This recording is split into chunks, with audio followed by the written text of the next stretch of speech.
Keefe, it's the DORK podcast. Davey, it's the DORK podcast. Hashtag, it's the hashtag DORK podcast. Thanks for tuning in to a very special edition of the hashtag DORK podcast. It is a 10-year anniversary, and in perfect harmony with the podcast history, I forgot to send Davey the link to the 10-year spectacular, and so he'll be joining us momentarily.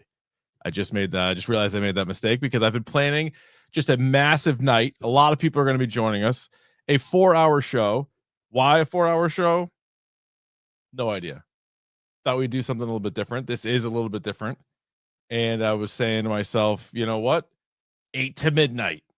Somebody said, why wasn't it 6 to midnight? And I said, great idea. Should have thought of that. Should have also thought about sending Davey the link ahead of time. Dave, how are you? He can't hear me. We couldn't have written this any better. Like, I feel like I'm talking normally. You're shitting on me already. Are you there, you son of a bitch? No, this is what happened. I wanted to, and I'll give you a proper intro in a moment. Okay. But what I wanted to do was have you not know who the guests were. So Davey has no idea who's coming on and when they're coming on. And no idea. What I did was I sent everybody that's joining the show later the link to this fucking video. And so in my head, I'm like, Davey also got the link. He did not. So I texted him like at 8 o'clock. I'm like, where are you? He's like, I don't have a link. And I was like, son of a bitch. Hot start. Well, you figure after 10 years, DORKX, we'd have a smooth intro. Yeah. You know, everything would go run smoothly. Yep. Fucking never does. But that's the magic. That's the magic. Mm-hmm. All hail the King of Ginger Ale. It's Ryan Davey. Davey, how are you? I'm great. I'm cocked, locked, ready to rock here. I got, fluids because I'm going to be talking a lot, I'm assuming.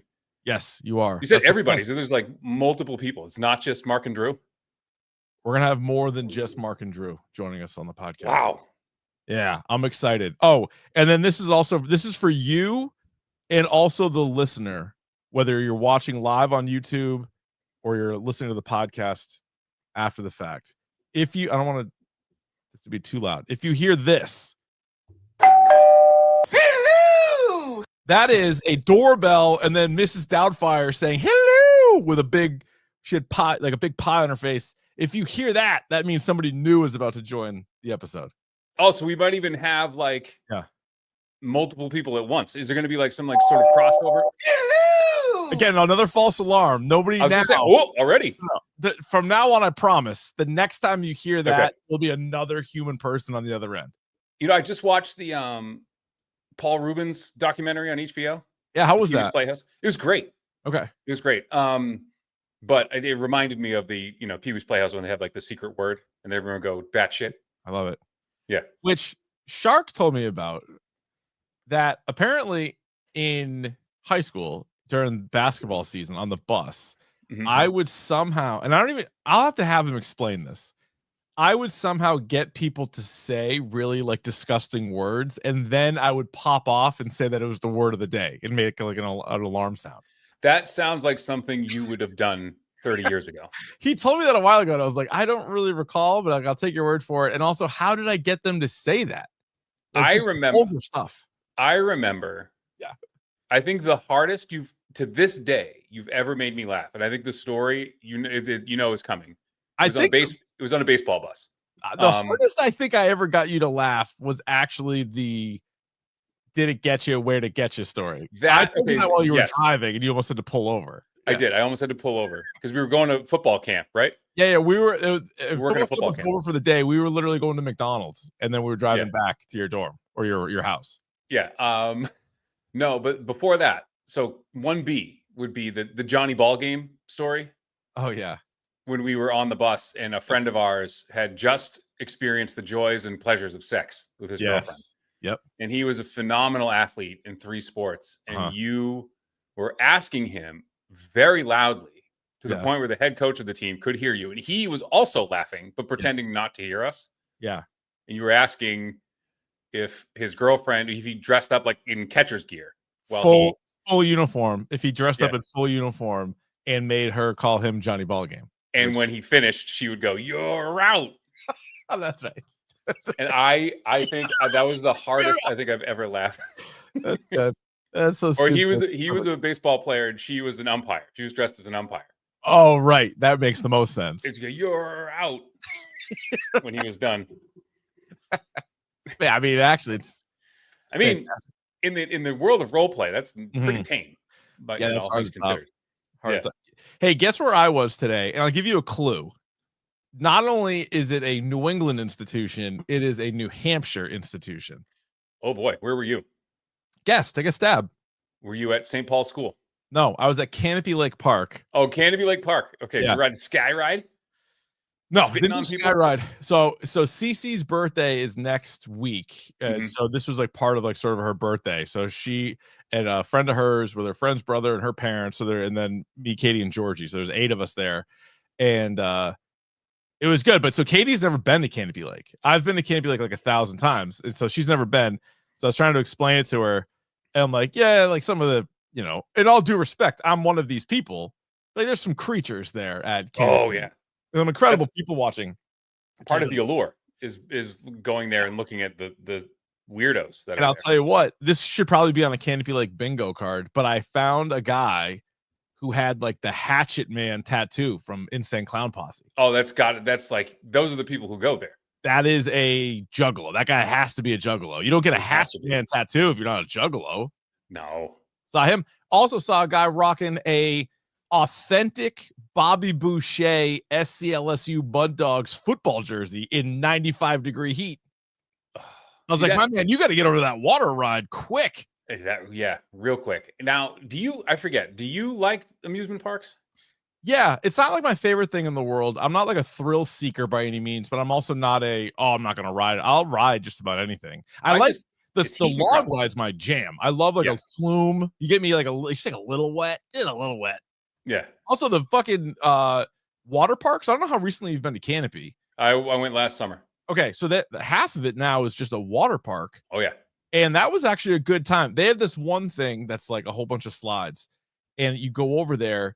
You can't make it to the top without getting completely drenched. Mm-hmm. Like the way the line is and stuff. So it's, I thought it was good. I had a good time. But you go over that bridge and you just get absolutely hammered with water. Just destroyed. Poor little Georgie's trying to like walk through, just get like pelted with the I'm like, all right, you just gotta hustle. You gotta get through it. Yeah. When you see someone coming, stop. You're gonna have to hustle through this. Yeah. You seen anything else new recently besides the Pee-wee thing? I saw. What did I watch? I mean, oh Jesus, I still can't get over Bring Her Back. I haven't recovered from that yet.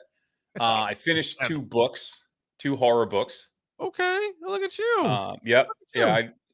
I find the list of like the front runners for like the Bram Stoker Award, which is like that's like cool. The horror, and I try to read as many of them as I can. So I've read 2 so far. I like that. One was a Chuck Wendig book called The Staircase. It actually takes place in New Hampshire. The Staircase, not to be confused with the true crime documentary, The Staircase. No, so it's basically like there's 5 friends and they're like high school friends and they're living in like Pennsylvania or something like that. And then they find this like random staircase in the woods. And then one of them goes in and then doesn't come out.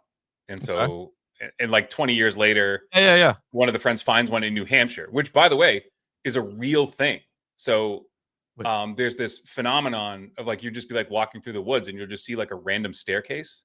And there is one around southwestern New Hampshire. Really? So this woman tried to build like this castle in like on the coast in New Hampshire and then like ran out of money or just like bailed on it and whatever. And the only thing, so when houses, what people don't, a lot of staircases are like structurally integral to the overall house. So like when the house goes down, like sometimes like the staircase is the only thing that's left. So there's like this stone staircase to nowhere. So that's intense. Yeah. And apparently it happens all over the place. And it's like a phenomenon. Like there's just random staircases. I like it. Yeah. Oh boy. All right. Take a stab. You got to guess. You're going to try to guess every time there's somebody new. You got to guess, see what your track record is at the end of the night. The person with probably the earliest bedtime, I'm guessing, is Shime. All right, let's take a look. It is Billy D. Billy D. I also have a very early bedtime. You do have a very early bedtime? I do, yeah. Welcome to the show. Thank you. Thank you for having me. Pleasure to be back. It's a pleasure. Matt, you got the Superman curl going right now? Oh, Yeah, a little bit. No, leave it. I'm doing a good job covering all the bald spots with this hairdo. It's going well. Why do you think I wear hats all the time? Yeah. Billy D, of course, part of our Severance series of episodes. All right, Severance season 3. Any kind of thoughts there, Bill? Also, they're rumored, I think Ben Stiller mentioned this before, possible spin-offs of Severance. And if so, what would those even be? Like, do you want to see like a Severance prequel? Do you want to see like a maybe Milchick another standalone? like base, because they have them all over the place. Yeah, that could But be. or like maybe like a Milchick. I'm a Milchick guy, so maybe something Milchick related. Yeah. Maybe a pre or a post would be kind of cool with him. How he got into Severance. Season 3. I mean, we're all just wondering where they go right after they run away. Yeah. Yeah. 100%. They're going back to like the worst possible scenario possible. It's not good. Yeah. You know what I would love the town with the druggies. Oh, What's yeah. her name came from? Like what happened there? Yeah, Harmony Cobell and the guy that ran that the bar there. That'd be good. Yeah. Maybe Yeah, like even her, like the parents, anything. yeah, like her mom. Like what was her mom have to do with the whole thing? Yeah. Because it was her mom's sister, right? Right. Or no, Well, her her mom mom was died. dying. Yeah. That'd be good. Yeah, because I guess you could do like a Harmony Cobell, even just her early going if you wanted to shoot that. Who like a Patricia Arquette prequel. Yeah. Something. It's something. But yeah, that series has been fantastic. I still think we're almost 6 months into the year. That's got to be the front runner for show of the year. I don't know how it isn't. It had 3 of the best episodes of television, I think, in like the last 5 years. Yeah. Oh, it's crazy. Crazy good. Yeah, no, it was insane. And then now Ben Stiller is just, he's the guy from Severance and Nick's super fan. That's sort of his thing. That's what he does. Well, even Chalamet, right? Isn't Chalamet a big Knicks kid? Yeah, Chalamet's nuts. Yeah, Chalamet goes crazy for that shit. He loves it. Him and Kylie Jenner, front row. Oh, I took your suggestion and I watched Tires. What do you think? And I liked it a lot. I think love might be strong, but then I was talking with my buddy Kevin, who listens to the show, and I was dying laughing talking about it. I think the white trash girl, I forget her name, Kyla. She is when they're like they can't get her attention, and he's just like, no, you gotta say some white trash stuff, like, oh no, I just spilled Coolado all over my scratch tickets. That I fucking lost it. What? But just the manager. He just makes me Michael Scott level uncomfortable every time I look at him. Yeah.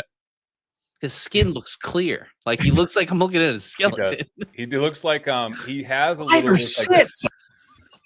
Oh, you got that in there finally? I got it. 5 or 6. 7 or 8.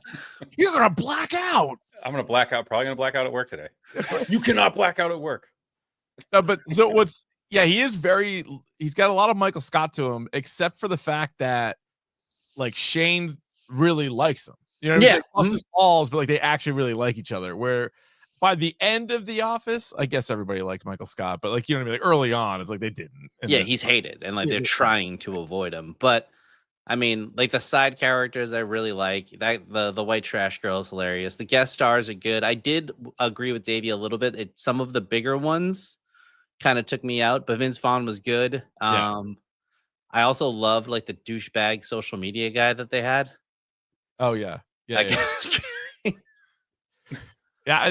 I don't know how many years they plan on doing that show, but it can't cost much to do it. I think everybody loves it, and it's like hopefully they keep making it. I don't know if Shane Gillis has like a Netflix deal with like stand-up specials and he has to now, right? He does, but I'm assuming he doesn't have like I like his stand-up a ton. I actually like his stand-up better than the show, but I thought he had like a ton of stand-ups. He's got like 2 or 3. No, he's got and I think there's only one on Netflix, right? Yeah. There's a Beautiful Dogs is the only one that's on Netflix. Have you watched any of it? Have you gone back to YouTube and watched any of his sketch stuff? So no, somebody was telling me it was hilarious. I think it was you guys probably. Yeah, Gillian Keefe. If you go to Gillian Keeves on YouTube and then just search out like the most popular, you'll end up probably watching all of them, but like start with like the most popular ones. And I think it's the one we were talking about, the football, the integration of football. Yeah. Which is genius. That one was great. There's also Donald Trump at a dating convention or whatever. He does a great Trump. He does a good Trump, and it's like a funny Trump. Like it's not as like dead on as some other people's Trumps, but it's funnier. Yeah. Like mannerisms, the words, like the stuff he says. He probably also has the best SNL skit in also like the last 5 years. Couple of beers. That's amazing. And a little bump. You know how they usually have like the tagline for the drug at the end. My favorite part of that whole thing is when it's like just a couple of beers. What's the big deal? God, like that's the tagline for the drug. Like, what's the big deal? God. Yeah, he's got to be the best. Well, I don't know. I'm going to see Mulaney in September. When he's me too. Oh, are you? Nice. That was my birthday present. No shit. Yeah, Katie just bought him the other day because it's right around her birthday. She's like, we're going to this. I was like, yeah, hell yeah. What I saw him in Vegas. How was he in Vegas? It was the one he just released. Baby like J? I saw it, the right before it got out. It was incredible. Plus, he had like a whole 10 minutes on Vegas, so it was like his comeback tour. It was good. Nice.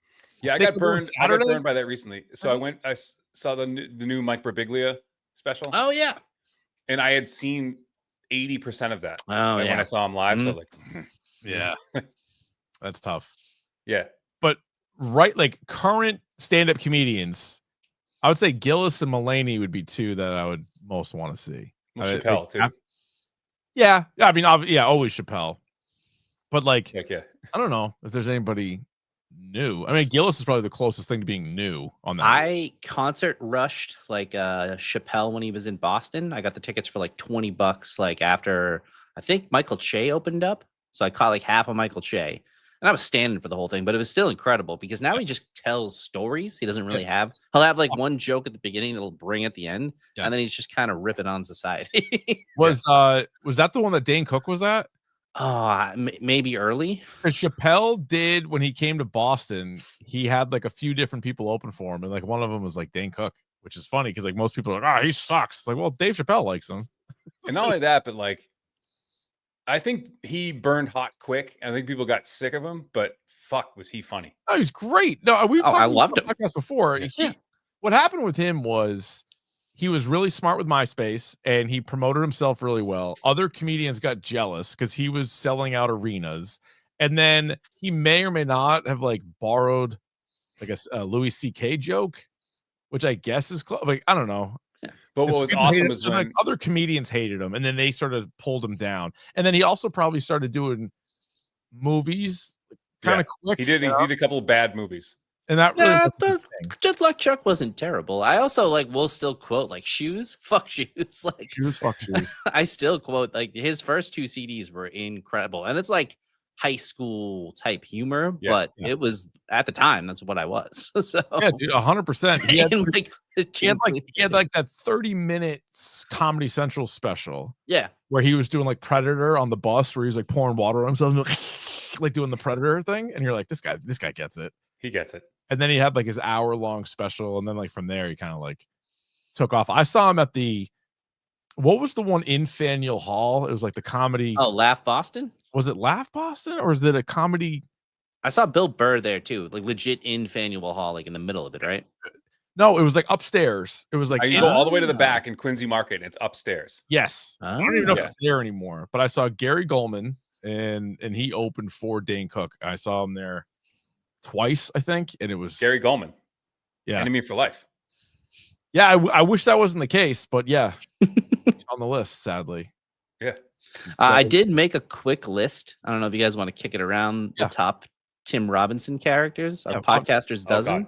Of course. And I got to tell you, he has like 48 characters between I Think You Should Leave and the movie and the trailer. He also has that show Characters where the Pointer Brothers. Yeah. I didn't do that or any of the Pointer Brothers is incredible. Or a couple of You Expect Me to Believe That guy's pretty good too. I stuck mainly to the big ones, but just quickly, I'll go reverse order. I have Stable of Stars guy at 11. Yeah. Mobster movie guy at 10. Yeah. Gotta be quality on my end or no fucking deal. And this is how good he is. I put Dangerous Nights guy, real piece of shit at 9. Yeah. And that was a toss up between Lev with the mud pies. Yeah. Reggie, Bozo dubbed over. Yeah. Yeah. Carl Havoc, Okay. Yeah. Mike, Dan Flashes. When he goes back and forth with Doug, that might be my favorite. You Screaming fucking at skunk. Doug. Yeah. Mike, I'll eat your own snaps fucking style. head. I love that. I'll eat your whole fucking head. I don't care. I love when he starts talking to the girl, like he's like in the middle of the meeting. He's like, they got this new one coming in. $150 out Fucking the door. nuts. Like, please? Yeah. Number 4, Billy as in me. Yeah. Fuck yeah. Dude, Billy as in me is amazing because he's so serious. He's so like he thinks he's like the guy wanted something spooky. He's like The way that other guy Billy delivers just a no, he didn't. Like, what are you talking about? No. Then Ghost Tour guy. Yeah. Any of these little fuckers ever pop out of the fucking wall and say, fuck, there's a horse cock in my room or a donkey dick? I think I have an omission already, but You do. Corncob TV guy should definitely be on there. I'll go through like a couple of ones afterwards. Tim Cramblin, I put at number 2 from Detroiters. And then number 1, I had Craig Waterman because I think I bought Friendship. I've seen it like 3 times. I bought now. it too. I watched it. It's funnier the second time. It's and my so wife was much like, funnier the second time. My wife was like, what is happening? Yeah. That's good. That's right. I'm trying to think off the top of my head. So I had the can't skip lunch guy. Oh, go ahead, Davey. The one I would add would be the guy with the Star Trek records. Like laser spine removal. He's on the that's Ron from Moon River Rock or Moon River Rock. It's right in your Q zone. Rock. We gotta find Brian's hat guy, but he's not as much Brian's featured. It's more of the woman delivering it, and it's his reactions are great. Yeah. Don't do the voice. The tables teacher. So tables teacher's good. I also like, even though Chunky's the fucking funny one, but the way he plays it up as like a game show host, and then he's just so fucking mad at Chunky, and he's just trying to like go through, and he clearly hates Sandberg. Like, that's pretty fun. He's good. I'm already looking. Hot dog guy left off the list. Hot dog guy. Yeah, we're all trying to find the guy who did this.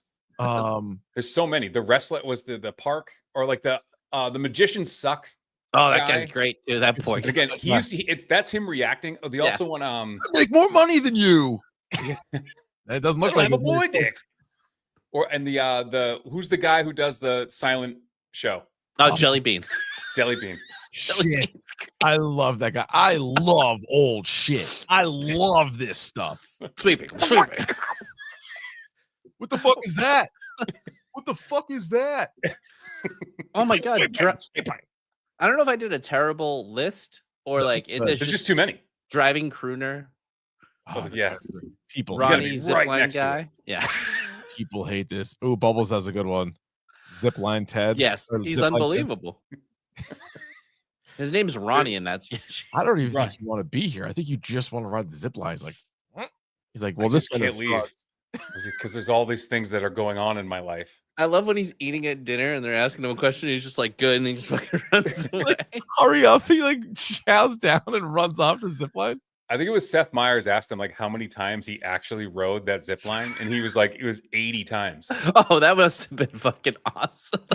He just kept going.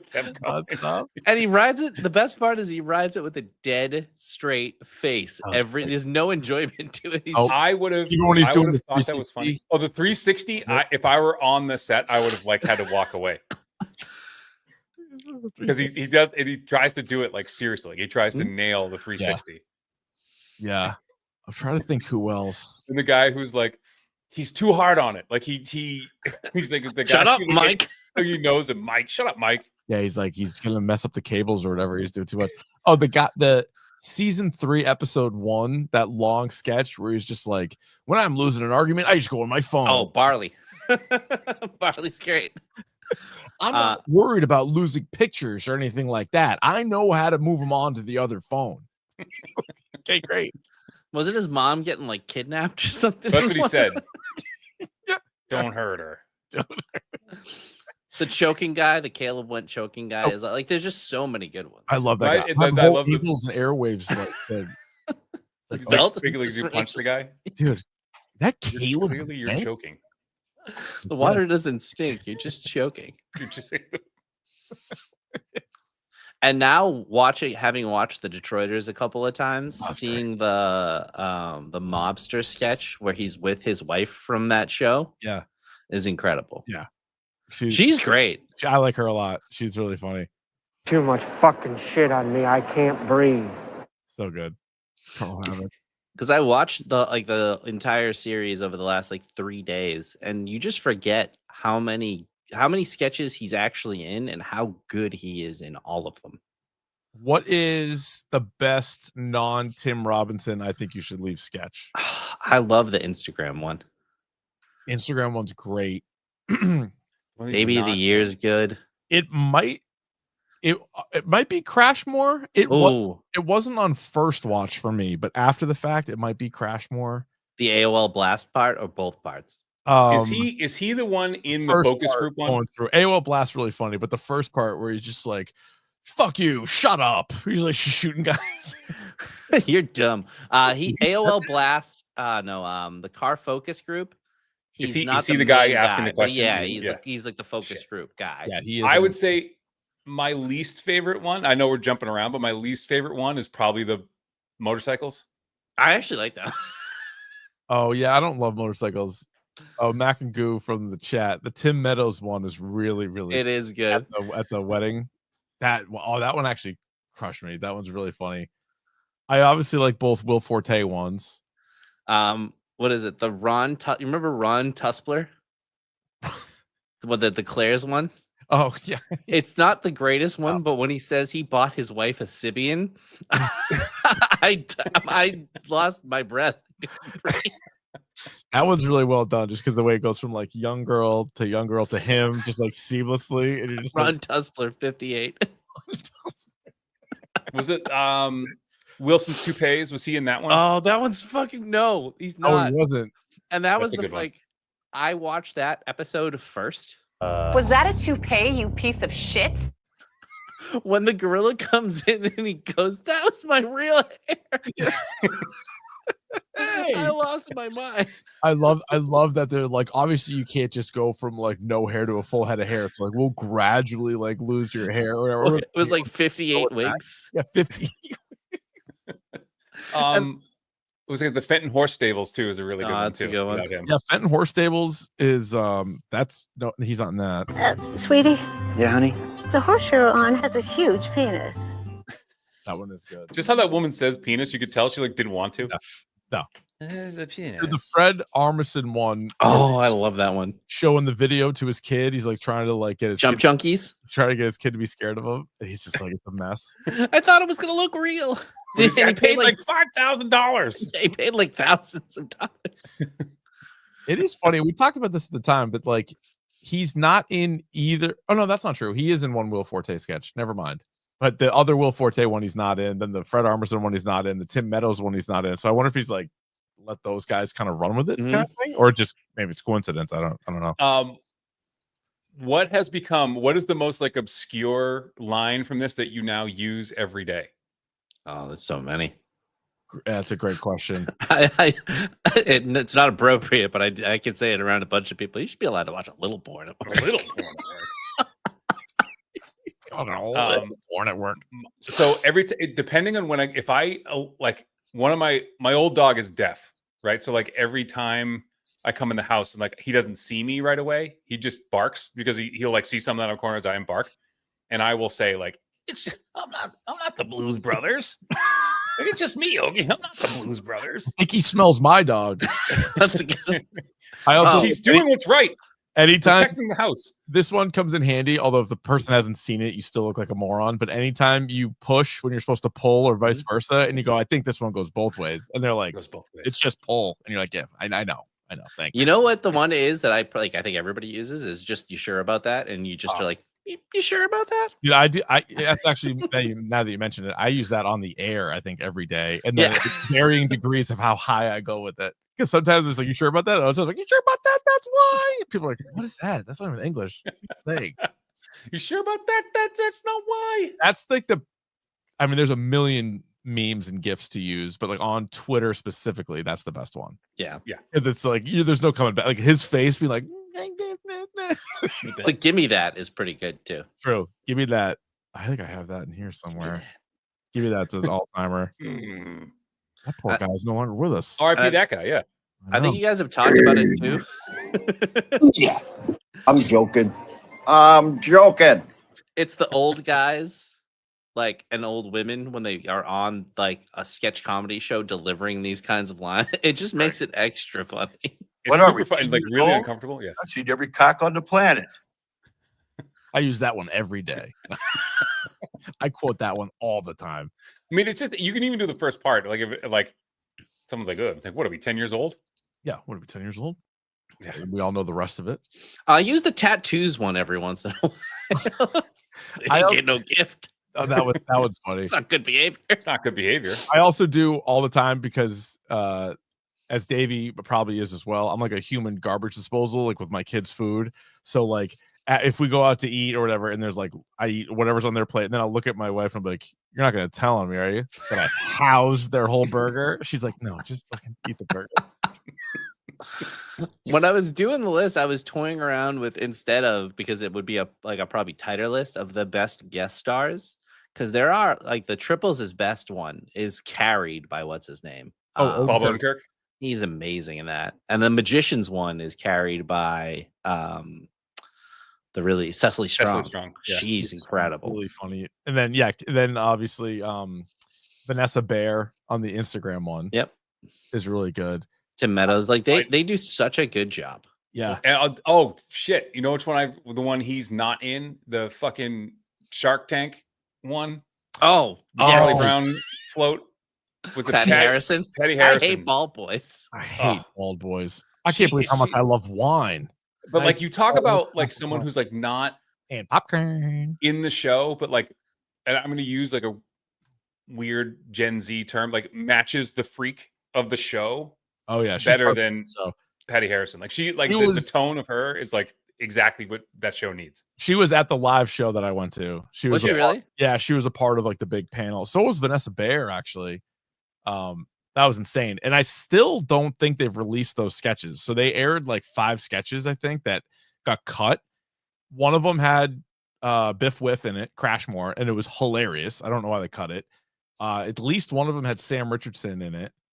And there was an extended version of New Joe, like a much longer version with Fred Willard smashing plates, playing the fucking thing, like pulling. That's another one he's not in too. Yeah, Tim Robinson's not in that one. That's another one that we could put on. Yeah, that's not bad. How you doing, Parsons? It's so good. This one's about a big baby duck who got his head stuck in a stewed tomato. So in the extended version, he's tuning the organ.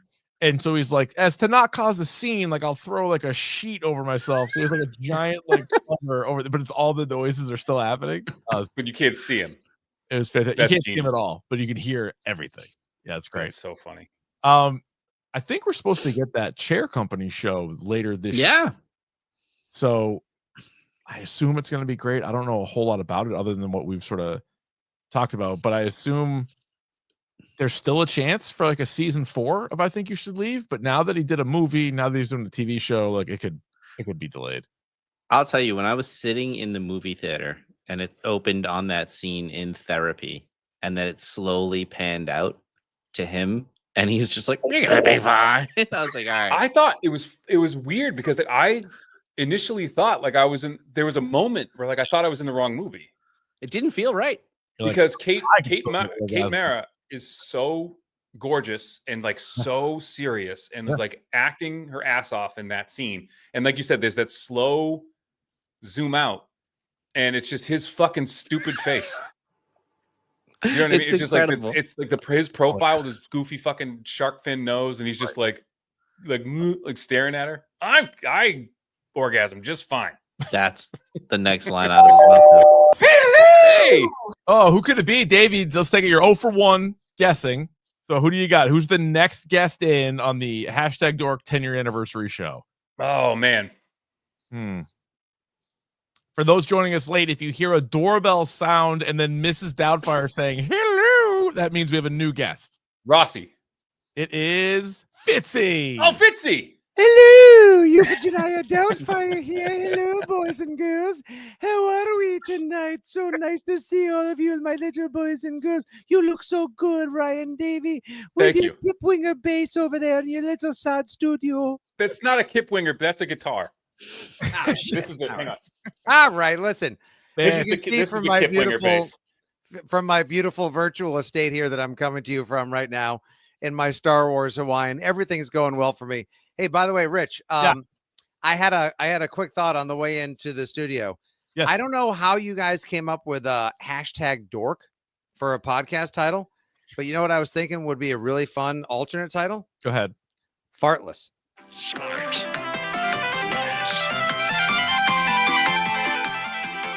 Fartless? That's the Smartless theme song, the Jason I like- Bateman. Yeah. I kind of like fartless. I don't mind it.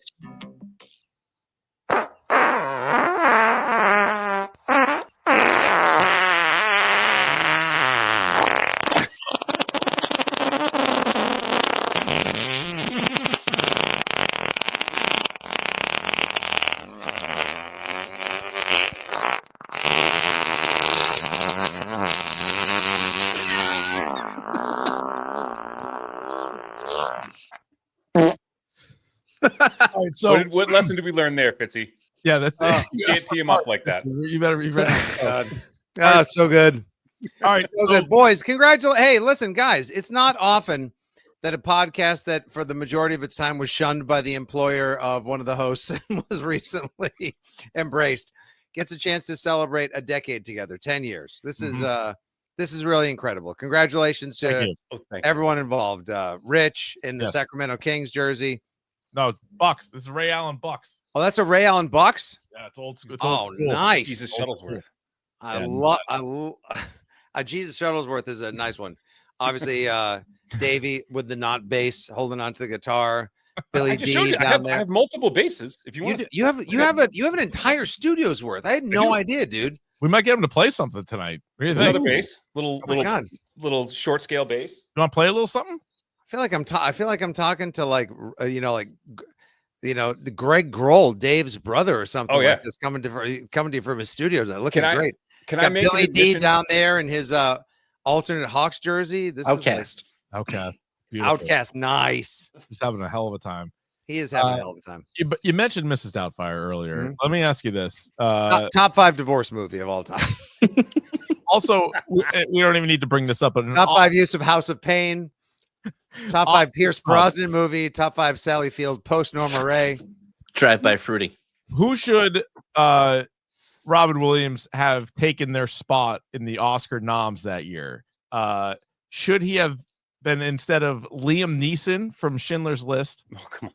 Anthony Hopkins from The Remains of the Day, Lawrence Jeez. Fishburne, What's Love Got to Do with It, Daniel Day-Lewis in The Name of the Father, Oh, or Tom Hanks in Philadelphia? Who are we taking out of there Jesus. to Robin Williams and I'm nod? gonna tell you, Tony Hopkins, because Remains of the Day sucks. Never seen it. Get him out. yeah. Remains of the Day is nothing more than British Ambien. It is truly just an absolute snooze. What was that? Oh, Merchant Ivory. God, I haven't said those names together. Those are a couple of names I have not spoken together in a long time. Like, remember there was just you could expect every other year a Merchant Ivory film to get in the way of a movie that you loved getting nominated for Best Picture coming into the nom. And that was also back when there were only 5 nominations as well. Right. Yeah. Remains the Day was, or The Remains of the Day was nominated for Best Picture. It lost to Schindler's List, The Fugitive, In the Name of the Father, and I didn't kill my wife. Sorry, that was actually Christian Arcand, everybody. Yeah, Fitzy does a compelling Arcand impression. For anyone who's a WEI fan, the trick to doing a good Christian Arcand impersonation is just do angry, drunken Harrison Ford. Get off my plane. I really don't care. Heim sucks. Craig Breslow sucks. 617-779-793. Weeknights at 6. That should be the new promo for it. What's new, Fitzy? You watched any good movies or TV shows recently, sir? Best film I've seen in the last 2 weeks definitely involved a lot of computer generated imagery. I told you to go see it. I'm not sure if you and CC Beans got a chance to get out, the live action How to Train Your Dragon, Chef's Kiss. Okay.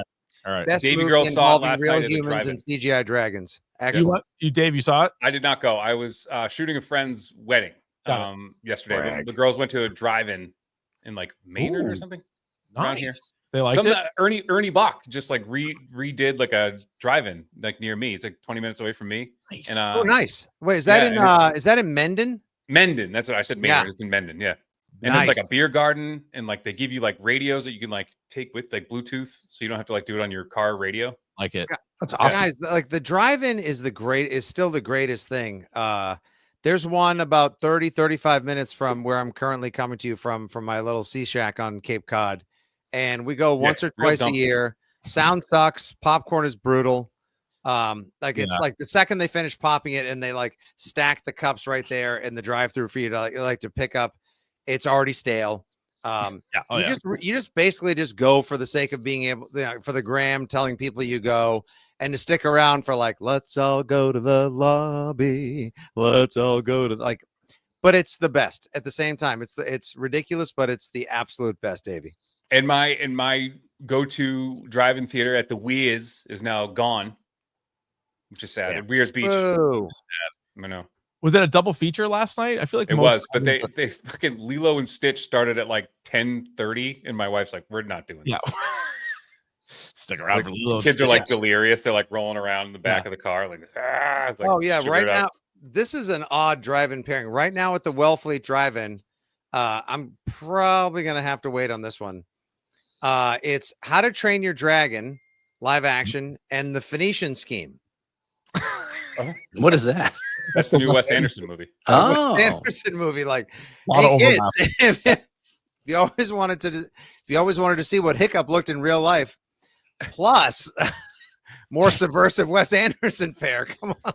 I think I went on the Rocker and Pineapple Express on a double feature. I'll tell you, the Rocker slept on movie. That's a Really? funny movie. I don't even remember it. That's the Rainn Wilson one, right? Yeah, he's like the drummer from Vesuvius who gets kicked out of the band, and then like his what's nephew, the like, Wahlberg one? Is that Rock Star? Yes, that's Rockstar. Yeah, Rocker. And isn't Pop Star the That's Never good. Stop Popping. Lonely? Yeah, Lonely Island one. Lonely Island one. Yeah, which is That great. was good. Hey, Rich, is everyone else?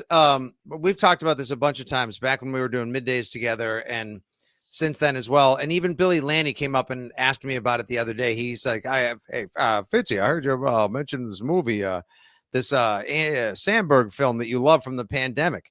Palm Springs. Palm Springs is great. I still think it might be the most underrated film of the decade. Yeah, because 2020 there were no good movies, and that might have been the best one. It was like that and The Invisible Man reboot with Elizabeth Moss, which was actually like a really good movie. But yeah, Palm Springs, was it like I'm gonna watch that again? like a Hulu movie or something? Yeah, it was a Hulu movie. Purchased by the Hulu, and also just like checking in at a nice, lean, clean 95 minutes. I think honestly, this might be showing my age too, but like the more concise the movie, the more I like it. I think that's part of like, if I go into a movie knowing it's like 3 hours long, it better be good. Yeah, I get mad about it. Like, Yeah, like old man grumpy about it. Time in Hollywood. All hail King of Ginger Ale. You could literally, you could sit down, re-enter your Hulu password because you forgot it. Watch Palm Springs, get up, make a sandwich, hang a heat stick in the porcelain throne room, come back in, grab said sandwich, grab a beer or a soda, sit down, watch Palm Springs again. The Brutalist would not be over. Yeah, it would not. You know, honk out a dirt snake. Or The Irishman. Wasn't The Irishman like 4 The hours? Irishman. That movie. Oh, you know what I saw recently was the Alto Nights. Hold on. Why? I hate it. I'm having trouble with honk out a dirt. Oh yeah, why not? One time my cousins had this place in Charlestown. I didn't think we were going to steer into shit stories yet, but it's fine. Their toilet wasn't working, so they called a plumber, and the guy was 20 minutes into like just absolutely the fight of his life, and and they walked in like, Charlie, how's everything going? Are you okay? He's like, I'd be fine if I wasn't fighting all this friggin' firewood that was down this drain. Terrible. It's on a Nantucket sleigh ride with a turd. So my my buddy had like it was either like a babysitter or like I don't think it was a nanny, but it was like somebody that was like watching their kids, and she was like, yeah, something's like wrong with your toilet, like the toilet like wouldn't flush or whatever. I had to bag it.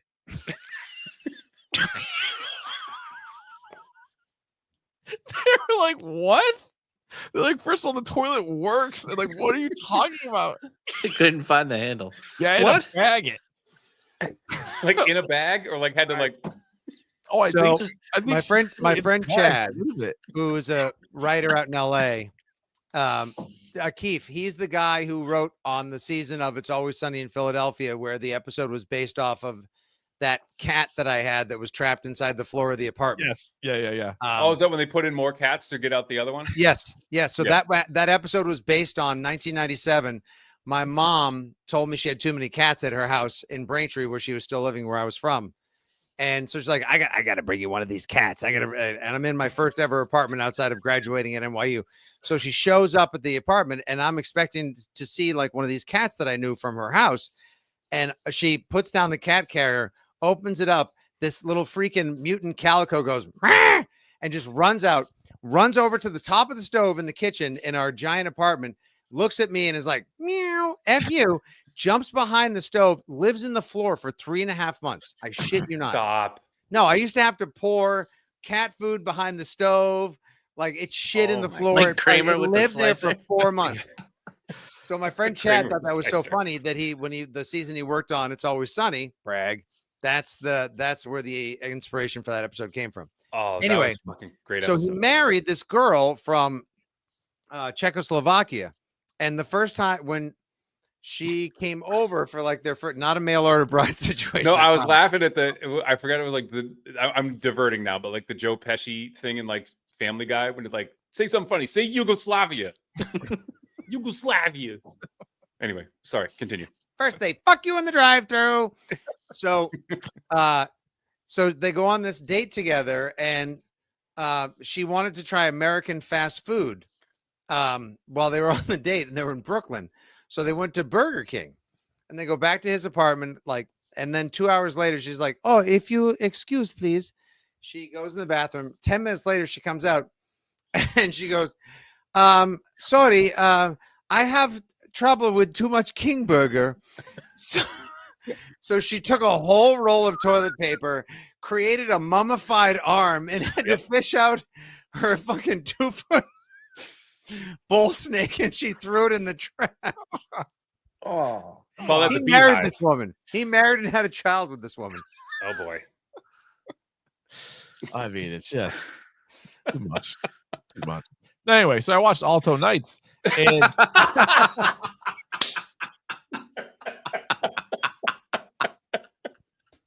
That's all to say. That's all to say. I say that to say this. I liked it. Oh God. This is the way anniversary podcast should always. That's it. That's how it goes. No, in all seriousness, though, this is the year it seems like there's people playing multiple roles, right? So it's like Michael B. Jordan in Sinners. It was Robert Pattinson and Mickey 17, and then De Niro. Unexplained, like no reason for him to play both characters in this movie, but he did. So like, all right. But were they twins or Nope. not even? They were friends. It was Frank Costello and Vito Genovese. Like it's a true story crime boss thing. Did you guys watch that Netflix show? What's it called? 0 Day with De Niro about like I started it. It was an EMP that bored shut me to down. tears. I started it and then bailed. Yeah. That was one of those ones. I don't know if you guys have whatever the rule is. Like that was 6 episodes, so I guess you probably could have punted after 2. But if a show is 8 or 10, once I commit to 3 episodes, I feel like now I got to finish it. I felt that way about Day of the Jackal. I liked it. I didn't love it.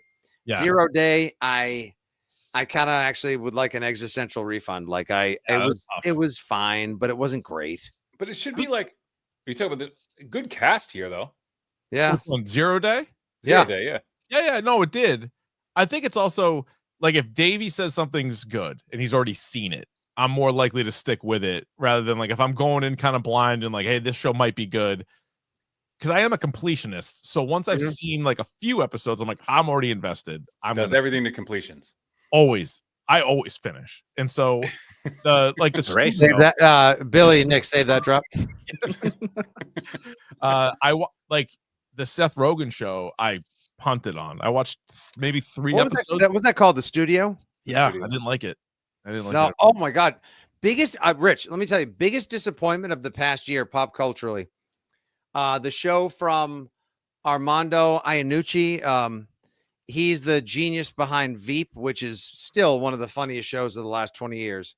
What was the name of it was about like the studio that was busy trying to make a superhero. Oh, this is just called The Studio. No. It was no. what was it? The The franchise. franchise? Yeah. Yes. Oh, I never saw it. Holy smokes. Was it bad? What a disappointment. Yeah, no, I didn't see that one. Yeah, that was an HBO show too, huh? that Yeah. was a little Matrix Revolutions and some splash with Phantom Menace. Just like, oh Yeah. Oh, Davey's not in on Traders yet, right? No. So No, Traders. I tangentially, I have to hear about it. I know Well, what happens in the show. Yeah, but well, Davey's wife watches it, but Billy's So Billy's got an all-time idea. So tell him about this idea. I think we can do a live Traders. Yeah. 100%. It would be pretty easy. It's just basically I would host if you want to play, because I figured you do want to play, Keith. Yes. Yeah. But I would host and I would just text everybody to come on, and then I text everybody to go off, and then we'd have 2 or 3 or 4 traders come back on, vote one of you out, and then have like a trivia game in the middle. Mhm. And then whoever wins that gets 1 vote or something to just try and like up or down the odds on who you're going to vote out and stuff. And then basically just bring people back and forth on and off until you whittle it down where everybody gets to vote at the end. Because that show was amazing. So awesome. how can you do that, like where the audience knows who the traders are, and like we get to talk, like because they get to converse, right? So they would be like 3 of us, or it would be like 3 of us and you, like in a room.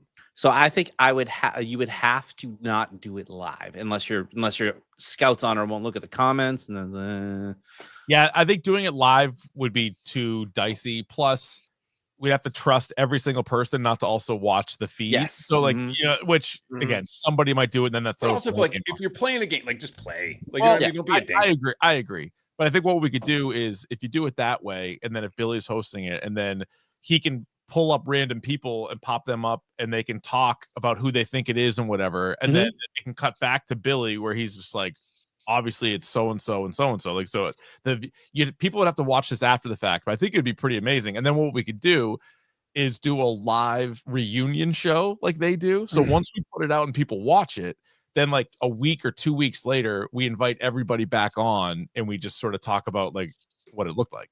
I think and I think to up the ante, literally, you make it a buy-in. I like that too. So you're like, so it's like a game of poker. So like everybody's a little more invested. I would put in 20, That's the question. $20. Yeah, I'll go, Winner take all. I'll go 2 hams. 2 hams. And it's like Oh, yeah. $200 for the people who like get to split it. Yeah. 2 hams. That's a worthy investment. That's a decent buy-in. Because basically in that game, if multiple faithful win, they split the money. But if there's one trader left over, like it's like winner take all for the trader. Season 1 was a masterclass in, I don't want to spoil if people want to watch I know it. who won. I know who won that one.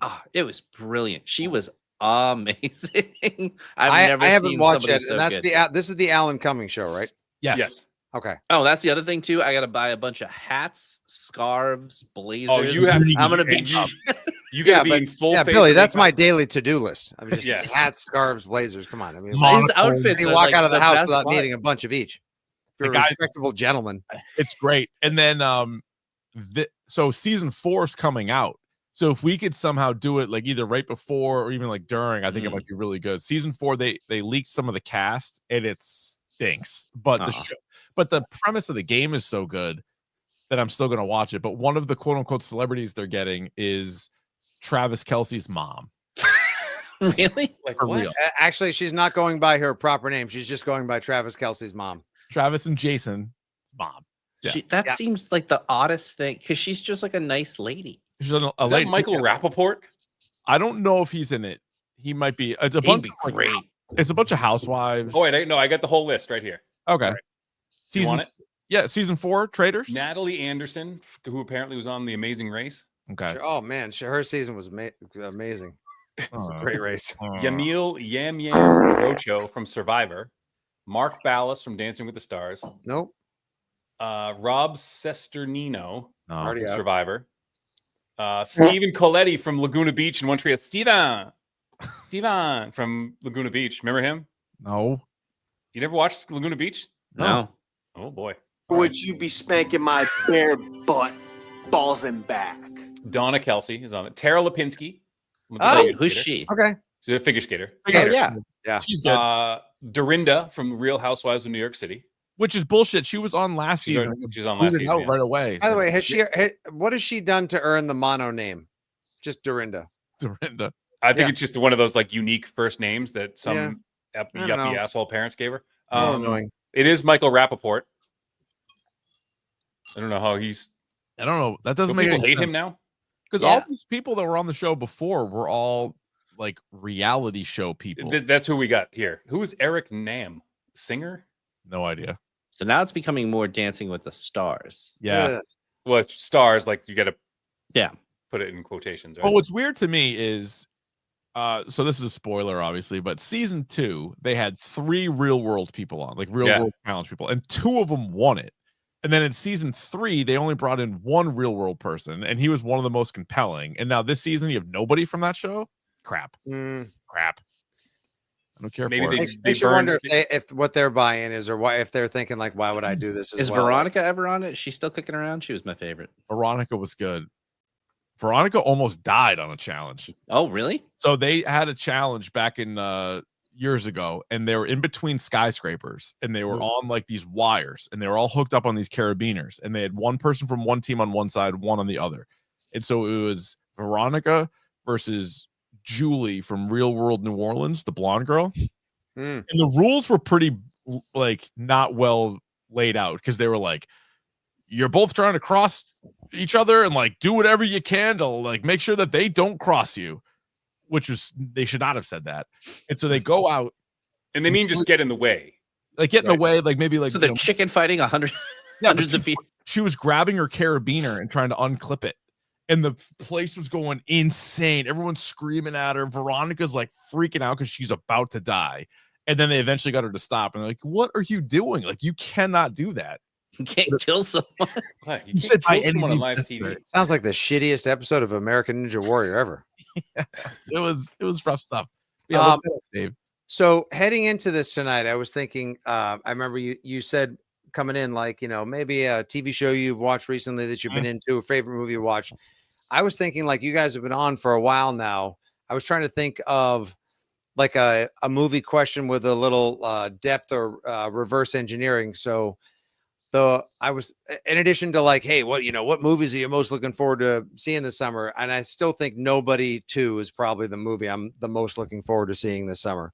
Just because the first one with Odenkirk, Suburban John Wick, all day, all night. And if they made a second one, I'll take 95 more minutes of that.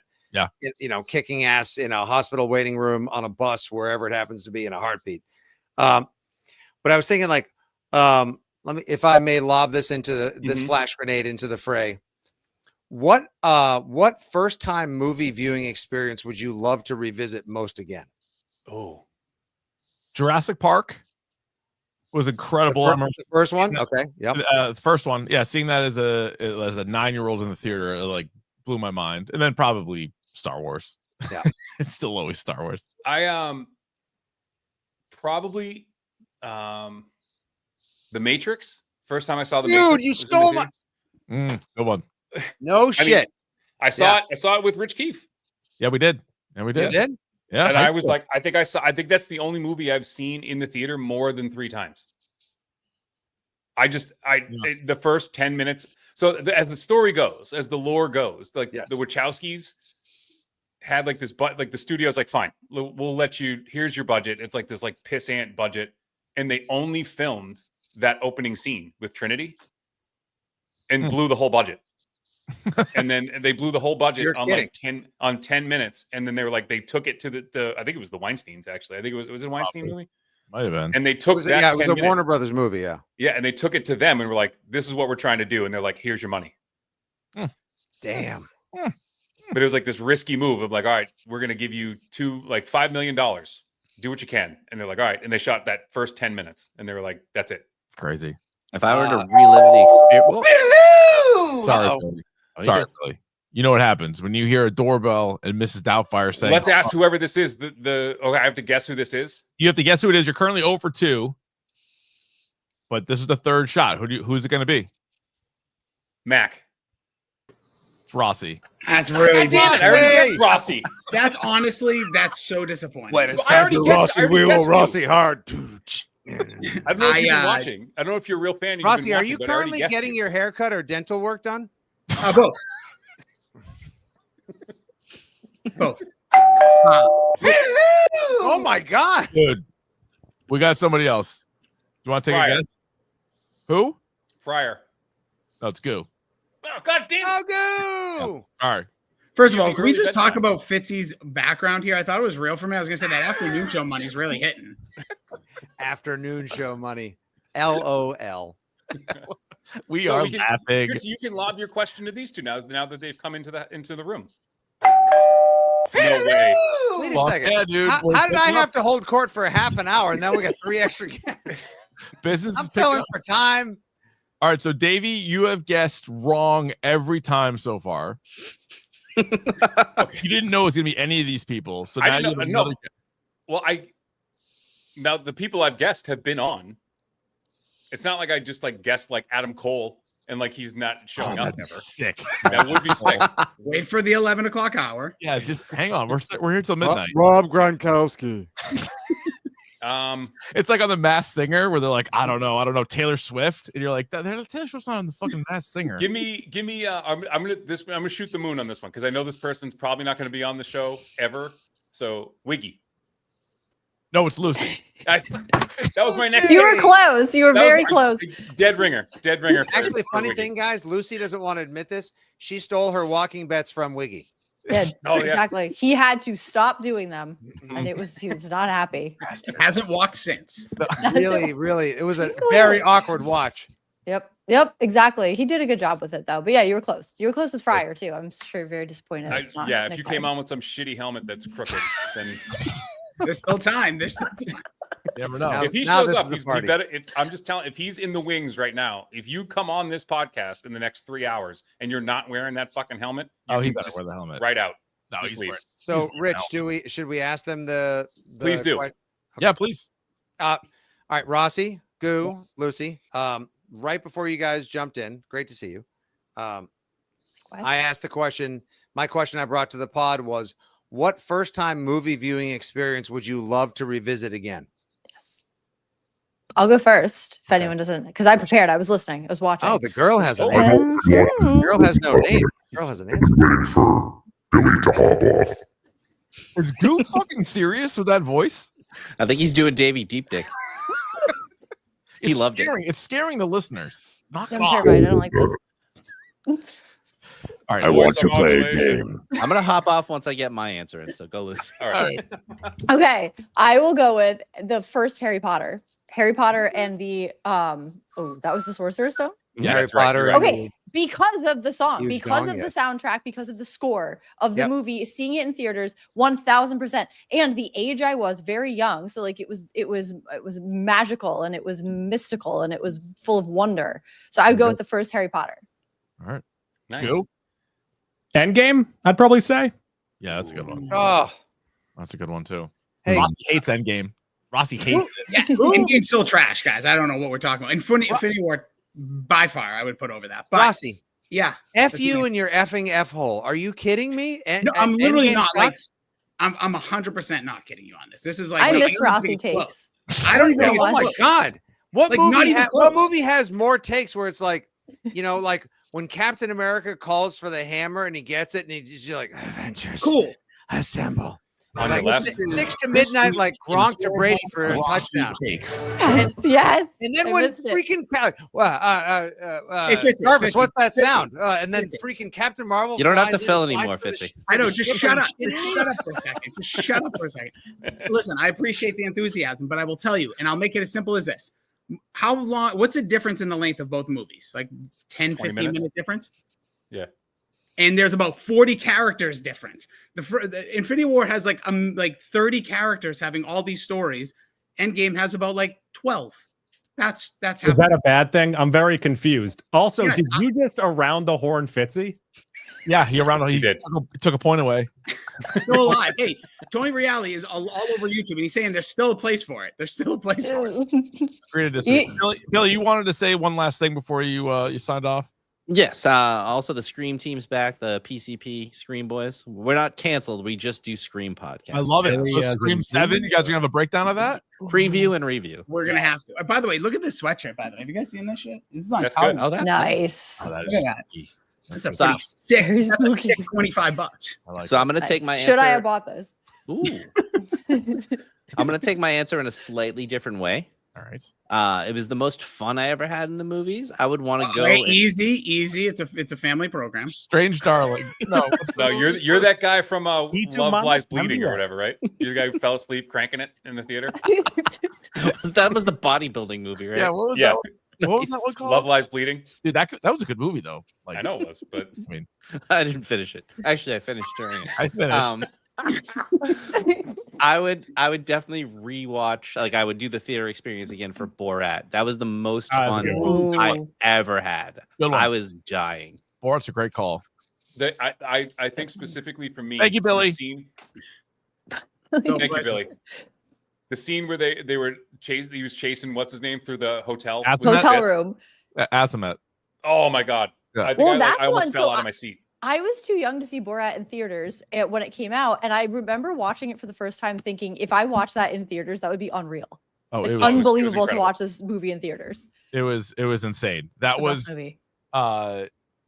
I remember watching that movie with Opie the Poet in theaters, and he has a very loud laugh, and it was just like throughout the entire movie, it was nonstop. I would say old school, Borat, and maybe one of the Jackass movies was like the loudest the theater was like actively laughing, and like everybody was just having like just hooting and hollering. Well, this was my problem with Friendship. I saw it at like 1:45 on. Not, I didn't have a problem with the movie. I loved it, but 1:45 on a Tuesday, and there was no one else in the theater. There were like 5 other people, so I wanted to laugh and I couldn't because no one else was making sound.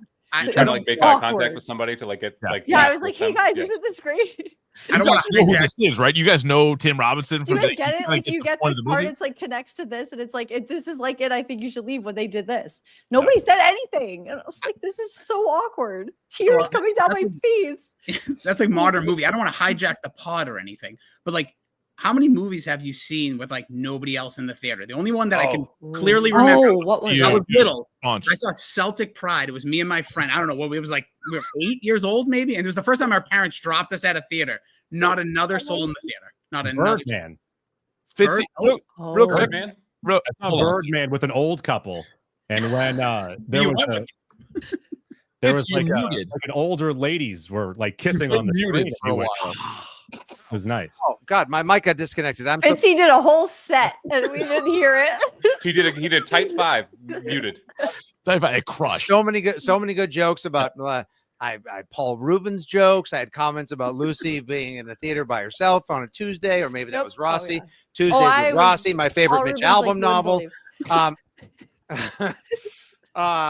There is, but Lucy, there is something to be said about the whole entire idea of like seeing a movie either with a smaller crowd or missing that initial wave. Like if you saw There's Something About Mary, like the raucous laughter of that, South Park, Bigger, Longer, Uncut, when I saw them on opening weekend, insane. I saw The Hangover 2 weeks in, and I thought it was fine. Like to this day, I still think it's okay. But like you just want like this is sort of like this is what we don't have anymore is like the joined shared experience, which is what's so much fun about like recalling back to when you were in a packed movie theater, Davey, and everybody was like, "How the fuck does he know kung fu?" Like shit like that. Like it's so fun to just be amongst 300 people screaming for Trinity, or Speaking of Keanu Reeves, I think the most fun I've had watching a movie is the first 30 minutes of John Wick 3. Everyone in the theater was into every kill and just laughed and laughed and laughed until the movie kind of lost itself. But the first 30 or so minutes were fantastic. Is that the one with Boban when he kills him with the book? Oh yeah, he kills Boban So with good. He kills a guy with a horse. He Um, throws a knife through a guy. I walked in with a 3-way tie. It was like an Olympic medal stand. I'm not sure which of the 3 movies I would love to revisit seeing for the first time. Should see its nation's flag raised highest and hear its national anthem. But it was the Matrix, like Davey said. Yep. It was Silence of the Lambs, because I was also on a blind date at the time, and I paid zero attention to her and ate her popcorn and didn't even look at her once. Well, she couldn't see. No. Weird. Wait, hold on. I was 5'10", Oh, like guys, I'm fine. 6'2", and at the time I was like 5'11". She was taller than me. Oh boy. It was weird. It was weird. I went on a blind date in high school with a girl that was taller than me. It was To see Silence of the Lambs. Did you ask her if she was your It's an size? Academy and Award. the weird thing is at It's one a point great during the movie, movie, but- she leaned over to me and said, "I'd fuck me." And I was like, whoa. And you leaned back and went, "You about size 14?" She a big, great fat person. Thank you. Give me back my popcorn. Wait, wasn't she a great big fat person? Was she It's so serious. you help me? Can you help me with the sofa in my van? Like, are you stupid, girl? And the last one was, and I've never, Rich, of all the times we talked about strange movie going experiences and celebrity adjacent nonsense, the best by far was in 2005. I'm not sure if you guys are as big a fan of Batman Begins as I am, but it's in my top 10. It's my favorite superhero film. But I happened to see it when I was visiting my brother, who was teaching English as a second language in Turkey at the time. Ooh. So, of course, It's too specific to be a lie. oh no, it gets way more specific. I am super underslept because we flew into Istanbul, spent the night. Then I took an overnight bus. I thought the overnight bus was going to roll down. You a want to relive all mountainside. this again? Is that what you're saying? Yeah, Like, so I this- did. all that again? So I didn't sleep. Overnight So I'm bus. completely. I've been awake for 36 hours, coming in from Istanbul, having smoked Turkish cigarettes and eaten Turkish food for 36 hours. We go to see Batman Begins, and I'm blown away by how good it is. It's in English, but it's Turkish subtitles. And right after, there's that whole chase through the cargo containers, and the guy, and he zips him up and grabs him. He goes, "Who are you?" And he goes, "I'm Batman." It cuts to black, and then in Turkish subtitles across the screen, it just says intermission. In Turkey, all movies have a 10-minute intermission for smoke breaks. What?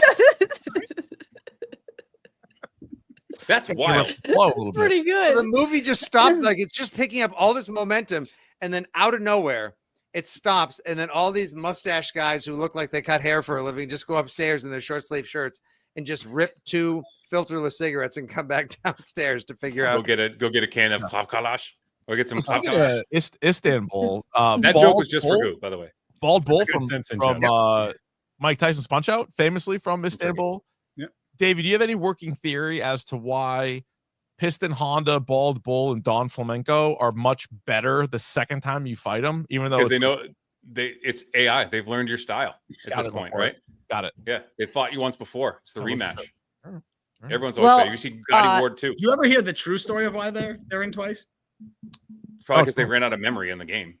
Bingo. They Yeah. wanted to extend the arcade version didn't have 2 versions. They wanted the NES, the home system version, to be longer, and they didn't have enough Love like it. characters or memory in the game, so they just repeated them. Same. It's also system why and- Super Macho Man and Soda Popinski are the same character, just yeah, different built. hair. Similar Yeah. build. Yeah, they got a big uppercut. Big one. Couldn't Well, give me another glass jet. Davey, Yes. Davey, best movie experience. I should have said when we saw Batman, like years did. ago. Yeah. And my friend Marissa and I were walking into the theater, and you were at the door. Like it was like fate. And It was so we fate, saw, and I saw was Batman. there. And to pile on top of that, the reason I was there was because of Goo, because Matt couldn't go, and he was That's like, right. he's like, Matt can't go. Do you want to come see I the think Batman Matt was early? also there. But you had, for some reason, like you had an extra ticket, and Yeah, I we went. each had +1s. Didn't we take you and Wesley Burho? I believe that's right. Yeah. And I Is saw this the Lucy Robert walking Pattinson in. one? Yeah, Robert Pattinson. Oh yeah, yeah. Yes. I saw that in an airplane. If you guys want, if we're just gonna. Oh, nice. Where were you flying, Rossi? As Where a were you flying? movie was intended to be seen. I know. I think Tony Reale just took away 5 points from you, Russ. Hold on. This is right. Yeah, I was on a Spirit Air. Here we go. Two plane stories. And I know. Yes. Let's just That was a BOGO on Rossi plane stories. Super quick. right. I'm not going to tell you about Istanbul. So I was flying to LA when I saw 3 Batman. points. Can you keep me on the line? Yes, you stay. And I remember I can't remember the name of the Game of Thrones episodes where they fought like the big final fight, like third to last episode. Battle of the Bastards. Battle of the Bastards, like Thank the you. Sorry. pivotal episode of that. Is that the one that entire fight series? the knights there? I'm the Game of my Thrones God. memory is not. Revenge of the Jedi. Knights. Yes.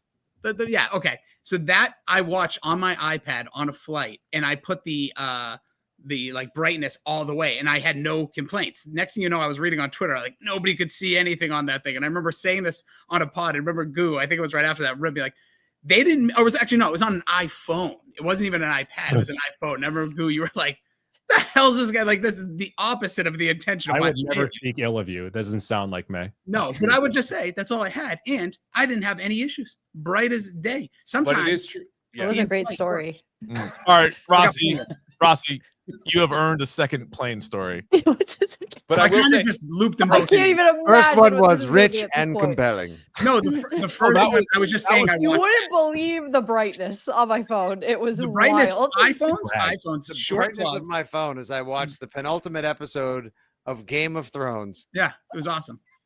No I will complaints. say, watching it at It's home, like I my couldn't see button's shit. top was That's what I'm titled- saying. Everybody said that. Titled "Return to the Hood." Yes.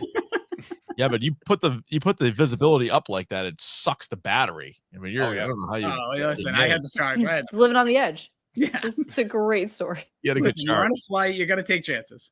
Can I ask a question now? Wasn't 2 stories at all. I need the second story. It was I watched Batman on a film. I trying to cut him right booked there. The other one in. Can I ask a question? Like The same 50, story. build about 40 minutes with Yeah, what do you got? question. Okay. I was just vamping. Jumping off of Batman, what is the movie that you've seen the most in theaters? Oh, I got. Let me. I'll start with this one. I'm really good at stories today. I already said Home mine. Alone 2. Yeah, Home mine Alone was 2. The Matrix. I saw Home Alone 2 5 times, 5 straight Fridays when I was in whatever that was, 2nd grade. God. You know what? I can't top that. 5 straight Fridays. My father took me, my sister, and a random friend of ours every single Friday to see Home Same Alone. friend? What's that? Same friend? No, different friends. Different friends. 5 different friends. 5 different brag. friends. Oh, Five I'm sure friends. they got on the horn like, hey, if you want to go see Home Alone 2, For me, it talk to was Rossi. original To the Star Wars. Rossies. Original Star Wars? Started in I saw it first in 1978 on the re-release because they put it out a whole year later once Kenner caught up and did the toys. Yes. Yeah, that's the first movie I ever saw. Still today, best movie I ever saw. Mine is the same as my first experience, the first Harry Potter, because my dad would take us to the movies just for something to do. And we're like, all right, we're going back to see Harry Potter. And so we saw it, I think 3 or 4 times. Also, My Big Fat Greek Wedding. I saw that, I think, 3 times in theaters because that might still be the longest running movie in theaters ever. It was in theaters for like a year. I would say think. modern day that might be true, but in the 70s, movies would stay in the theater for a very long time. That's true. Well, Rocky Horror Picture Show. That airs every Friday. Quite a bit.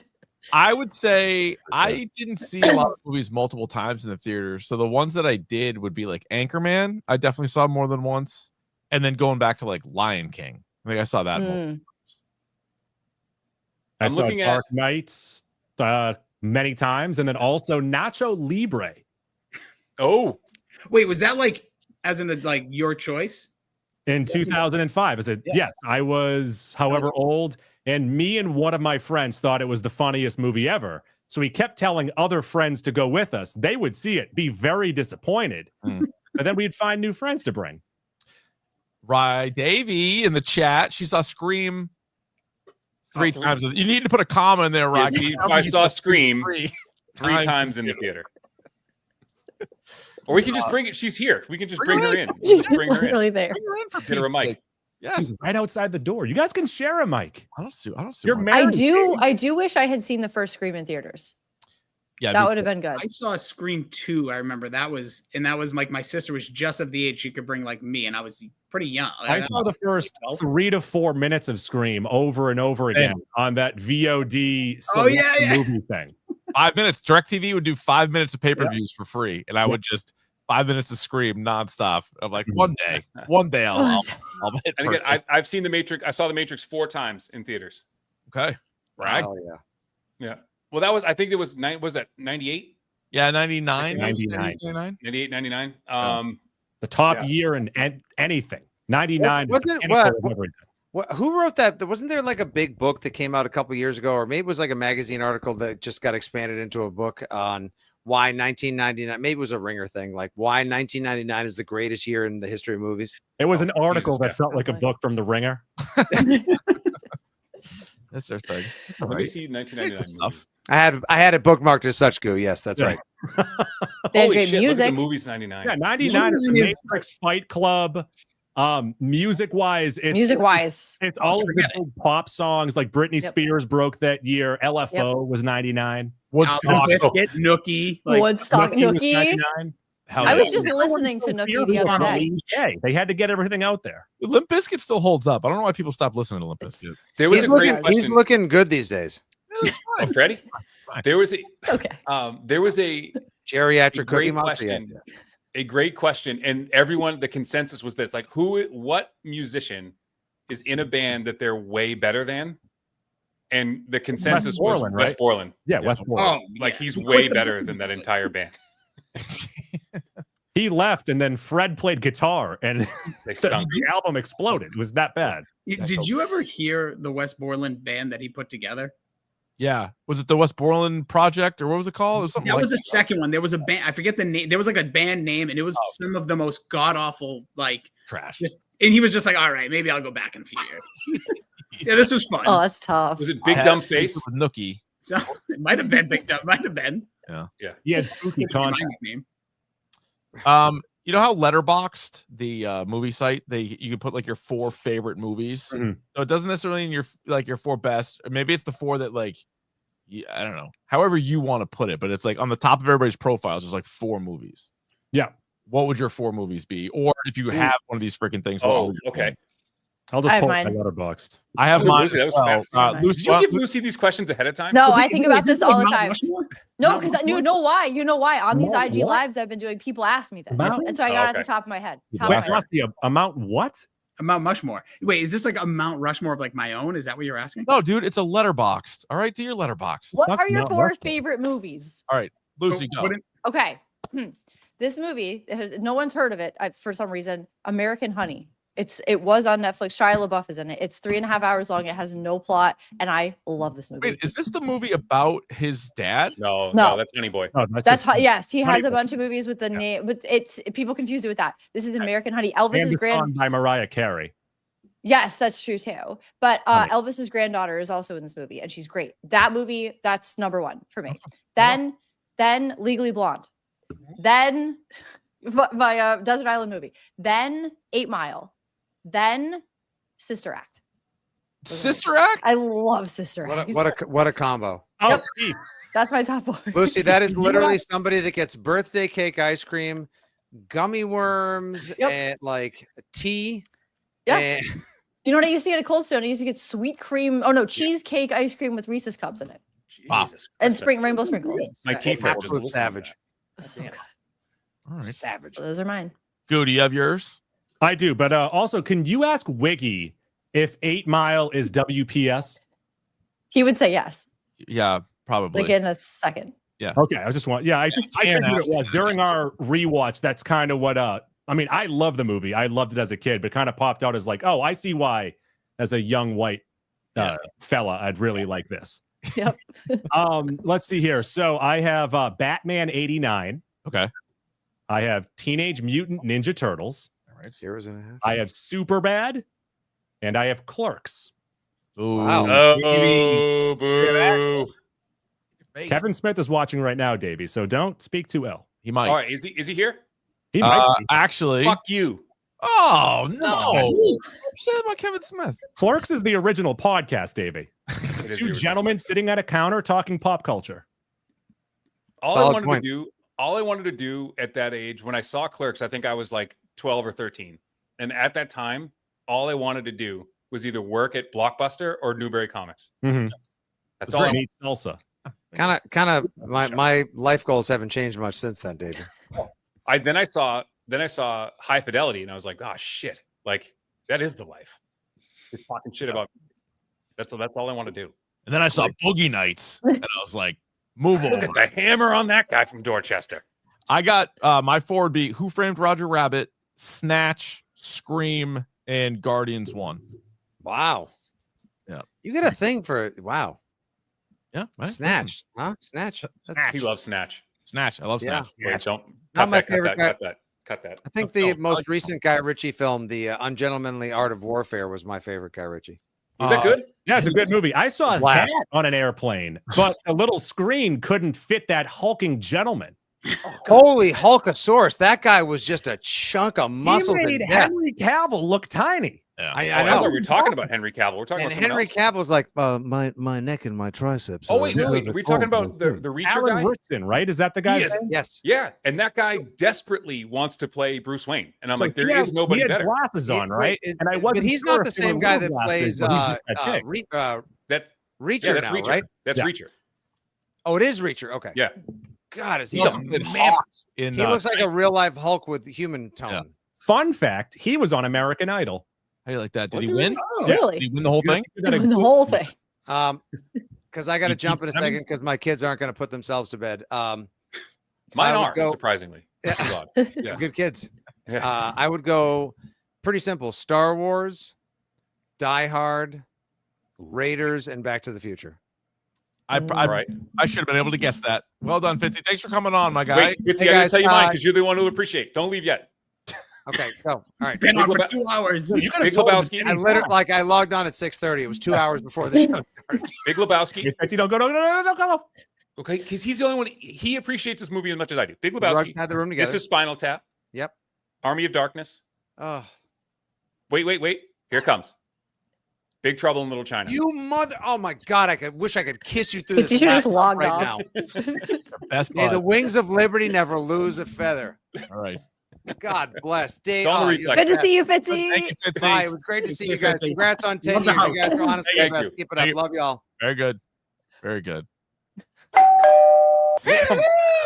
If you Never hear a a break. doorbell and Mrs. Doubtfire saying hello, that means somebody else has joined the show. Davey, you are 0 for 5.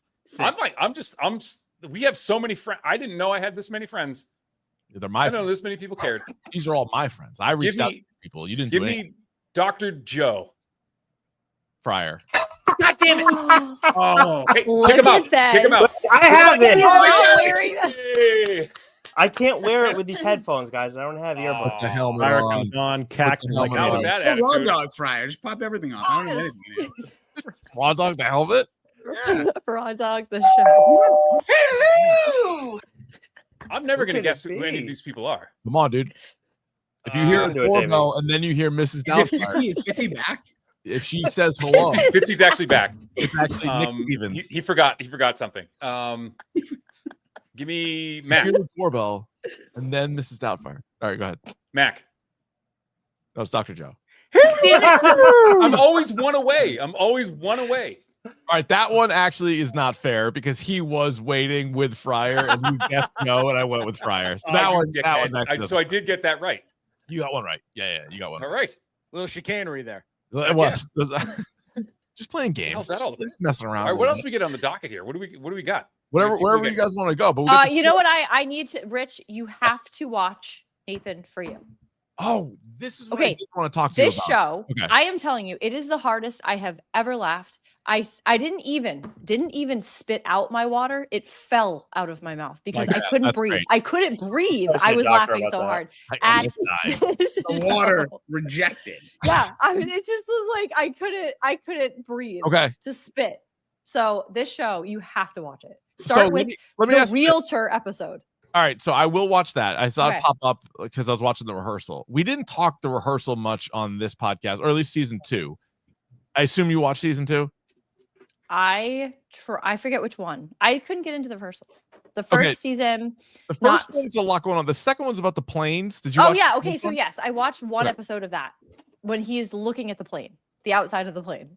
So this guy learned how to fly a plane. Yes, he Did did. hours and hours and hours to fly an actual plane to base for like one half episode of a TV show, basically. Yep. It's But if you watch Nathan For You, not that surprising that he would go to those lengths to do this, because the rehearsal, that's what it was, is that it became too stressful for me. Like the lengths that he was going to was so stressful that I couldn't do it. Yeah. But that season is okay. But Nathan For You it's an absolute gem. It's So we're all in unbelievable. that, like, this show's real. We all think that's real. Yes. Oh, you don't think it's real? Oh, Rossi, come on. What do you think it is? It's a TV show, is what it is. The lady who didn't believe in Halloween she's real. That's real. That lady, that woman is too weird to not be real. As someone you who can't write watches, that. as someone who watches like 14 hours of professional wrestling a week, I'm not going to judge anybody for what they watch and what they buy into, but that show seems. Hey, speaking of Rossi, what's the final year of John Cena? Is that living up to the hype? No. Okay. Speaking of real and fake, being on a show with Lucy, because it's been a long time since her and I were on a show together. I'm reminded of that was all fake. Of the fact that we had Davey on the show on Furloughed Friends one time. We did. And you got a couple times, but specifically, I remember one time doing a Sporkle quiz between the two of you. And Lucy, the biggest Office fan of I got all them all time. wrong. All total wrong. choke. Yep. How about that? Yep. You know, I used to have this party trick. I think I said this on Furloughed Friends too, where like if you started an episode of The Office, I could tell you the season, the episode number, and the title of the episode based on the cold open. Can I say something in my defense? Yeah, please do. I was drunk the entire time. So me being me, can I be completely honest with you? Me being me, I knew that we were doing that and I was fucking locked. Like I was like, I'm not losing this. Yeah. Like I got like super competitive about it. I think you were gonna say you were cheating and you had the test right in front of you. I was not cheating. No, I was like he's using ChatGPT before he came out. I was gonna say at least someone was giving answers. I don't care. It was awful. Lucy had no clue. Yeah, it She was really bad. deer in the headlights. I was wasn't quick on my feet. Well, that's usually never mind. Yes. Okay, that's sad. I'm sad to hear that. TLDR boys. What? Yeah, we're gonna the Office stuff now. No, we don't have to do it now. If we did that now, if we did that today, we'll run it back. One day we gotta do it. I have something right in front of me, just on the off chance Lucy wanted God. to be. Yeah, that's what I thought. All right, we're good. We can do it another time. All right, what's the must read book of the last few months for Fryer and Dr. Joe? Joe, you want to take that first? I got Give me some, but something you go ahead new to read. Well, you got to dive into the absolute stuff from DC, absolute Batman, absolute Flash, all of it. I'm not huge on Martian Manhunter, but that's mostly an art thing. But it's been fucking fantastic. Is Absolute Batman the one he with the bat symbol on his chest becomes like an axe? Yeah. Oh yeah. Okay. Dude, that is nothing. Yeah. Okay. That is nothing. Wait till you get the end of the first arc. I don't want to spoil anything. It's friggin' amazing. Spoil nothing because I'm going to read that. I'm going to definitely read that. A couple image ones that we really like right now. There's one called "I Was a Fashion School Serial Killer." Friggin' outstanding. For 3 issues in so far. I think it's a 5-issue series. I mean, I'd love it to go on beyond that. And then another one, Keefe. I know you're gonna really like this. First of all, you're a Cullen Bunn fan. Mm-hmm. Second, this is like basically if John Constantine had kids. And he died and like they were just left to kind of deal with his bullshit. That is called The Hexiles. Volume 1 of that. Yeah, that volume that finished up at the end of the year. But of course, anything Constantine, you guys know, anything remotely close to that, I'm gonna enjoy that. So I think you guys should check that one out. And Joe's right. Absolute Universes. And it's Wonder Woman's the best. Oh yeah, and it's been an absolute banner year for horror comics in general. Buried Long Ago. Let's see. Far Down Below is really good. Our Ruin. Jesus Christ. Oh yeah, Alex Cormack. The Slasher's Apprentice. The Slasher's Apprentice is fucking awesome. It's only 2 issues in. So far. Like that. Yeah. Let me ask you this, Fryer. Have you been writing? Yeah, I'm working on something like. I mean, obviously the other thing was only 8 pages. The first thing. Yes, there it is. Thanks, Keith. There it is. Yep. I'm working on something that's like 4-issue series. Hopefully, try and pitch it to someone later. But yeah, I've been like working on that for better part of a year. Nice. It's fun. It's fun. It's a horror joint. Actually, you know what? If you guys give me a second, I'll show you the main. And this character. is not while you do that. This is not a place for compliments, but I will say confidently, you can fucking write, man, and keep doing it. Wait, send that to me. I'll send it to you. Yeah, you know what he doesn't God. do? He doesn't comp his friends free books. Fucking snake. No, that's a move though. That's when you make money. That's his That's a audience. That's business key move. demographic. I know. Joe, that's a guaranteed bike. Even cheapskates run for it. What was the feedback from that, Fryer? Did you hear anything back from that? Like when that came out and people started reading it? Yeah, I got I guess like, are you talking about me specifically or the whole cloakroom thing? You more so specifically than everybody, just because everybody's story is very different. But yeah. Good feedback actually. One of the guests that Joe and I had on, so he had seen us talking about it on social, and Joe always plugs it at the start of every TLDR. He's the absolute fucking best. That's why we're Dork's podcast of the year recently. I forgot to mention that because Goose still here. I didn't know if we could or not. Yeah, sure. Listen, it's a competitive field. Yeah. But anyways, so one of these writers had asked to check it out. I sent him the copy of it, and then I didn't hear from him for a bit. I was like, "Fuck, oh boy, does not like it." But then we had him back on, and I was like, he's not going to bring it up, and he did bring it up, and he was very complimentary. That's cool. I was pleased about that. Let me see. I think That's I awesome. have That's this. awesome. Thank you. Yeah, I have it. Let's see here. Sure. We just had the editors of the Cloakroom on a recent interview, and I made a Crashmore joke, and it fucking flew right over their heads. Oh no! Yeah, because they were talking about one of the books as being sort of like because they had a holiday theme, and it was about Christmas, and they go, yeah, Santa's, he's he goes after the real bad kids or something like that, and I made a comment like, oh, they're not gonna get presents that year, they got tattoos. Yeah. And they just went, what? Nothing. That doesn't make sense. Look at Jacqueline Barbosa. Yeah, so this is the main Oh, character. she's hot. Yeah, we tried. If you're into that, Ryer's a real horn dog. You should see some of his other characters. You should see how he poses his action figures at home, by the way. Motherfucker He comes over. he draws it like Dennis Reynolds did. Joe's over at my apartment for the first time tired. ever. And he comes up for my bachelor party, and he friggin' puts like Darth Maul doing cunnilingus on Wonder Woman. It's just like the second he's there, I'm out the door for like 2 seconds. Nice. You've seen Grandma's Boy, right? You guys have all seen that movie? Yeah. The scene in the beginning with Nick Swartzen's house when he's sleeping over. God. By the way, I just texted my wife. It's like, hey, I'm trying to find another XLR cable for you if you want to come. And her response was, ready? Yep. Ha ha ha. No, I'm good. Oh, happy 10 years. Oh, Did you finish it with Yeah, this has been 10 years. Like if I wanted to be on, I would have been on. this is a fun setup. Look at this. That is a nice one. That All was the- good. I like Wow. that. Look at yeah. Way better. Compared to Mike. This. All the stuff you can do on this. It's a That's wild. Once we started spending a little money on this thing, That's right. I know. Finally. We used to do this every night prior. Yeah, I know. It's weird thinking about that. And now we're coworkers again. Despite Exactly. So I went into DraftKings. I did not tell Fryer that I was going to be there because I didn't even think you were going to be in the office. But I left and I got home and you said, were you in the office? I said, yes.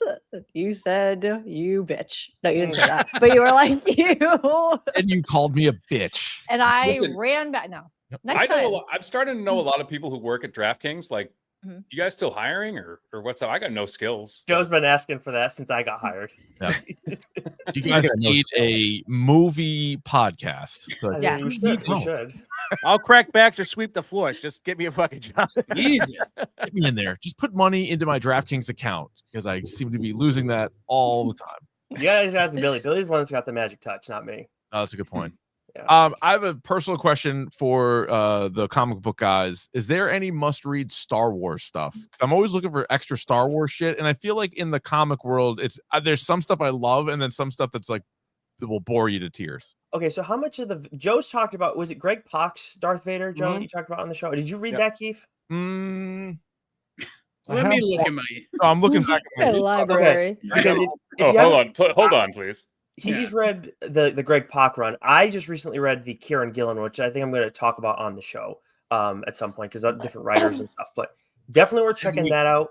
No, I read the Kieran Gillen one. I Okay. read. So that one you Rock read. one's great. Yeah. Okay. Yeah, that one's a later one. And I'm honestly, Keith, I'm going to start checking out Dr. Afra because Gillen created her and she's like kind of like that, like gray area kind of Star Wars character. Okay.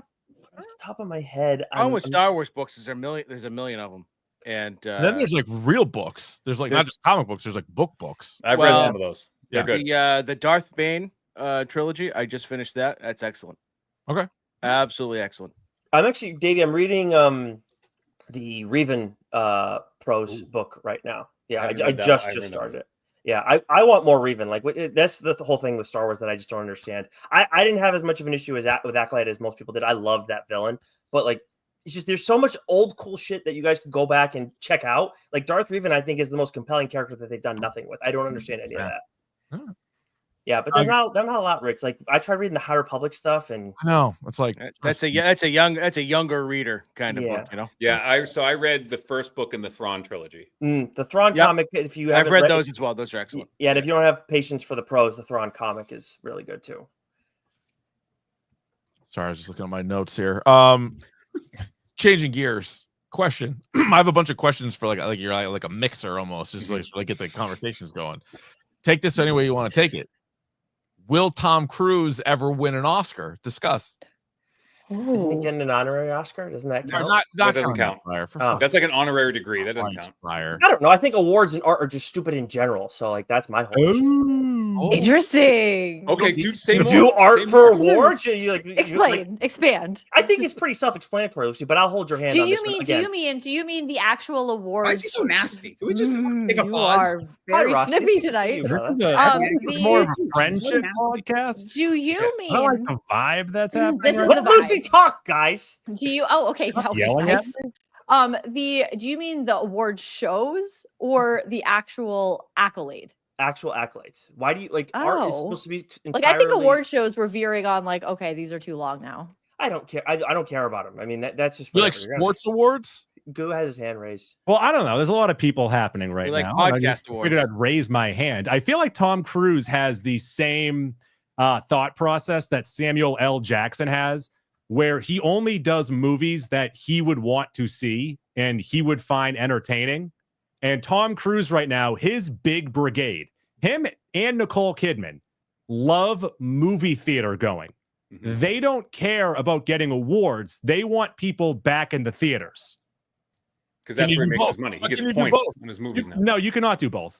So I would argue, and I know you're being a little silly there, because Oppenheimer made a lot of money and also won a lot of Oscars. So like you could do both. And Tom Cruise doesn't really show off his acting prowess now, but if you go back to the 80s, very good.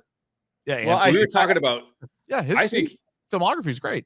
Yeah, Collateral was his like. Yeah. Well, Tom Cruise is in the Guinness Book of World Records twice. One for his grossing, money in movies, and then also for being lit on fire 16 times for his most recent movie. No. Not Wait, hold on. fire. Parachute jumps. Parachute on fire. It was then clipped. He was on fire, which he had another parachute ready to go. What? I think once he's done doing action films and he wants to do something serious, He'll he be can dead. easily win one, right? No, he'll be dead by that time. Yeah, no, like how much longer? He doesn't age. Look at him. He doesn't look a day past 35. That's Oh my God, debatable. he's in But if better he shape does than his me. own stunts, Listen, he's gonna be a lot He does shorter of a most his life. own stunts. It's not all the stunt. I have only seen one Tom Cruise movie in my life, What movie and was that was Cocktail. last year. Cocktail. Top Gun. Maverick or the original? I went so far into my life, just happened to never see a Tom Cruise movie. So That's And okay. I don't Never know how it seen The happened. Last Samurai. Come on. Never seen it. I've never seen it. I don't know skip that what one. to. I You can skip that tweeted one. this once and people responded like, "You mean what about blah blah blah?" I have never seen. yeah, why would you one, lie? Except Have you for seen Tropic Top- Thunder? okay, Top Gun yeah. 2, What That about might be his greatest role. not Tropic Thunder. No. Okay, that would have Never been my seen guess. it. You would love Tropic Thunder. Davey's never seen Titanic. I have not. Oh, God bless. I Let me just ask told you- all the girls in my grade wouldn't shut the fuck up about it. It was like 7th or 8th grade. They wouldn't shut up Oh, about the it. Like, I get soundtrack that. I was get that. always in everybody's car. We Oh. were listening to Celine Dion. God damn. Yeah, I just had no use for that movie. And it was 2 VHSs. Mhm. That's, Get that was the fuck other outta thing. here that with pissed me that. off, too. I was just gonna say it was 2 And VHS. double the price. I forgot about tapes. that. Yep. Goddamn tapes. Gone with the Wind was You like have a 5. smoke break. Yeah, there's a lot of tapes. That was a lot. Forrest Gump was also 2 tapes. Was it? We had one tape. You had it on one tape? Oh, I had the snap. DVD. On a big tape. Big tape. In Collateral, would Tom Cruise have been a lead actor or supporting actor? Supporting. All right. So here, who was nominated for supporting actor that year? And let me know if Tom Cruise should have been nominated. Morgan Freeman won for $1 Million Baby. I mean, that's he won, right? Okay. He And won. He was so good in there. Alan Alda for The Aviator. Sure. Alan Alda. Thomas Hayden Church for Sideways. Of course. Jamie Foxx for Collateral. And Clive Owen in Closer. Okay, so I think we just answered the question that Tom Cruise would be the main actor then. Okay. So who was both Alan Alda. So wait, no, because you wouldn't have two supporting, but then no main. You can't do that. Yeah, you can't. No, there has to be a main. There has to be a main character in a movie. Like Fryer said, awards mean a lot. Yeah, and they have to have rules. You gotta have rules. People They accepted him need too fast. rules. They accepted him too fast. Okay, so who is up for? Tell me you'll Best never Movie do Actor? another Let rule. me just ask him this though. What about, is that the same rule for television? Because I feel like in television there's a lot more ensemble and people get like supporting. They use Yeah. an stick. Like I think on Friends, I want to say that They were an Courtney ensemble. No, one of them was given like the main, and then the other two was supporting. Like they'd pick one and then But do it correct me that if I'm way. wrong, don't they in like Golden Globes? Isn't it just like actor in a comedy and like actor in like a drama, or do they also do supporting? They're They do. supporting those. All right. So anyway, lead actor in that year was Jamie Foxx for Ray. The big one. Oh. Again? That crushed it that year. Don Cheadle in Hotel Rwanda. That was a good one. Johnny Depp in Finding Neverland. Okay. Leonardo DiCaprio in The Aviator. Ugh. And Clint Eastwood in $1 Million Baby. Okay, so he could have gotten a nom at least. Tom Cruise should have been nominated that year. Johnny Depp got nominated for Best Actor over Tom Cruise that year. Yeah. As he should. In that movie of I all love movies, Johnny Depp. that's fine. Yeah. Not in Finding Not for Finding Neverland. No, not What was Neverland. the movie again? All What movies? was the movie again? Finding Neverland? No, I was asking Lucy to see if she knew what it was, or she Yeah, was saying Finding. Johnny Depp I in don't general. think I ever saw Finding Neverland. Okay. I just love Johnny. Johnny Depp had a good run where every character he played was the title of the movie. Yes. He was in like 8 movies in a row, whereas like Donnie Brasco, and, What was it, Mordecai? Edward Scissorhands. Edward Scissorhands was another one. Rare Window. The Rum Diaries. He was the Rum Diary. Yes. He was the big giant rum diary. Anyway. Will Johnny Depp ever win an Oscar? No. He better. I think he actually will. Actually, He's I not- don't know now. He's on a Not anymore. redemption now. No, he's gonna get This his. time. Is he He's gonna back? get his Total redemption. baby I, face. I That thought that brain of there his was a seems like swing back Swiss cheese toward by her now. for a little bit. Just Oh, yeah. wait for Johnny Depp renaissance. Sweeney That's- Todd. Sweeney Todd. That's I right. gotta tell you, Willy I love Wonka. Sweeney Todd. his We're kid, on- his kid was pretty good in Nosferatu. Yeah, she was. She was very Pretty good. good. Right. I finally watched that. I don't know. I about didn't. that I one. didn't care for most of it. I feel like that was too Oh, slow of no. a burn for me. Black Mass. Huh. I mean, he crushed Oh, it. that's right. right. Yes. Right. That- think I saw he got that in nominated theaters. for that, right? Probably. Maybe. I don't know. I'm not sure. I don't know. I can't It, find it was his the blue blog. eye. The blue eye contacts threw me though. They were like, That was look weird. directly at him. Yeah. You know what I don't understand, and I never will, is on Wikipedia, really famous actors have their filmography on another site, like on another page. It's like just put it longer on the actual page that it is. They're always bitching about money. Save I was money. just Keep gonna it say, all in if one you give page. $1, they'll do that. 7 cents. I'm not Every giving time you don't give a enough fuck, they're time. moving it onto another page. All right, ready. He played Edward Scissorhands in Edward Scissorhands. He played Gilbert Grape in What's Eating Gilbert Grape. He played Ed Wood in Ed Wood. He played Don Juan DeMarco in Don Juan DeMarco. I don't even know He that. played Donnie Brasco in Donnie Brasco. Rango. That might have been where it kind of. He did play Rango. He did play Rango in Rango. He was the pirate of the Caribbean. He was like the main one. Yeah. I think he must have stopped. He was like, guys, we got to stop doing this. Since they noticed the trend. I wonder if that had something to do with like with his contract or whoever his agent was. Like that's a hell of a move. Like, I have to be the title, and I can't lose a fight. I can't die. Can't die in the movie. Then they'll. Can I tell you a terrible thing? Speaking of What's Eating Gilbert Grape, my sister's. This won't be offensive. Let's leave the mom out of this. She's been I was just gonna say. please. No, it's not the mom. It was not the mom. My sister, when she was younger, used to do a great Arnie impression from No. What's Eating Gilbert Grape. No, She she to did. this day she would kill it. It's But- 2025, Dave. you're not Come on. allowed to do that. You're not allowed to. She doesn't do it anymore. But I'm saying she could. So I have the National Lampoon channel on anytime I turn my television on, and Tropic Thunder is constantly on. And I turned my TV on at the exact time of Simple Jack the other day. I'm like, God damn, this is. But to finish that story, my sister has a 3-year-old daughter who I've taught. Trying to save your sister. Can I get another airplane story from Rusty? Yeah, I got another one. You guys, I got Arnie and what's eating Gilbert Grape goes, match in the gas tank. Boom, boom. Like I taught that to my niece, and my sister is still pissed about it because she sings it all around the house now. The 10th and final year of the Dork podcast. We enjoyed our time. Thank you for listening. Hey, we had a good run. Dork X, we had a good run. We're moving over to OnlyFans. Are you guys going to space soon? That's usually what happens in like the 10th year, 10th movie. You go to space, right? You gotta go to space. Oh, yeah. Like Katy Perry. Or like Jason. Did you hear that there's trouble in paradise? Speaking of Pirates of the Caribbean and Katy Perry, that Orlando Bloom was like pissed off about the space travel thing, and he's like, I'm out. I'm not fucking dealing with this anymore. Really? Not hear that. Well, they're going to Jeff. He's going to Jeff Bezos' wedding and not taking Katy Perry's as +1. What? Yeah. You would think he would want to go, and then Katy Perry would go, and he would say, "I'm out." Yeah, that was that's Orlando weird. Bloom is going, but not taking Katy Perry. Or maybe he was hoping the fucking rocket would, take care of Yeah, take would care of him, go missing. She seems just awful. Am I He's wrong? trying to In get that? I turned on Katy Perry when the haircut. It was the haircut. When she's trying to do the Miley thing? It was just too short and it looked bad. And that's where it turned me off to her, and she's just too much. And if she never cut her hair, maybe I would never think that. But it was the haircut. To not like somebody. I totally. She agree. peaked with know, Left Shark. you. Music around that time also. The shark, plays- what's the swish swish song? Oh my God. Remember that on Saturday Night Live with the backpack Why kid? is that a song? Yeah. Oh, that was so bad. The music video is great though. They're all playing Speaking of basketball. music, Davey, I love those pictures of the Awesome. pre-reckless. Video was Those were awesome. Those came out great.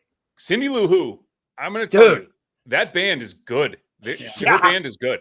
Yeah. Gossip Pretty Girl. Reckless, they're really, really fucking That's good. fine. Somebody Gossip. Mix My Medicine is my favorite song by them. It's that thing slaps. It's a good stuff. Hey, is You that guys- the girl from Gossip Girl? Yeah, it's Yes. Gossip Girl. Oh yeah, I know who that is. Taylor Momsen. Yeah. Oh yeah. Little Jenny. I never finished Gossip Girl. I like binged started. it. I Wait, got do you know who the Gossip Girl is? yeah, I think I do. Just because of the internet. I don't want to say anything right now. Your listeners You are mean all the voice? watching. You mean I the don't wanna voice or who ruin- it was at the end? No, the voice is actual Kristen Gossip Bell. Girl was. Kristen Voice Bell is Kristen in Bell, the final episode. Yeah. But she wasn't On a Gossip related Girl. note, I She did wasn't watch. Gossip Girl, but she was the No. voice. No. She was the voiceover. I never watched it, but I looked it up because Yeah. everyone watched it. Everyone around me watched it, and I never did. But I just looked it Pretty up. good. Couldn't get I was into like, it. oh. Yeah. 7 seasons, 25 episodes a year, It's a lot. hour Yeah. long.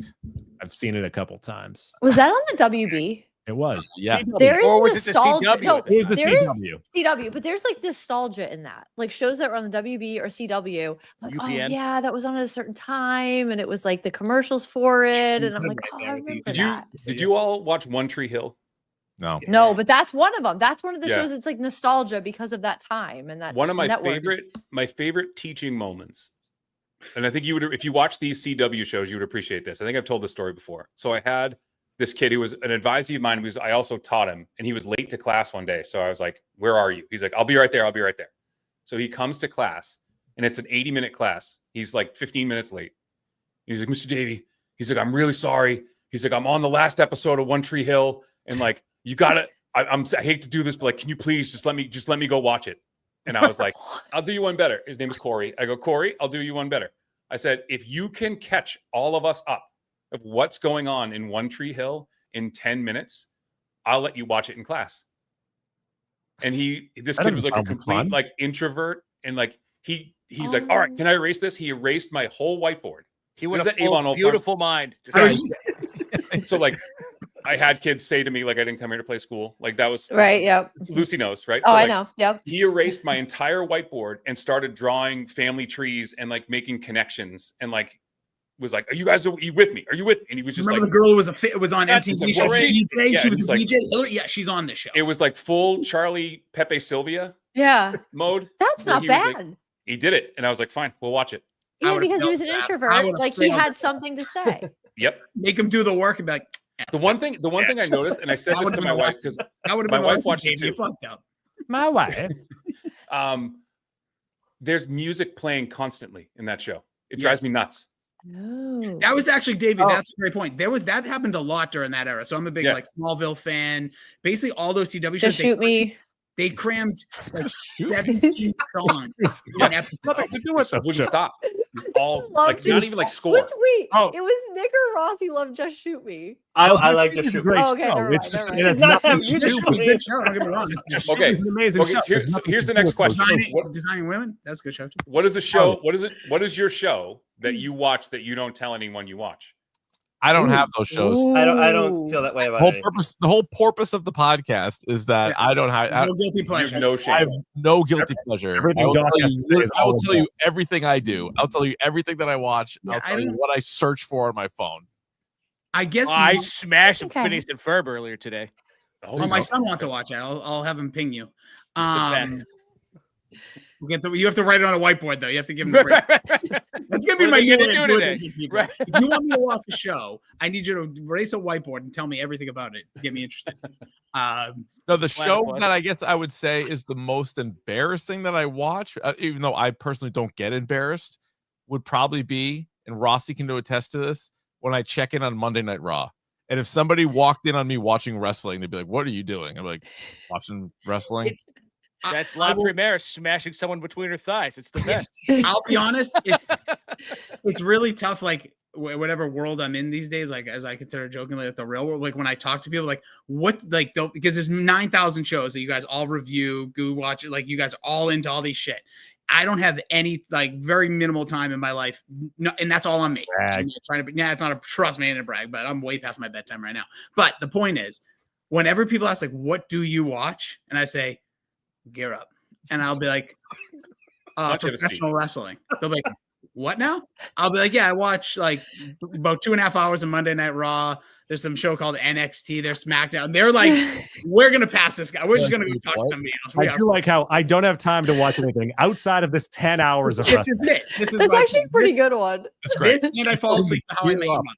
That's It's it. like, you guys seen that new Marvel coming out? It's supposed to be nuts. It's It's like, nuts. People are actually losing their minds. You're like, wait a second. Like I don't even see commercials for shit anymore because it's on Netflix. So I don't even know. You see that Alistair Black promo? And you're like, what? Oh, that must have fucked you up when they were like brought it to Netflix. There's no commercials anymore. That must have just like. I'm dead serious. I see nothing. Like people are like, "Oh, did you hear about this?" I'm like, "What? What happened in Iran?" No, I didn't see it. It wasn't on Raw. You see Rhea Ripley though? Woo! Yeah, well, hey, Climb that like a ring-tailed lemur. Jesus. Calm down. I'm a little guy. Google that later. All that's to say, I think points. I've seen every episode of Dr. Pimple Popper. Oh, Dude, I love that maybe I watched 1,000-Pound Sisters. Hell yeah. Religiously, but I'm can't watch that shit. embarrassed by that. I Sodies. love them. I think I've seen every episode of Charmed, but on mute at the gym because it's always on. It's always on. It used to be on mute It doesn't at the matter what time of the station day. in the morning.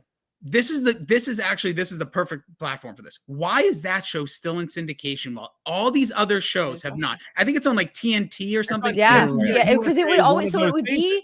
That's why it would be on at the station because the Celtics game or something. The next morning it would be 98 to 2004. It's a great show. Dude. How long? Whenever I turn it on, I'm like, "What the fuck is happening?" None of this makes any sense. Well, it's like, was that a Joss Whedon show? It wasn't, right?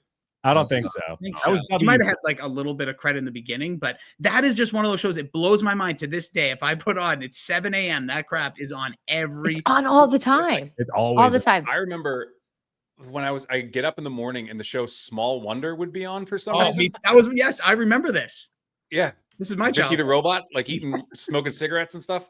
Weird fucking show. That was a weird show. It was a weird show. show. Can I just brag for a second because I have to hop off and I have to be at Nesson tomorrow at 6 for the 8 to 10 show. So we're waiting for the brag.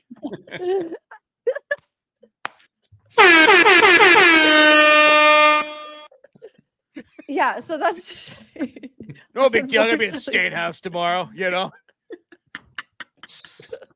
Deliver a big speech to the UN, you know. Was it Tiny Tiger Woods? You interviewing little Tiger Woods? Yeah, exactly. You a little doll.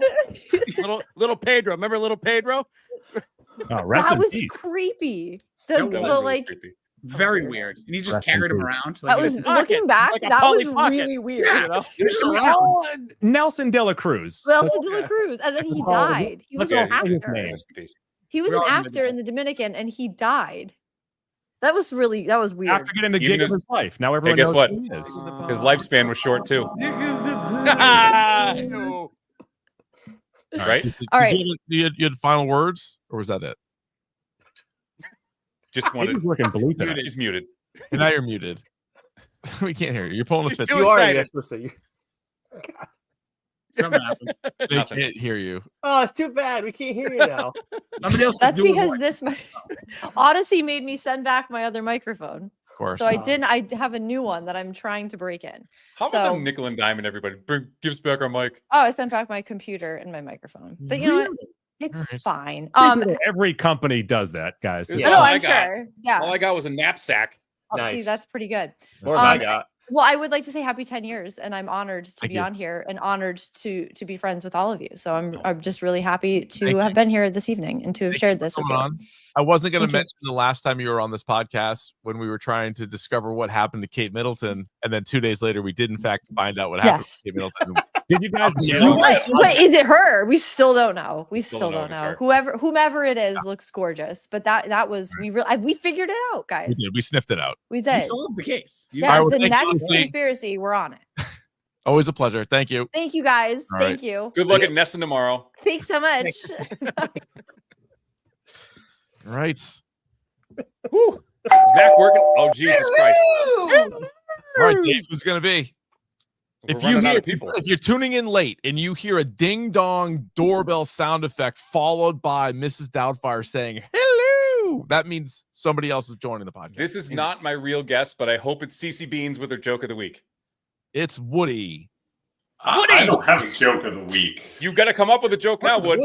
Nobody told me to come prepared for joke of the week. Well, you don't have as good a joke as Keith. CC. I tell you I that. bet Fryer. Seriously, I'm not going to try to upsell here. That's not the way I wanted to come into this. Wood, what are you drinking tonight? Bourbon, actually, not even a beer Oh. tonight. Oh. Really, beer tonight. it's Sunday night. You got to prepare for the week. That's true. Got a whole week ahead of us. What's your poison? This one is Eagle Rare. Oh, very nice. Very Okay. nice. Yeah, Good one. how about that? Couple of Yeah. bourbon then. Hey, guess what? Yeah. At now 44 years old, I can't drink whiskey anymore. What happened? Gives me heartburn. Oh, right here. Oh. Right. You You're get running one out of these, options here. I don't. No, I'm not. I still have one really good option. Root It's beer? not drinking. So Root beer. Yeah, exactly. I enjoy an A&W root beer in a frosty mug from time to time. Davey, There's a what's your diner- favorite company root beer? He might dabble with the Roy Ooh. Rogers. you know? Okay, sure. I was a huge IBC guy back in the day. Oh yeah, that was good. I like the For root- cream for soda. root So beer. Paige Beckers, the WNBA player, she has her own Gatorade flavor. Yeah, what is it? Shirley Temple.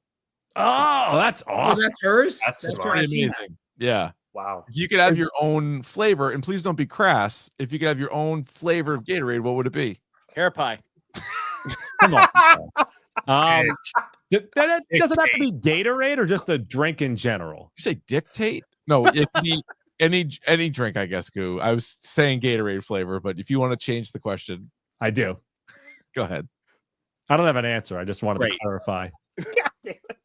Not enough Miami Vice. I would say give me some more Miami Vice flavor. Or How about a mojito Gatorade? Oh, All right, big dog. I hear you barking. Can they bring back Ecto Cooler? Does anybody remember Ecto remember Cooler? Ecto That was already a thing, but let's. No, but I stick think with it's that. fair. Everything comes back. it around. came back and then it went Bring away. back the Ecto Cooler. Yeah. Bring back the Hostess Ghostbusters fruit pies The there. fruit pies. What? Yeah. The turtle okay. fruit. Turtle fruit pies. Turtle fruit pies. So we're just vanilla. No, we'll I say think it was like a Boston cream Different kind cream. of thing, right? Fruit pies, huh?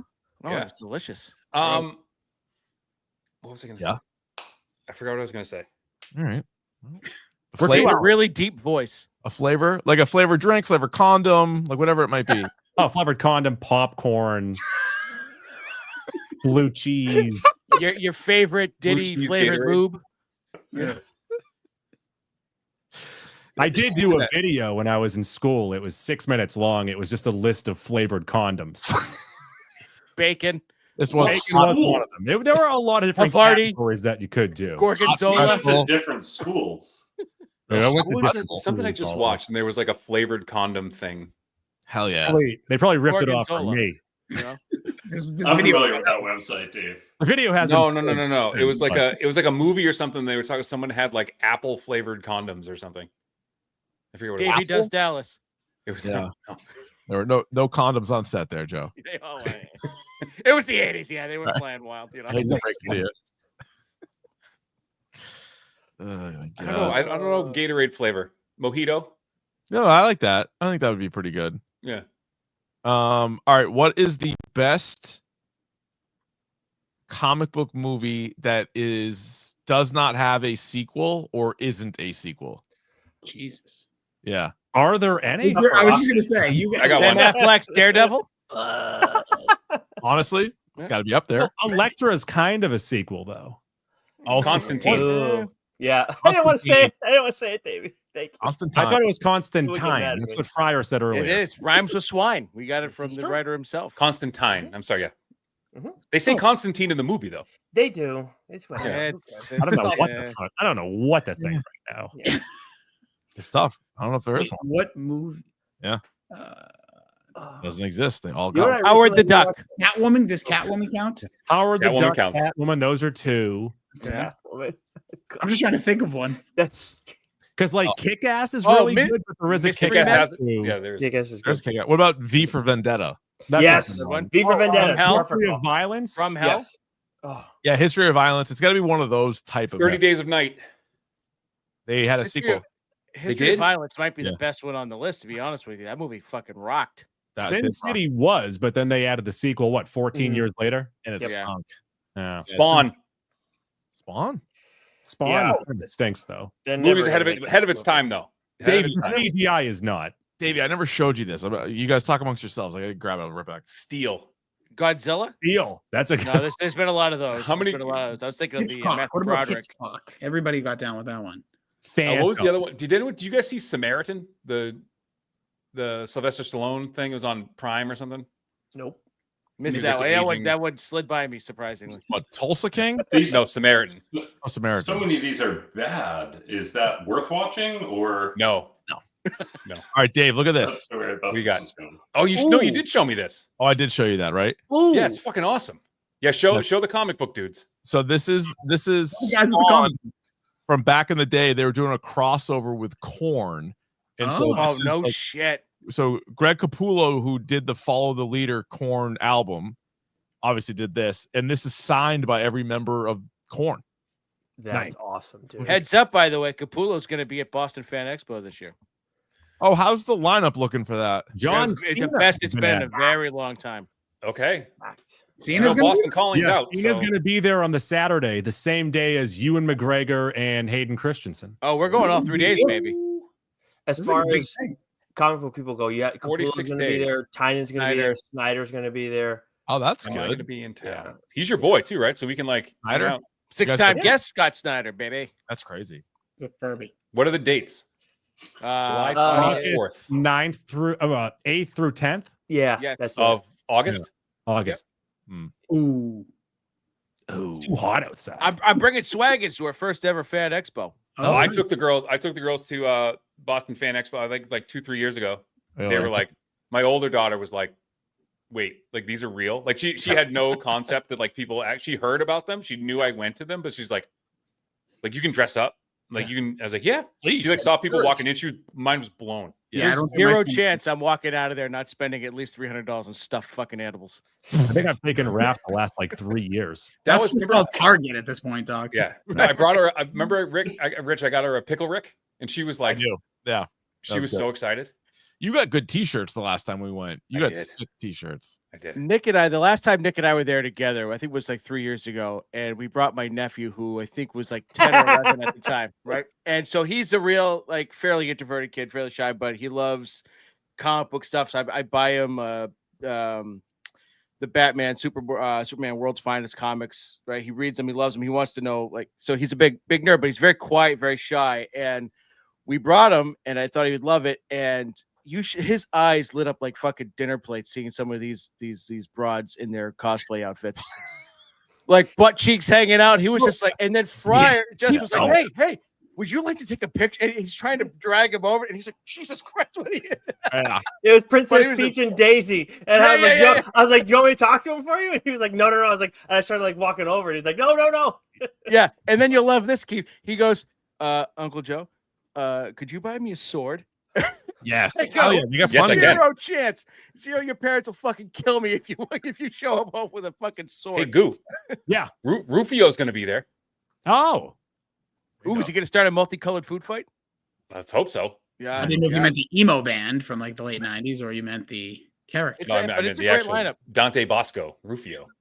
And it's back at the Seaport, What was too. the rest of Bosco's career like? He does a lot of voiceover stuff, I think. Okay. Did you see John Cena at the Fanatics Fest? They had one of those things, like the punch. Did you see his free throw shot?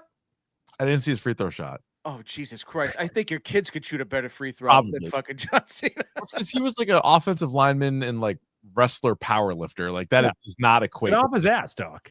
Okay, but the ball was out of his hand before his follow through. Was it worse than Joe Burrow throwing a baseball? Did you guys see that? I was gonna say, it's like those first pitches. It's like those first pitches. That was insane. John Cena is like a 17-time world champion, Joe. So I don't give a fuck if you see. There were he's the greatest of all time. Maybe he couldn't see the fellas that brought a case of 73 beers up to Wade Boggs to have him sign the case of beers. That was awesome.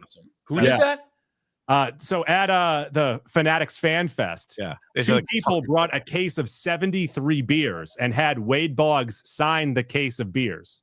And he signed. And Boggs said he should get the Always Sunny crew to sign it too. He said that, and then they said, "Oh, how many beers did you actually drink?" He goes, 73. 73. Yeah. No, I'm sure it was more than that. But anyway, he said different things at different times. I'm looking at the lineup for Boston Fan Expo, and I'm looking at all like the movie TV celebrities. You go down animation voices, and then you have gaming stars. Going to be there. Yeah, but they have gaming stars, and like Giancarlo Esposito is listed as a gaming star. Of course, there's a lot of voice in games. Still, like stuff. That out. He's also like Gus Fring. Yeah. What? But I Maybe think he's a badass gamer. You don't know. But if they don't have like a whole, he's like a Twitch guy. No, if he's not with like Cranston and Aaron Paul, they got to like find a place for him. So I think that's probably what happens. You know who they have? The kid from was a Kimir from the Acolyte. Oh, I want to shake that dude's hand and be like, "Listen, that show stunk, but you were incredible. Not your fault." Give him the real Robin Williams treatment from Good Will Hunting. Yeah, I love that character. Like, stop hugging me. Awesome. It's your fault. I know he voiced the guy in Far Cry 6. Shit, I have it on my shelf right here. I know that, but like, I'm talking to the chat. I'm talking to the chat. Chat, just telling you, just Barking. He was actually played the bag. He was in the game. Anyway, so John Cena had the punch. So John Cena, where it's like you punch it as hard as you can, and it gives you like a score. Yeah. And so he did like the "you can't see me," and then he like fake punch, didn't hit it. Then he did it again. And everyone's like booing him, and he's like, "I haven't punched anybody for real in 25 years. I'm not starting now." I was like, no. That's a lose-lose situation. Unless you break the thing, they're gonna be like, "Pussy." You're like, there was something. I don't know when it's had to be during like their heyday, but like Dave Bautista, who's now a crossover, very famous. He was a ginormous human being. Not that he isn't now, but he did one of those things. I don't know if it was one of the punching. It was at a like, whatever whack-a-mole. Dave and Buster, yeah, one of those things. And he like whatever he did was bad. And there's something, and he smashes the machine, and it's like that's what you do. If you don't hit it, like it was maybe it was whack-a-mole. I don't know if you remember. And he just fucking like people like booing him or like making fun of him, and he knew I'm not going to hit a person, so he just shattered the machine. Nice. That's it. Blips and chits. Charge him. Yeah, he does what was the name of that game? It was just like the Roy or something like that. Yeah, you basically just played like a guy. He's like, you had a heart attack and then you went back to work at the rug store. I'm going to jump in a minute, but I actually have a question. Video games. Yes. Yeah. I'm trying to hit all the stones here. I'm trying to get the ones that I love. Hell yeah. If anybody here gotten their hands on a Switch too? No. We're going to wait till they fix the bugs. Drop the fucking price. Well, that's not happening. And have tariffs, more games tariffs, on man. there as well. I bet there's no fucking games on it. I think there's one fucking game on it. There is a game. There is a single game. You could. There's a Mario Kart. This is my favorite thing. It's like Mario Kart, whatever, like across in the world, whatever it's called.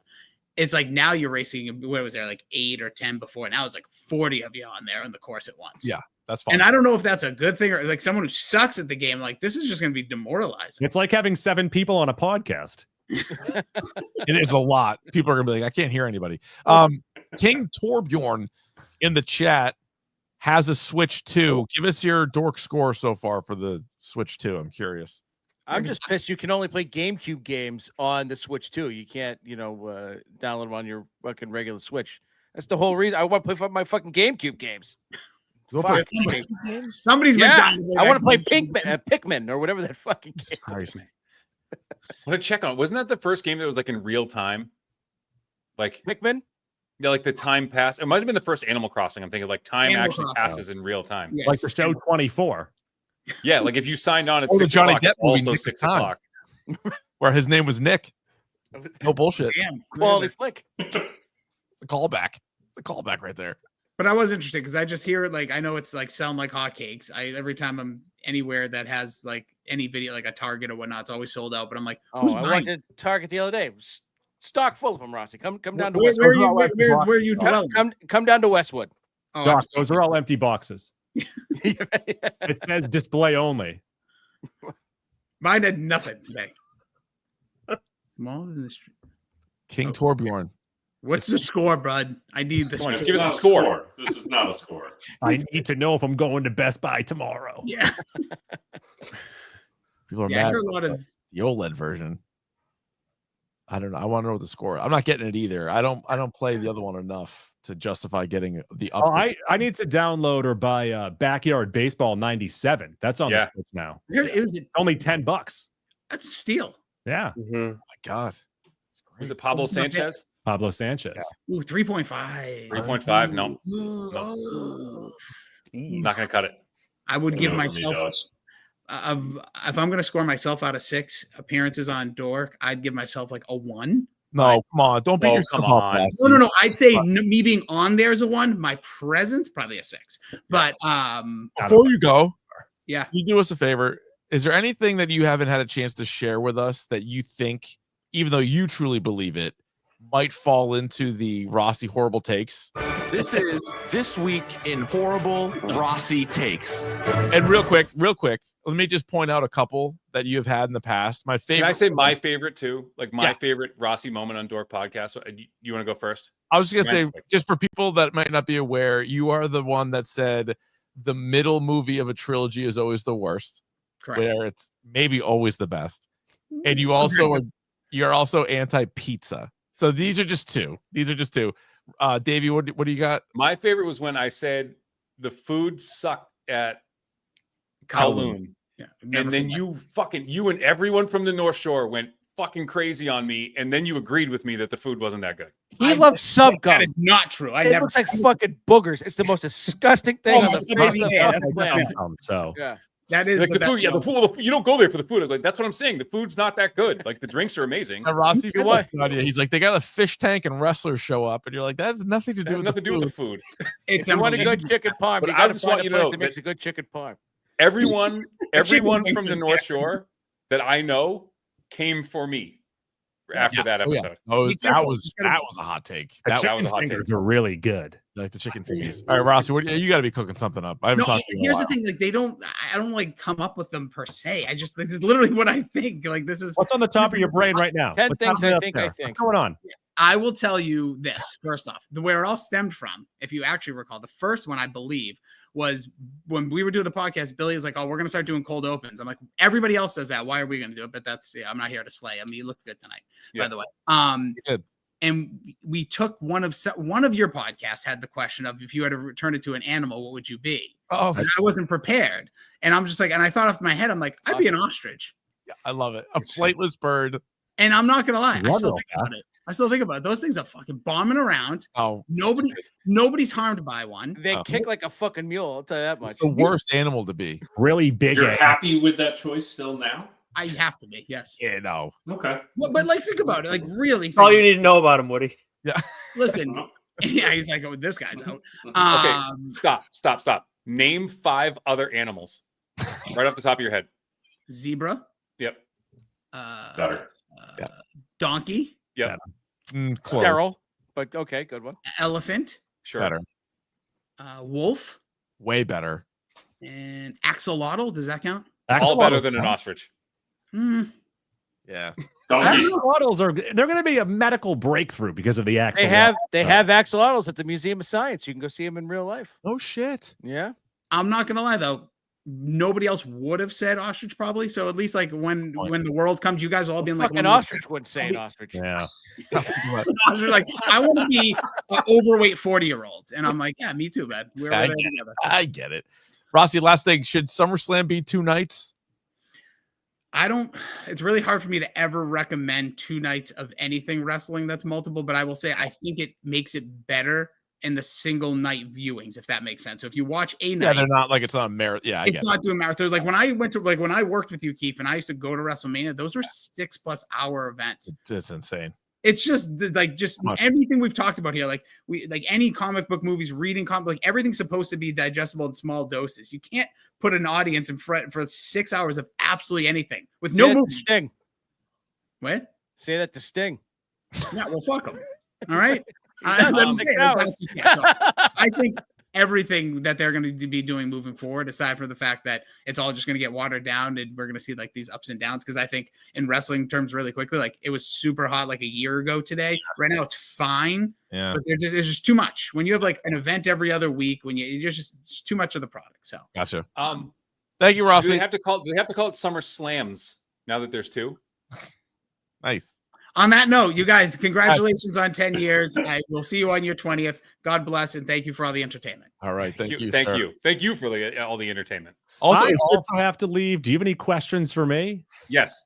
No, what's up? Why? How's it hanging? Why? How's it short and shriveled? When can you turn around all this audio production for us? Like how?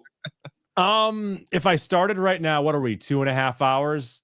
It would take me a little bit of time. I'd have to separate everyone's voice and then cut out some people talking over. Get rid of Fryer. Really, it's mostly people talking over. I just want you to. I wanted to rank the MCU movies before you go. Okay. We're at tier the MCU movies. Yeah. No, that won't take long. Yeah, cinematic universe. I know we're just over halfway through with this right now, but my favorite moment so far is hearing people talk over each other and just looking at Goo's square and your face, just like listening to everyone talk over each other. And I almost started doing the thing where I started doing this. Why would you do where that? I wanted to just people do not like that. People do not like clicking. People do not like glasses clanging down. I'm talking to you, Billy D. Swallowing into a microphone, chewing. There's a lot, and I'm not going to say any names. There's a lot of people that smack their lips that are currently on the radio. That is I thought you meant not professional right now. No, he's not on the air. He doesn't do it. Okay. I don't lip smack. Not on the air. No, off the air. That's all. Sit there. How do I sound, Goo? How do I sound? This is a mic that you recommended here. You sound great. Fryer, I'm not sure if he actually hooked his microphone up. Fryer did a full podcast with me, and he's like, "Oh, I forgot to put it on the snowball 2022 call. They want the snowball back." Yeah, remember when I had the cardioid facing the wrong way for an entire episode? Yeah, I do. Once. Or your voice? I feel like I'm talking normally. So bad. It has to do with the connection. It has to be the connection because my shit's fine. It was. I still don't know. To this day, I still don't know what causes that issue. I love it though. People do enjoy it. Button on the machine. You can just push it. It works like this. We did 2 full episodes like that. I know because I couldn't figure it out. No. And then I Comcasted it. Someone commented and said, "You, a snowball." It was also from my favorite movie, Clerks. I'm back. Regular Goo again. Regular Goo. And I'm talking to the chat, Josh. You don't tune amps to drop D. You tune guitars to drop D, not amps. Just like Korn. Korn did that, right? Well, their drop C. String. Oh, they drop your nuts too. Yeah, because they got 7-string guitar, so they drop C sharp. I think. Rip. Nice. What about the B sharps? Yeah? The B sharps, yeah. No, one of the best. So, Woody, you remember this? Like I had a guitar in our dorm room, and Woody, you were there. Keeps like, could you just play Korn? I'm like, it's not going to sound good on an acoustic guitar. He's like, just do it. I was like, okay. You're like, yeah, that sucks. Don't do that what he anymore. wants. There was no talking him out of that. I was like, Like fine, I'll play it, but Davey, do you know the first music video to be retired by TRL? Was it Freaking Unleash? No. No, wait. It was Baby One More Time? Incorrect. Was it Bum Bum Song by Tom Green? No, it was Got the Life. Oh, Got the Life. I was close. Yeah. Bum Bum Song was retired after a week. After it hit number 1, Tom Green was like, I feel bad for the actual artists that can't beat my fake song. I thought MTV told him, they're like, dude, we got to stop doing this, because he would tell everybody every night to vote for it on TRL, and then it would like win number 1. And I would go home every night and I would vote for that every single time. I think I voted for it a couple times too. Excited when it hit number 1. I don't think anybody did a better job than Tom Green did at being Tom Green for like a 3-year run. That was like unbelievable stuff. Tom Green also explained to Joe Rogan what a podcast was back in like 2002. Yeah, and he basically was doing all the Jackass stuff before Jackass, hosting a show. Like he hosted like an in-studio show, and then would just show clips of him doing what all the Jackass guys ended up doing. So what you're saying is that Tom Green is the greatest entertainer of our generation. I mean, the most influential. I think he is.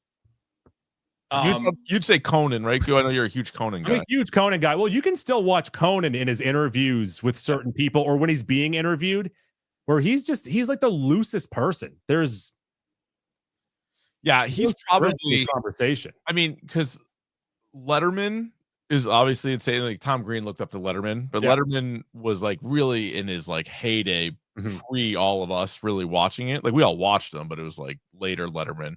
But it'd probably be in something like Letterman, Howard Stern, Tom Green, Conan. Like that's that kind of group probably. Well, I would probably take Conan over most of the other people, because while like Letterman's hilarious, he would also sometimes make his guest feel very uncomfortable. Yeah. And that's on purpose. But I feel like Conan never did that. No, definitely not. And they'd sit up there with him so many times too. Yeah. And then also like there was a thing where he has like transitioned into podcasting. His long form conversations are fantastic. Yeah. But I've noticed guests make Conan uncomfortable sometimes. Yes. Yeah. But I feel like Conan's never actually uncomfortable. He's just really good at playing along. Yes. He's very adaptable, and I think he's transitioned better than anyone throughout, the different eras there. I mean, between the podcast now and then the stuff he's doing on, HBO, the travel shows, and all that. Good. It's fantastic. He cracks me up. And then my favorite Conan clip is still with Norm, baseball board, BORED, right? Like that's just his reaction to that. You can't beat that. The best Conan character is the masturbating bear. I was just about to say masturbating bear. Masturbating bear. Was it in Conan where Norm told the moth joke? Yes. That was the moth joke. No. He had the friendship joke on there. He had the Courtney Thorne Smith carrot top joke on there. Norm had most of his best stuff on Conan. I love the moth joke. Miss Norm. God damn it, do I miss Norm? My favorite. I read his book recently. We talked about it on the podcast, and every time someone would tell him a plan, his response was always, "Do I get a gun?" Yeah. He's like, "What?" He's like, "Just I don't know. Just do I need a gun? Do I get a gun?" Yeah, I don't know. All right, here's what we're gonna do. All right, do I get a gun? It's a great response. I steal it all the time. Yeah, it's good. Good. You say you needed to go? Yeah. Yeah. All right. Yeah. He's got more oysters to eat. Thanks for coming by. I'll let you guys talk to the 2024 podcast of the year. All on their own. Oh, someone's grapes. 2025 is going to Pineapple Boys. I hate to burst your bubble, but do you guys run out of episodes yet? No, not yet. No, we By the way, I meant to tell you, I've been meaning to tell you this, and what a better avenue to tell you this. Do you know that the pineapple is like this, like the symbol of like the swingers community? Oh yeah, baby. Oh yeah. Is that why you do that? Did you just figure this out? No, I wow. I didn't think he knew that. They call themselves Pineapple Boys. Like, I just want you to know what you're saying. We're swingers, baby. You That's seen, you seen swing. Billy. You saw Billy in a tag team. In a tank top tonight, right? I mean, Jesus The Christ. tag team. Bye, That Goop. was a Freudian slip. Perfect. Oh well, I'll tell you, we are two wild and crazy guys. I I'll guess tell you so. that much. Oh, I like the sound of that. well, I was watching before. Speaking of Billy, and I don't know if Billy was one that brought up, but you guys were talking about movies that you would rewatch. I'm Mhm. curious, Davey and Keefe and Woody. I don't know if you read comics or used to read them when you were younger, but Joe, this question's for you too. If you could go back and read a comic book series, I'm very curious for you guys. What would be the one that you would pick? The ones And, that like, jump get- up. Like get, you like, get the the full same experience feeling. again. Like you have no clue that you never read it before. First time reading it. Yeah, good question. So I don't know if it's necessarily my favorite book even, but I think just not knowing a ton about it and then like not putting it down, and it was already completely written by the time I did it, but it'd be Preacher. Ooh, Preacher wow. was insane because I just heard it was good. I knew a little bit about it, So but messed up. I didn't start until it was already finished. So I must have read that thing in like record time because I just like got one volume, then the next volume, then the next volume, then I was done. So that was like the coolest. It was like it felt like I was, just watching like a long movie. Like it was fantastic. When you talk about like books that like just would never get made today, and obviously they made the show and everything, but like that, there's no way that like that comic now. But even then, we've talked to the editor of that series, like because he's off doing other stuff at AWA, Yeah. and he's like, you talk about doing touchy stuff now. Like I used to get emails for all this stupid stuff that we'd do in Preacher. Like Garth Ennis was nuts. Yeah. I think for me, it's a tie between Maximum Carnage, Ooh. Which was like the first series, like full series. I remember like that was the first series. Was it 94 or 93, 94? Yeah. 94. Yeah, You're right right. around there. And I think that was the first one. Like I would go every week or by week, 2 weeks to the comic book store to like get the new one because that was the first one I like read, had the individual issues. Nice. But That's a good one. 93, 94. Wow. I think the very first graphic novel I ever read and was like, this is for me, was The Crow. Okay, my guesses were honestly going to be The Crow and Saga for you two, reverse order. Oh yeah, that's a good one too. But I did Preacher process, though. like Rich. I think I read Watchmen in like one sitting. Watchmen was insane. Like I ripped through that. And I'm not like a big like I don't read a lot of like books, right? And so like reading Watchmen is like the most. Yeah, well, I mean, let's just call it what it is. What? It was the best of times. It was the blurst of times. The blurst of times. But like in all the other comics, even some that have like a lot of words in them aren't like Watchmen. Like Watchmen's like, oh my god, now this is gonna be 3 or 4 pages of just like straight reading until I get back to like the pictures. Or like a newspaper, like a fake newspaper that you had to read. Yeah, like that was one where you're like, I just read a book. Whereas like if you read like The Boys or Preacher, or like any X-Men comic, like I read a comic book. Whereas like Watchmen, you're like, that is something that I just Alan Moore always has a lot to fucking say. I mean, That's Swamp true. Thing, Yeah. same kind of deal too. Yeah. Right? Yeah. Unless you're a member of the media, then he ain't got shit to say to you. Nothing. No. Yeah. It's just Watchmen the is most dense as shit. words. all of them. So many words. But What, yeah, do you read Watchmen's the right answer. What do you read? Yeah. I mean, I think people go back to like, for me, it's always like, what's the first one that you read? And back in the day, I went through X-Men, like started to fly through them. And so that's like, it's always like the first comedy movie or the first like action movie that you remember when you were a kid. It's like, oh, I wish I could just do that again, like, not knowing anything. And X-Men, it's like always, it's come so far. There's so many movies and different areas and genres of the X-Men. So it's like going back to the beginning. It's like, I wish I could just start over completely and do it all again. That's the bubble says that's a good one. That's a really good one. Dark Knight Returns. Dark Knight Returns is another good one. Oh, Dark Knight Returns is really. No, but I was gonna say Woody's got a good point about X-Men, because I think for a lot of us of our age, we're all a little bit older than Fryer is, but X-Men was way more popular than Avengers or Fantastic Four or anything really outside of, I guess, Spider-Man. Like Spider-Man was obviously popular, but X-Men, between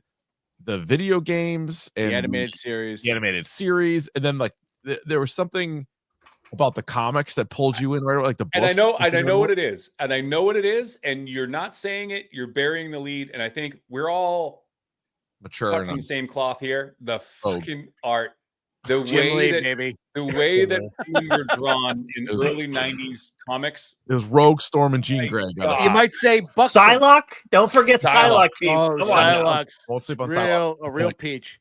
Like my God.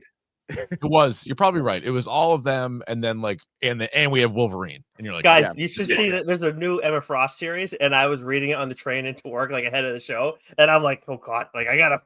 Joe runs into this a lot, but I'm like, I gotta hide this shit. Like, you gotta hide Flip the pages quicker. So I've got two that are really nostalgic, right? So and I still like I have some of these books still. It's the Death of Superman. Because that was the first time for me. I remember going into there was this brand new comic book shop in Amesbury, and I remember when that came out, like, oh, they're gonna kill Superman, and then they killed him, and then you had the reign of the Superman and collecting all of those, and then he comes back because you can't kill the cash cow. And then it was also with Bane breaking Batman's back. Right. Oh yeah, Nightfall. Nightfall, right? Nightfall. I would love to go, and I've thought about like grabbing the Nightfall omnibus, but that thing looks like it weighs 100 pounds, right? It's massive. Yeah.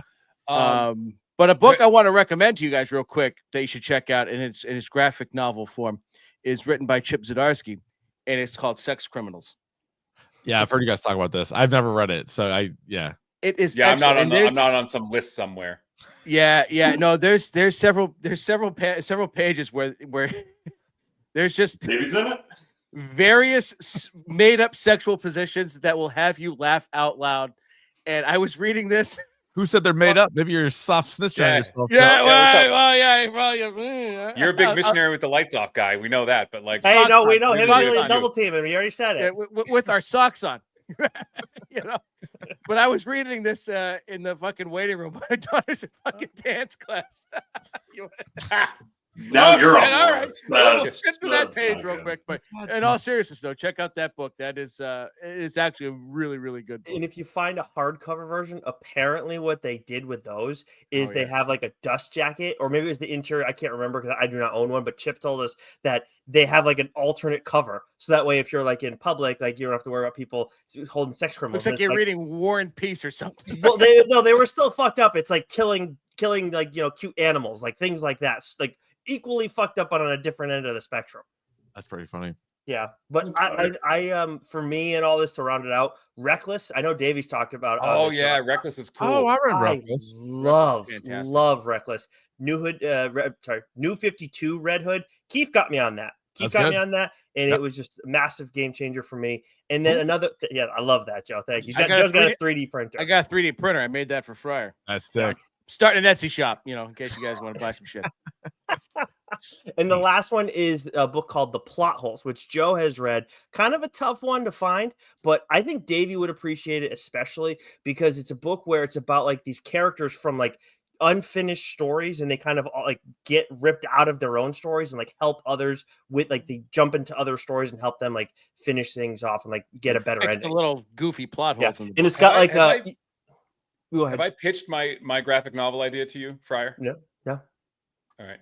I've pitched it on the what if? Fryer will steal the idea, so be careful.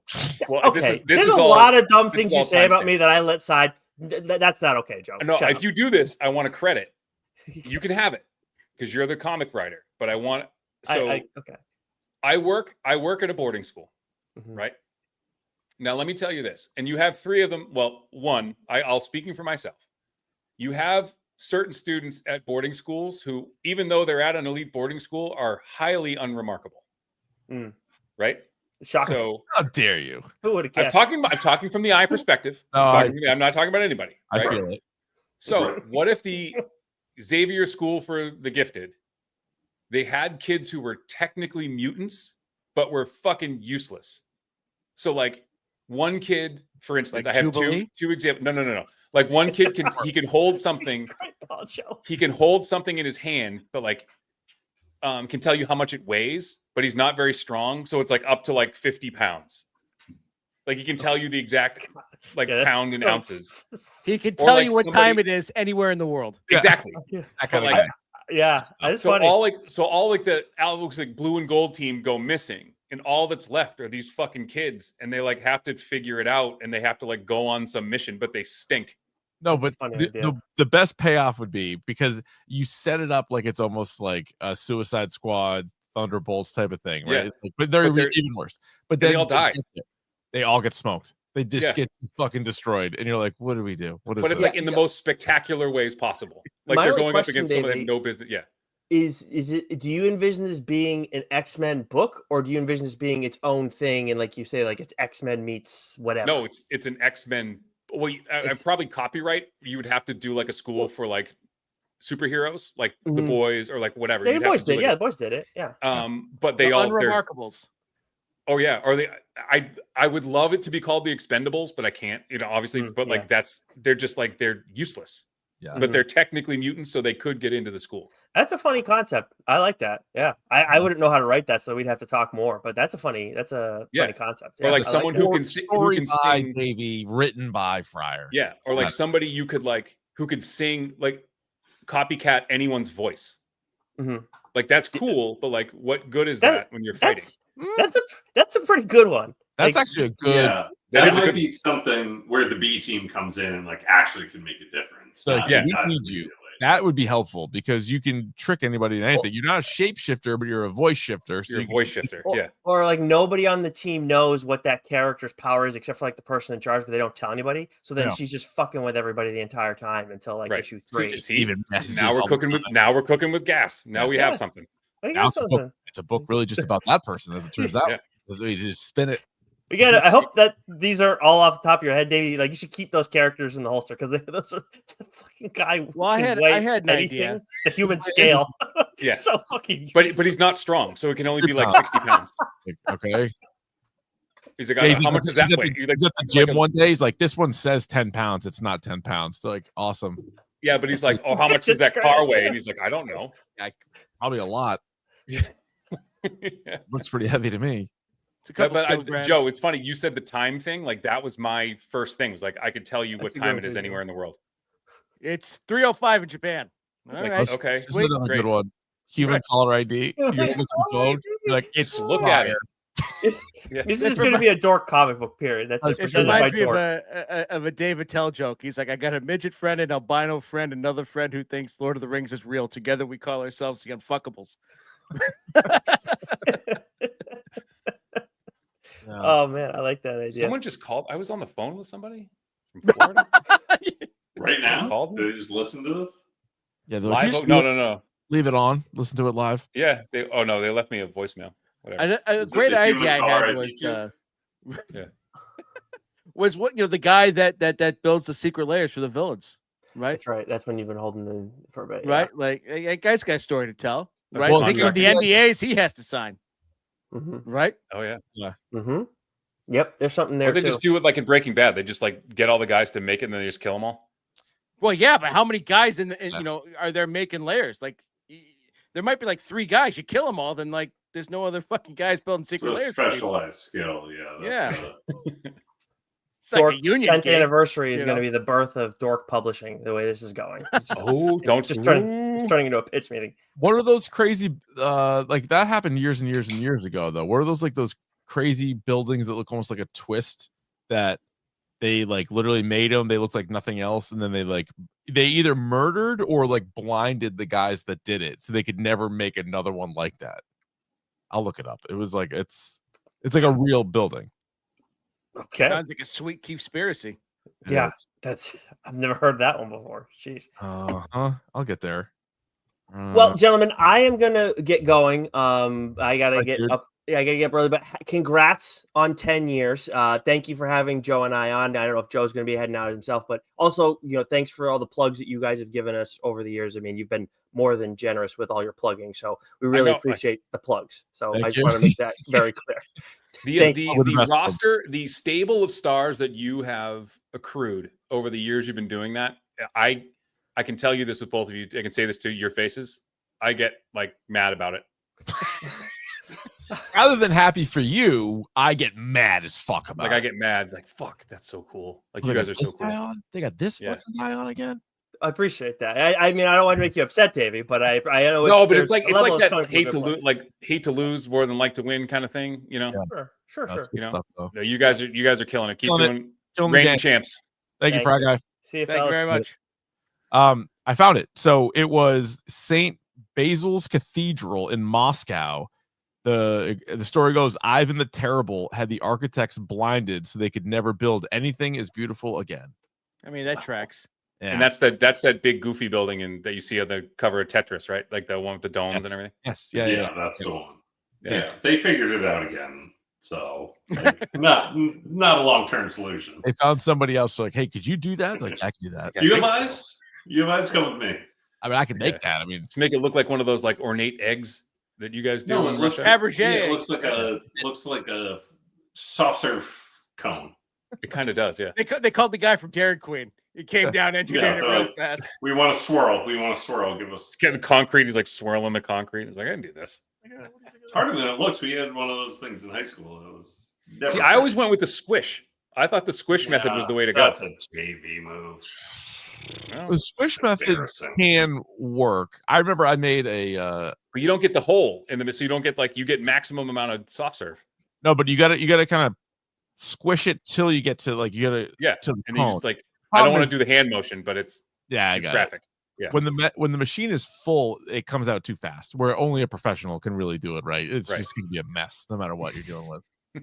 Hang time. I gotta grab something. I gotta show you because I still have to get this to you, Keefe. One moment. Uno momento. For me, coward. No, all right. So Woody, we have not heard a lot from you.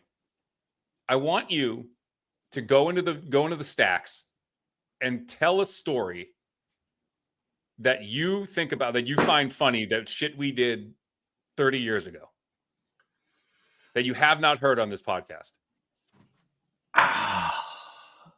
Okay. I think the one that comes to mind is, all right, let me set the scene. New Hampshire. Yep. Shit tons of snow. Standard day. I think it was the three of us, maybe a couple others, going back to the dorm. There's somebody who lives on the top floor who decides it's a great idea to open his window and yell some shit out. Because the heat on the top floor of our dorm was ridiculous. Like even in the winter, like an inferno in there, so you hot. kind of had to keep your window open. Yeah. So most people just walk back into the building and go about their day. Not Keefe. Rolls up a snowball in the window. Well, let the record show there was no screen on the window either. Not only was the window, that was his fault. There was no screen on it. It was just wide open. Now I just start peppering snowballs in there. That's the most accurate throws you've ever had. Played baseball with you for 4 years. That was by far your most. I was not with you at the time. You remember where I was? Were you in the floor below? I was in the floor below. Heard you all laughing. Grabbed my video camera and stuck it out the window once I saw that what you were doing. So this is all being filmed. We got to dig up some of the archive films because we made a lot of really bad videos. I have the tapes. Right, those can be digitized. Maybe we don't want to see a lot of that. But then fisticuffs ensued after that, if memory serves. Like he came down and was. And I remember this. He had a problem with it. So the person in question came out, who was, by the way, who was a friend of ours. Yeah. Oh yeah. So I don't think you thrown it in the window to just like a random person. But I remember this clearly. He's yelling at Keefe like, fucking, I remember him saying clearly, fucking Keefe, fucking stop. And you, without breaking stride, were like, listen, man, you kept the window open. It's kind of on you. And you're just still, as he's yelling in your face, you're still throwing snowballs into this open window of his room. Man. His room was fucking covered in water. I got a lot of snow. He's also talking through it. Like he's like carrying on the conversation, but still just firing snowballs. And it was literally like Will Ferrell and Elf. Yeah. And literally, as Bubbles was saying, it was a situation where I heard it, so I came out. He did. He heard it, and then he came out. Yeah. Yeah. I had the video camera. I was on floor 2, and his room was on the 3rd floor. So like I was just like. No, even higher. He actually lived on the 4th floor because and I was guessing the basement floor. I forgot. Yeah. You were in I think you were a prefect proctor or whatever for the dorm. I think you had to come out and try to normalize the situation. Once the fight started, I ran downstairs.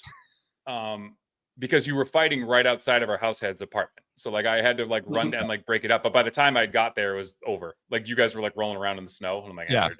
Yeah. He was not a very good fighter for a hockey player. He was not. I was He surprised. didn't go for the shirt move at all. Like No, I was surprised by that. One-on-one stuff.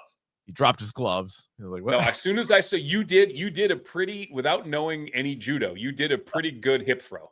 Oh, I took him down. Yeah, I took him down pretty. Yeah, like a judo hip throw, which was like pretty impressive. I think I got to say you're That's undersized for that fight, but you held your own.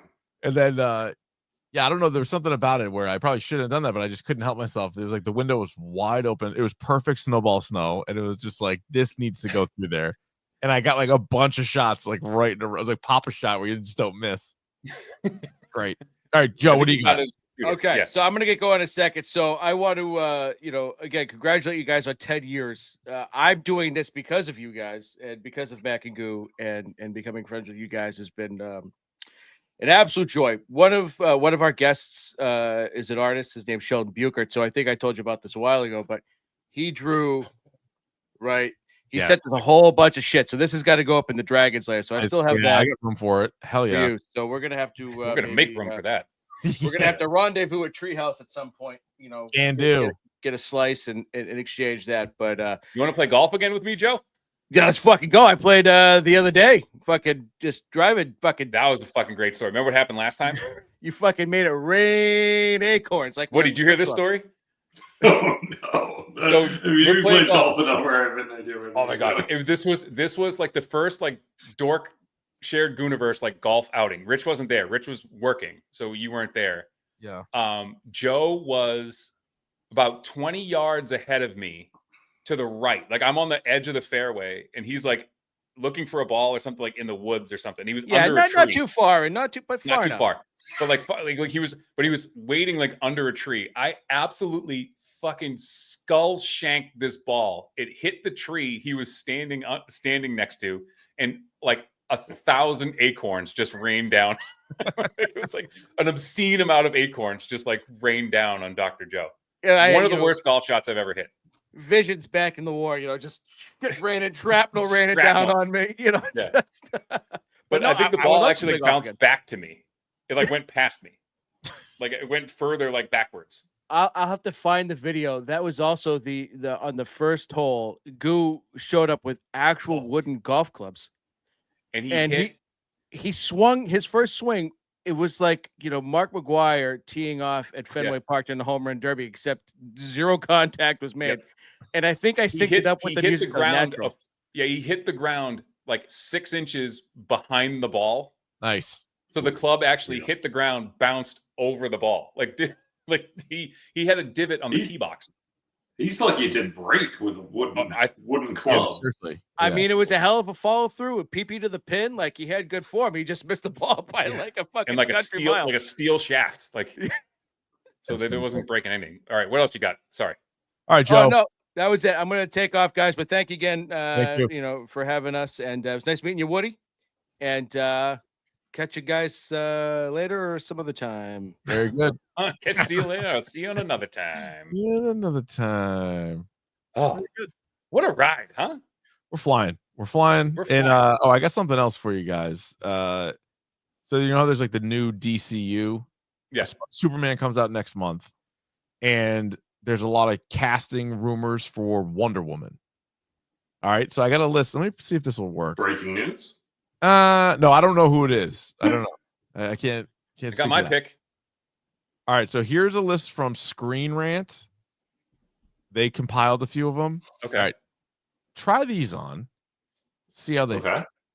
All right, so this is the lady who played Bix in Andor, named Adria Arjona. I think that would be a great Wonder Woman. I think that would be a great Wonder Woman. No arguments. What about Alexandra Daddario? I would say this. Yes. Too American. Okay. She's a personal favorite. I'm not sure she's the best fit for this role, but I'll pretty much take her. I would say I don't mean this to sound not exotic enough. I feel like she's very like Girl Next Door. I feel like Wonder Woman has to be like got it. Okay. On you know what I'm saying? Yeah, so far I like Adriana this Ojima is better. She gets past the first round. All right. What can't about pronounce her names. what about Melissa Barrera? She's from Scream, right? Yeah, well, she was. Then they kicked her out because she was like, said like, "Oh, I wish kids weren't dying," and they're like, "Oh my God, Israel Palestine, what are you talking about?" Like she like it was something like almost as innocuous as that, and they like got all pissed off at her. And it wasn't like what's her name was like agreed with her, and she's like, "Well, if she's gone, I'm gone too." And they're like, Yeah, Jenna Ortega bailed. So like neither one are in Scream 7. But yes, this girl was in Scream 5 and 6, and she was also in that movie. Was she in Abigail? Yeah, she might have been in Abigail. I like her. I like her. Yeah, she'd be a good Wonder Woman. I like that. I still like Bix though. So like, yeah. What about Monica Barbaro, who played Joan Baez in A Complete Unknown? And she was great in Top Gun. She was great in Top Gun. Yes. All right. No, I If still like Daria Bix. was too American. She's too American too. Yeah. She's also too American. Yeah, why'd you lose the role? That's too American. Yeah. Ana de Armas. That was my pick. Done. Too short. You can get her some heels. Have you seen Tom Cruise plays Jack Reacher? Yeah, I guess. That guy's a peanut. But like, Wait, how tall is Ana de Armas? How tall is Wonder Woman? She's got to be 6 footer, right? Wonder Woman's got to be real tall. She's gotta be, yeah. She's not. All right, That so would be Ana de crazy Armas is if 5'6". Wonder Woman's She's 5 normal foot height. tall. How Yeah, tall that's is Wonder average Woman? ish. Wait, I think Ana de Gal Armas. Gadot's like 5'10", right? Wonder Woman is 6'2". Yeah. Jesus Gal Gadot's 5'10", What is Ana de Armas? 5'6". 5'6". Yeah, dude, that's not cutting it. But Jack Reacher's 6'5". If Tom Cruise can look 6'5", she can look 6'2". All right, Yeah, but what the guy who is- plays Jack Reacher is now 6'5", and that guy is a house. That guy is Adria- not fucking- You're not throwing snowballs in his window. I'll tell you that No. right now. No. Adria Adorno is 5'7". So really, Okay. I guess the same. Keep going. All right, let's see. That was their top 5 choices. Number 6, May Callum. With the new U.S. Bank Smartly Visa Signature Card. Out of here. Kalamaui. So, yeah. Lads. Jesus. Are you getting paid for that? That's a free one. Are we ever getting a Moon Knight season 2? Good question. I don't think so. Will we see? We're going to see Moon Knight again, right? That was announced. Yeah, I believe that's true. Yeah. They see that's their problem is they like teased so many things and didn't pay like any of them off. And then so That's a now I good don't know show, what to expect of the TV show. Let's see, Moon Knight TV. Yeah, 1 season, 6 episodes, and we're done, I believe. All right, let's see what else. Sydney Sweeney. Isa Gonzalez, who was in no idea. Oh, she was in Fountain auditioned of to Youth. play Catwoman. That's not helpful. No, she was in Fountain of Youth, which was garbage. That was actually the last. Oh, garbage haven't movie. seen that yet. And sounds like I won't. Yeah, you can skip that. Number 8 is Grace Caroline Curry, who was in Shazam. It's not going to be you. That's Sorry. not a great. That's not a great resume. This Charlie some reason I like the Frazier? others. That picture's fucking terrifying. She resembles a young Gal Gadot. I don't know about that. Oh, she was in Mad Max. Or she's in Furiosa. And then Bruno. The bolding in this article is crazy. Yeah. I don't understand what they're doing. Yeah. So it's probably going to come down to either Bix, Ana de Armas, or who was the other one? Melissa Barrera. I've seen another one, Natasha Lou Bordizzo. She Tell me more. played. Yeah, go on. You would know her from Ahsoka. She played. Oh, okay. Sabine Wren? Sabine Wren. Yeah. Oh. Okay. All right. I'll give that I a go. love Alexandra Daddario. I don't love that. No, Or- I agree. I like her too, but I don't immediately think Wonder Woman. Wasn't it Elodie Not Young for the who role. played Elektra in the Daredevil series? Oh yeah, she's good. We haven't seen her in a while, right? She Nope. 'cause that was like years ago that came out, but I'm in on that. Oh, the chick from Love Lies Bleeding, Katie O'Brien. Yes, she beat the shit out of you. No, I think Bix is the way to go. I think so too. I have a question for you guys. Yeah. Okay. Because I was thinking about this today in honor of the 10th anniversary. What do you think is the worst movie or show that you've dedicated an episode or significant time to on here looking back? 1, 2, 3. Jupiter's Jupiter's Legacy. Yeah. The worst. That was a show that was based off of a comic. And was it Netflix? I think It was Netflix. Oh, was it Netflix? I think it's even like buried on Netflix now. Like you can't even find it. Oh yeah, that was rough. And it was one where you're like, as you're watching it, you're like, is it a spoof? Like, are they joking? Like, all the costumes looked terrible. The action scenes were terrible. You couldn't really figure out what was going on. You're like, and I think that was the first ever dual 1 out of 6 scores that we gave. What's funny too, Woody, we'll tell you this off air, or I'll just text it to you. Like we know, so like the person who designed the costumes for that show, his like girlfriend. She went to school with us. And like Okay, I remember on her Instagram, I'll text you guys right now. On her what? Instagram feed, like she was like showing Look like, at what I him did. working on it. I can't say it on the air. For real? I'm texting you right now. Yeah. So we're like 1 degree away from the costume Yes. designer on Jupiter's Yes. Legacy. Yes. Is this our fault? Is this our fault? No. You want to know? The one I was thinking of, Keith, was before even we started scoring shit. It was you and me did an episode on Wayward Pines. Yes. Way back in the day, which I think started off where the first like episode or maybe even 2 episodes were intriguing, and then it just went so dramatically downhill so fast. And it was like, this was when Matt Dillon was like reasonably popular, and I was just we were like, oh, okay, this is good, and then we were like, this is just the worst. Dude, I 100% remember that. That was early. This was like maybe in year 2 or 3 of this. Or And one. Or honestly, it might have been 1. It might have been 1, but I remember just being like, I don't even know if I finished it. No, dude, that was definitely the first year of the podcast, because that is when, and it makes sense too, because Davey wasn't on regularly then. So we would every week we had somebody different. And I think you and I were talking, and you're like, yeah, you watching the show? I'm like, yeah, I'm watching the show. So Wayward Pines was a show on Fox in 2015. So 100%. Okay, there we go. 10-year anniversary. Year 1.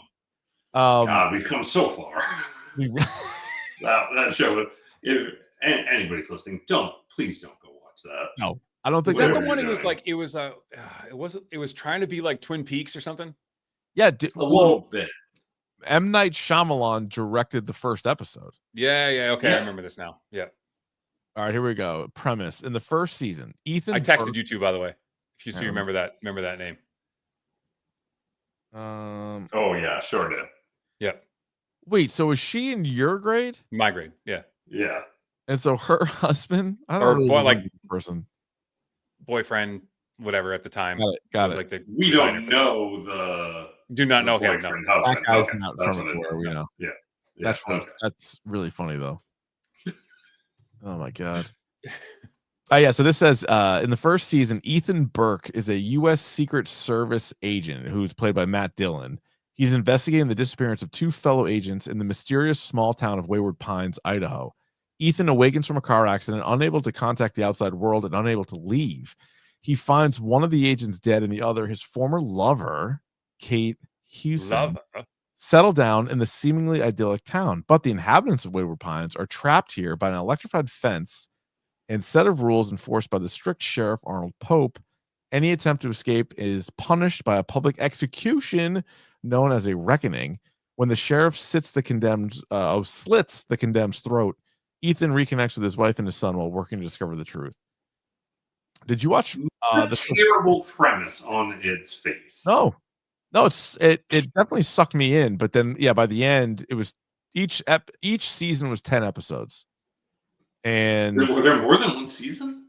There was 2. Oh no! Dude, look at the people who were in this show. Besides Matt Dillon, Carlo Gugino, Juliette Lewis, Melissa Leo, Terrence Howard, Jason Patrick, Hope Davis, Demon Hanzu. That's a crazy cast for a shitty show. But did you ever see the show From, Woody? You watch that? You ever get frommed? I don't think I got frommed. Get frommed. Now here's the problem with I gotta say, do or don't? do. I love it. Okay. From is incredible, and it's kind of got some overlap to this, but it's different, and it ends up being like really good. But it seems like it's in this. It's playing in the same ballpark as this. The problem is it's on. What the shit was it on? Like Plex? It was on some weird streaming service. Now it says it's on MGM Plus. It's on MGM Plus, which you get with Prime now. Oh, okay. I was going to say, do I have to gamble just like a certain amount to get that? Wait, are you sure you get it with Prime? Yeah, because it was like now technically it's on like Paramount Plus, which you get with Prime. Like I was looking at it the other day, I was like, I should probably start this again. Okay. Yeah. All right, worst movie that we reviewed in our 10 years. If Jupiter's Legacy was the worst show, the worst movie. Oh, worst movie? I don't know if we had dueling ones. One of my least favorite movies that we reviewed recently was Joker 2. I hated that. Yeah, I hated it. That's way down there. I'm trying to think what else was the pits. Why do you guys think? I just looked, and From was already on my Amazon Prime watch list, so we must have talked about this at some other point that I forgot already. All right, very good. But you can watch it for Prime for free. So I think, Madam Web was probably one of the worst, as Bubbles points out. That might have been one of the worst ones we reviewed. Craven and Madam Web were both kind of. Well, all of the Sony movies having to deal with the Spider-Man universe kind of stunk. Yeah. To the point where like they were so bad that they didn't make any sense. Yeah. Yeah, they weren't like connected, and then they weren't like really going anywhere. Remember they brought in like Michael Keaton at the end of like Morbius, and you're just like, what? Why? I don't even know how they could pull that off. Didn't seem like you were in the same world. No, they weren't. And then like they tried to like, what were you planning on doing with that? Yeah. No, what a waste. What's a bigger waste? Henry Cavill as Superman or Tom Hardy as Eddie Brock, Venom? Probably as much as I like. I think you could use Eddie Brock in a variety of different ways. So I think Henry Cavill. I mean, that was perfect casting. That's awesome. A perfect cast. Yeah. Well, so like Gail Gadot is a horrible actress. She's in Snow White, the live action, and then she's in something else that I watched, and I was like, oh, it was like a Murder in the Orient Express or something like that, where it's like, oh yeah. That was a terrible. I saw a TikTok. I saw a TikTok where they were like her worst delivered lines, and they did like her top 10. They're so bad. She's like, give me the stone. She's atrocious. She's so bad. But she was pretty good in the first Wonder Woman, because that Wonder Woman was kind of like did like the fish out of water story thing, and so like the way she kind of like reacted to things, you're like, this works. Plus, she looks like $1 million, so you're like, oh yeah, that's a good casting. Ben Affleck as Batman was good casting. And then all the movies. I love Tom Hardy though. Mobland. Yeah, I do too. He's so good in Mobland. I love the guy who remains calm and like as situations escalate, and Tom Hardy does that so good. Yeah, that's true. Tom Hardy's. So I haven't started Mobland yet. I keep waiting to start it. I'll get there. Start it. It's good. Right. Yeah, I watched the first episode. I loved it. Through that pretty quick. Yeah. All right. I'll watch that next. I watched The Better Sister, the Elizabeth Banks show on Prime. Also, Jessica Biel cannot act like bad. Like she's so bad. She's so bad in this. Do you think she's just like rusty? Like you think it's? Yeah, maybe she's not in a lot. I don't know. Or maybe they told her like, "Hey, look, your character has zero emotions, so show no emotions." Maybe that's what it was. Yeah, that's what it was. I didn't was a good note. Despite that, was it any good? I didn't watch Better Sister. No, you could probably skip it. Okay. It wasn't like bad. Like I watched all whatever it was, 8 episodes, but I wouldn't say it was great. Dave, how hard are you for the Odyssey movie that's coming out this year? Well, I just found out Robert Pattinson's playing Hermes. Okay. Which is one of my favorite actors right now. Oh, by the way, I watched Mickey 17. What the fuck was that? Sucked. I that? kind of hated it. Rye hated it. Rye was like Yeah. mad. Like I felt actually, truth be told, I fell asleep like 3/4 of the way in. Like I didn't see the end. You didn't miss much. And she That's was like, most "Don't watch it." movies She's like, these days. "Don't watch it. It sucked." Mm-hmm. You didn't listen? No, I did. I didn't watch it. I didn't watch the end. Okay. Yeah. But like, Good- I remember good for like you. the whole thing with like the worms. I'm like, what is happening? What's going on? I don't know. Too many Mickeys. Is the Odyssey going to be 10 hours long, or are they going to be able to, really? I see. Here's the thing. So, I don't know how you do that. I think if you focus, That's got to be a trilogy, right? It's got to be. Or I don't think Nolan's going to do. I think it's if you focus on one part of the Odyssey. If you focus on, but they just did the movie The Return with like Ray Fiennes. They just did this with like it's basically book 12 of the Odyssey, where like Odysseus comes home. And see, I don't know how you do this in one movie unless it's like 5 hours long. Like I don't know how you do it. Like it might have to be part 1, part 2, because it's 5 hours a movie.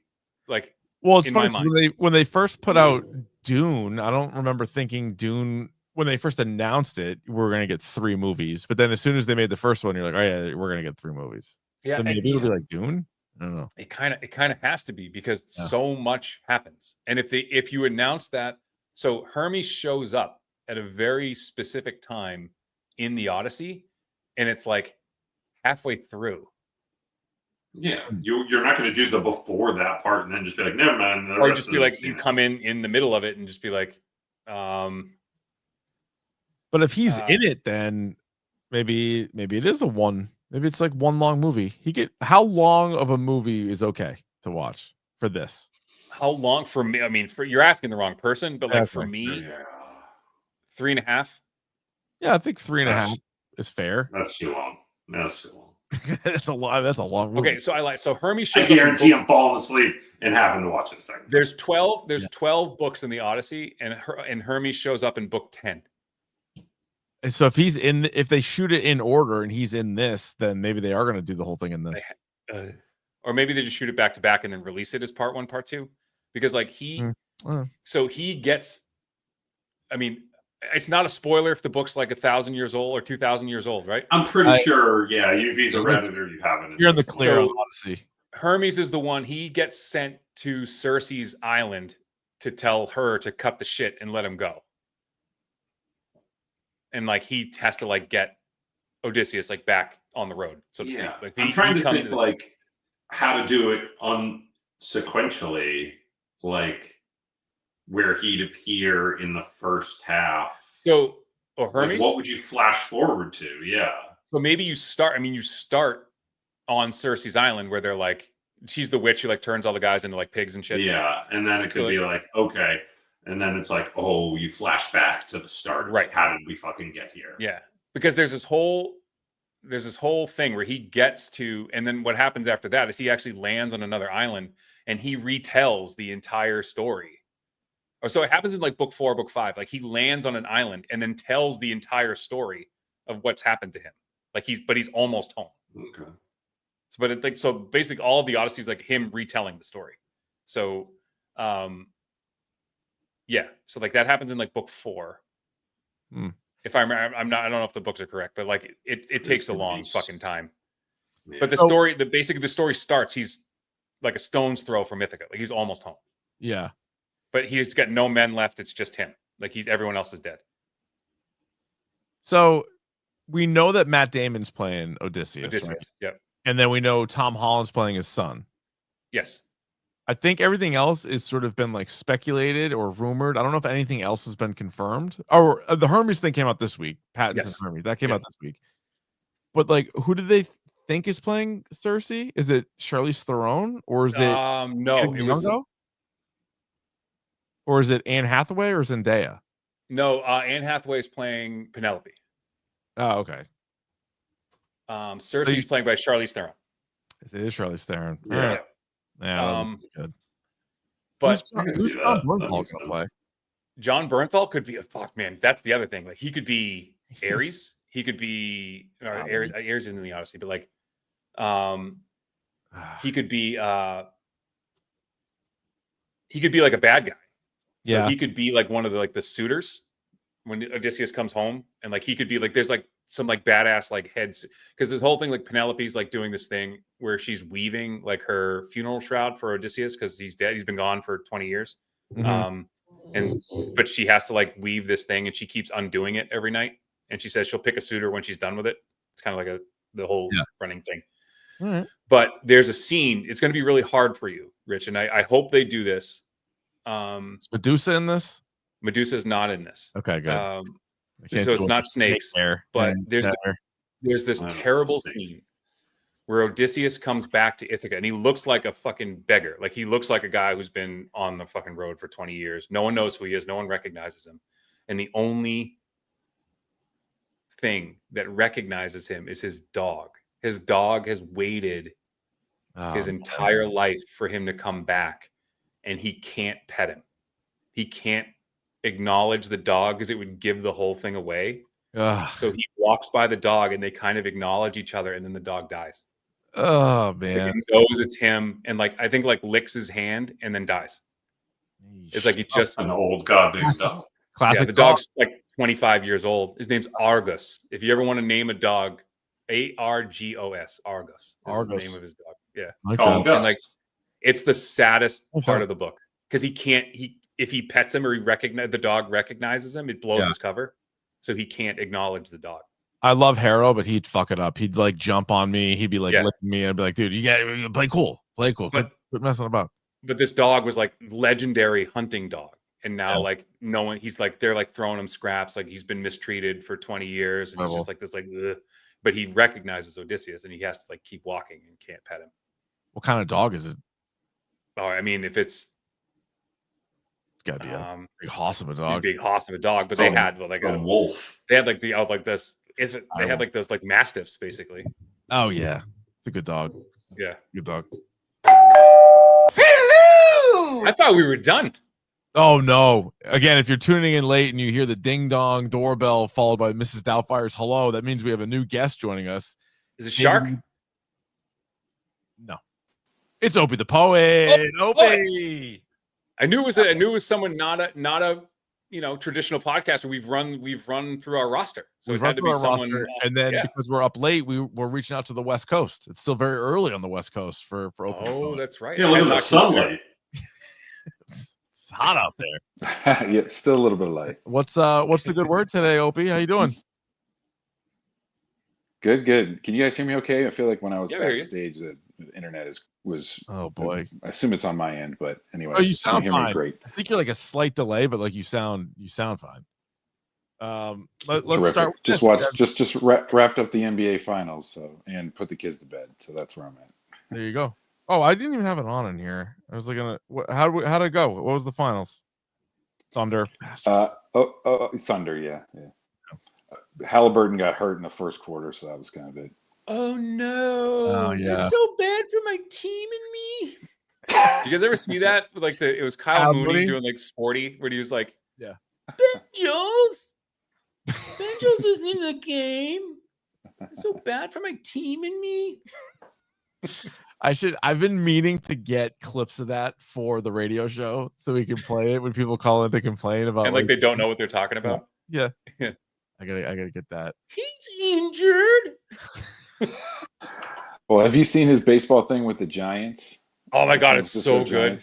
His interviews, it's like they can't handle it. It's just so perfectly awkward. He gets like super close to. Goes, do you like it when they launch the Grand Slams? He was like, what? Would you like it when they launch the Grand Slams? Just a swing for the fence. It's real rocket. Yeah, no, he's fantastic, and like all these guys, a lot you find out about like their YouTube channels like after the fact, and you like go through and you're like, oh, they were doing all these characters already. Yeah, and it's basically just him and Beck Bennett just like shooting the shit. Yeah, not bad. The title of that one, Opie's Ball Champions. Opie, what is the best movie or TV show you have seen this year? Oof, this year. I'm definitely behind on all the things with two little kids. What I was going to say was like, I admire you guys for all the content you can consume with two kids at various ages and jobs. It's but yeah. I would say I'm Andor. I've just finished season 1, so that I guess would be probably the best thing. Although we did, I got that and Severance. I guess that like season 2. Severance is great. Just too incredible. But movies, man, I don't know. We just started watching Stick, the Owen Wilson golf thing. Yep. Any good? Not a movie. I've liked it. I liked it. It's it's got the cheesiness a little, but it feels not as cheesy, I guess. Like it's like trying to be Ted Lasso, but so far, give it a chance. Yeah. How many times did you say "wow"? Meow. Actually, not too many. He makes this face all the time. He's like, I know that's his face, but it's also like this one, like when he's like, yeah. I feel like it's like he's playing himself at this point. He doesn't have any range whatsoever, but you stick him in the right role and the right like job and scenario, and it can work. And there's a scene where he's in a mediation, like in Wedding Crashers, but he's on the other side of it. So like that, I couldn't get out of my head. But he's still like doing the same stuff, Yeah. Is he a top 10 comedic actor of the last 25 years? I mean, he's been in stuff, right? He's in a ton of stuff. I think the funniest he has been for me would be Meet the Parents, where he's like the 4th or 5th guy, but he crushes everything he says is funny. Like he's very quotable in that, but he's like, his name wouldn't even be on the poster. You know what I mean? And then you have like the other movies where like he's obviously good in Zoolander, but he's not like the best part of Zoolander. Starsky and Hutch. Yeah, I was gonna say you get Starsky and Hutch. You have Wedding Crashers, obviously, where he's not the funniest guy. He's in a lot of good, funny movies, but I never look at him like, oh, I can't wait to go see. I don't think he's top 10 in just the movies he's in. Yeah, well, right, because he's in with like Vince Vaughn a lot of times. With all those guys, Vince Vaughn and Will Ferrell, et cetera, like let alone the ones he doesn't touch. He's got a good filmography, though. He really does. Except for like so with like his like Yumi and Dupree, like he's pretty funny in that. Shanghai Noon, yeah. Drill bit Taylor, he fucking stinks. Like that movie stinks. Taylor, holy smokes! Remember he was like a army guy, but like wasn't really an army guy. What about was it like Marley and Me? Was that the one with the dog? I'm sure that's a terrible movie. I read that book. Ugh. Speaking of sad dog things. Dude, I forgot he was in Cable Guy. He was Robin's date. He played. Oh, that's right. With remember that? Jim Carrey doing the keep up. Yeah, keep up. Doing the jazz. So he's in that. He was in beats the shit out of him in the bathroom. Beats the absolute piss out of him. You're right. Then he's in all the Wes Anderson movies. So like if you're into that, great. If you're not, then like no. I would maintain the best movie to fall asleep to, by the way, Moonrise Kingdom. Wes Anderson movie. Put you right to sleep. Not in like the good way. I love the Wes Anderson movies, but again, like you're adding those in, there's a bunch of better actors in those movies too. Oh yeah, there is. Now you bring in Bill Murray and Gene Hackman and a bunch of other people. Like he's not going to bring it down. It's hard to tell like if he brings it up or he's just like a solid team guy. He's a great like second man or third man in a movie. Glue guy. The glue, yeah. He is a consummate glue guy. Because everyone hates his brother, so like he has to be like that. So if Owen Wilson was a basketball player, would he have been? He would never have been all NBA, but maybe in all like 2 All-Star games, maybe 6-man. Yeah, you're saying not even a 6-man or yeah. He's Peyton Pritchard. Oh Jesus! No, he's a Derek White. Well, Derek White's good. Derek White's he's good. Derek White might be a pretty good. That might be a good comp. Yeah, I think you did it, Dave. Owen Wilson. I think I did it. I'm not even a basketball guy. No, you nailed that one. I'm amazed you know that many basketball. TJ McConnell, maybe. He's a Charlie Coyle. Oh, now we're going hockey. Are we only naming white basketball players? Charlie Coyle plays for the Boston Bruins. Thank you very much. Second best hockey player to ever come out of Wayne, Mass. Yeah. All right. Well, I think we pegged that one. Does anybody else want to throw another actor out and we can tell you what basketball player they are? Their comp player? is. Yeah. Yeah, throw one out. Let's see. That's not bad. Give me another actor All right, or I'll give you one. Hang on. actress. Let me. Are you looking at your movie collection? Yeah, I just. What about Andy Serkis? Because he was in Andor and in Serkis. lots of things. Yeah. Can do anything and be anybody. Who's that? Yeah. Oh, like a real chameleon type guy. Yeah. Good longevity as well on Andy Maybe Serkis. like a Scottie Pippen, maybe because he Bulls obviously with them with the Blazers had a little bit of success for a minute. Well, one of the things that and like he's what would they say, like Scottie Pippen was like 6'2" when he started college, and by the time he was out of college he was like 6'8", but was like still running point. Yeah, that helps. Yeah. A little bit of a boost. Do you enjoy the Andy Serkis as like a regular actor as compared to like mocap? Opie, you saw him in the first season of Andor, right? Yeah. Fucking best episode of that season. He carried it. Yeah, he's great. Well, because I was obsessed with the behind the scenes of the Lord of the Rings DVDs way back when. So like, I got a healthy dose of the real him in that. But like, seeing him in actual movies or even in Black Panther, right? He's good. He's great in that. Yeah.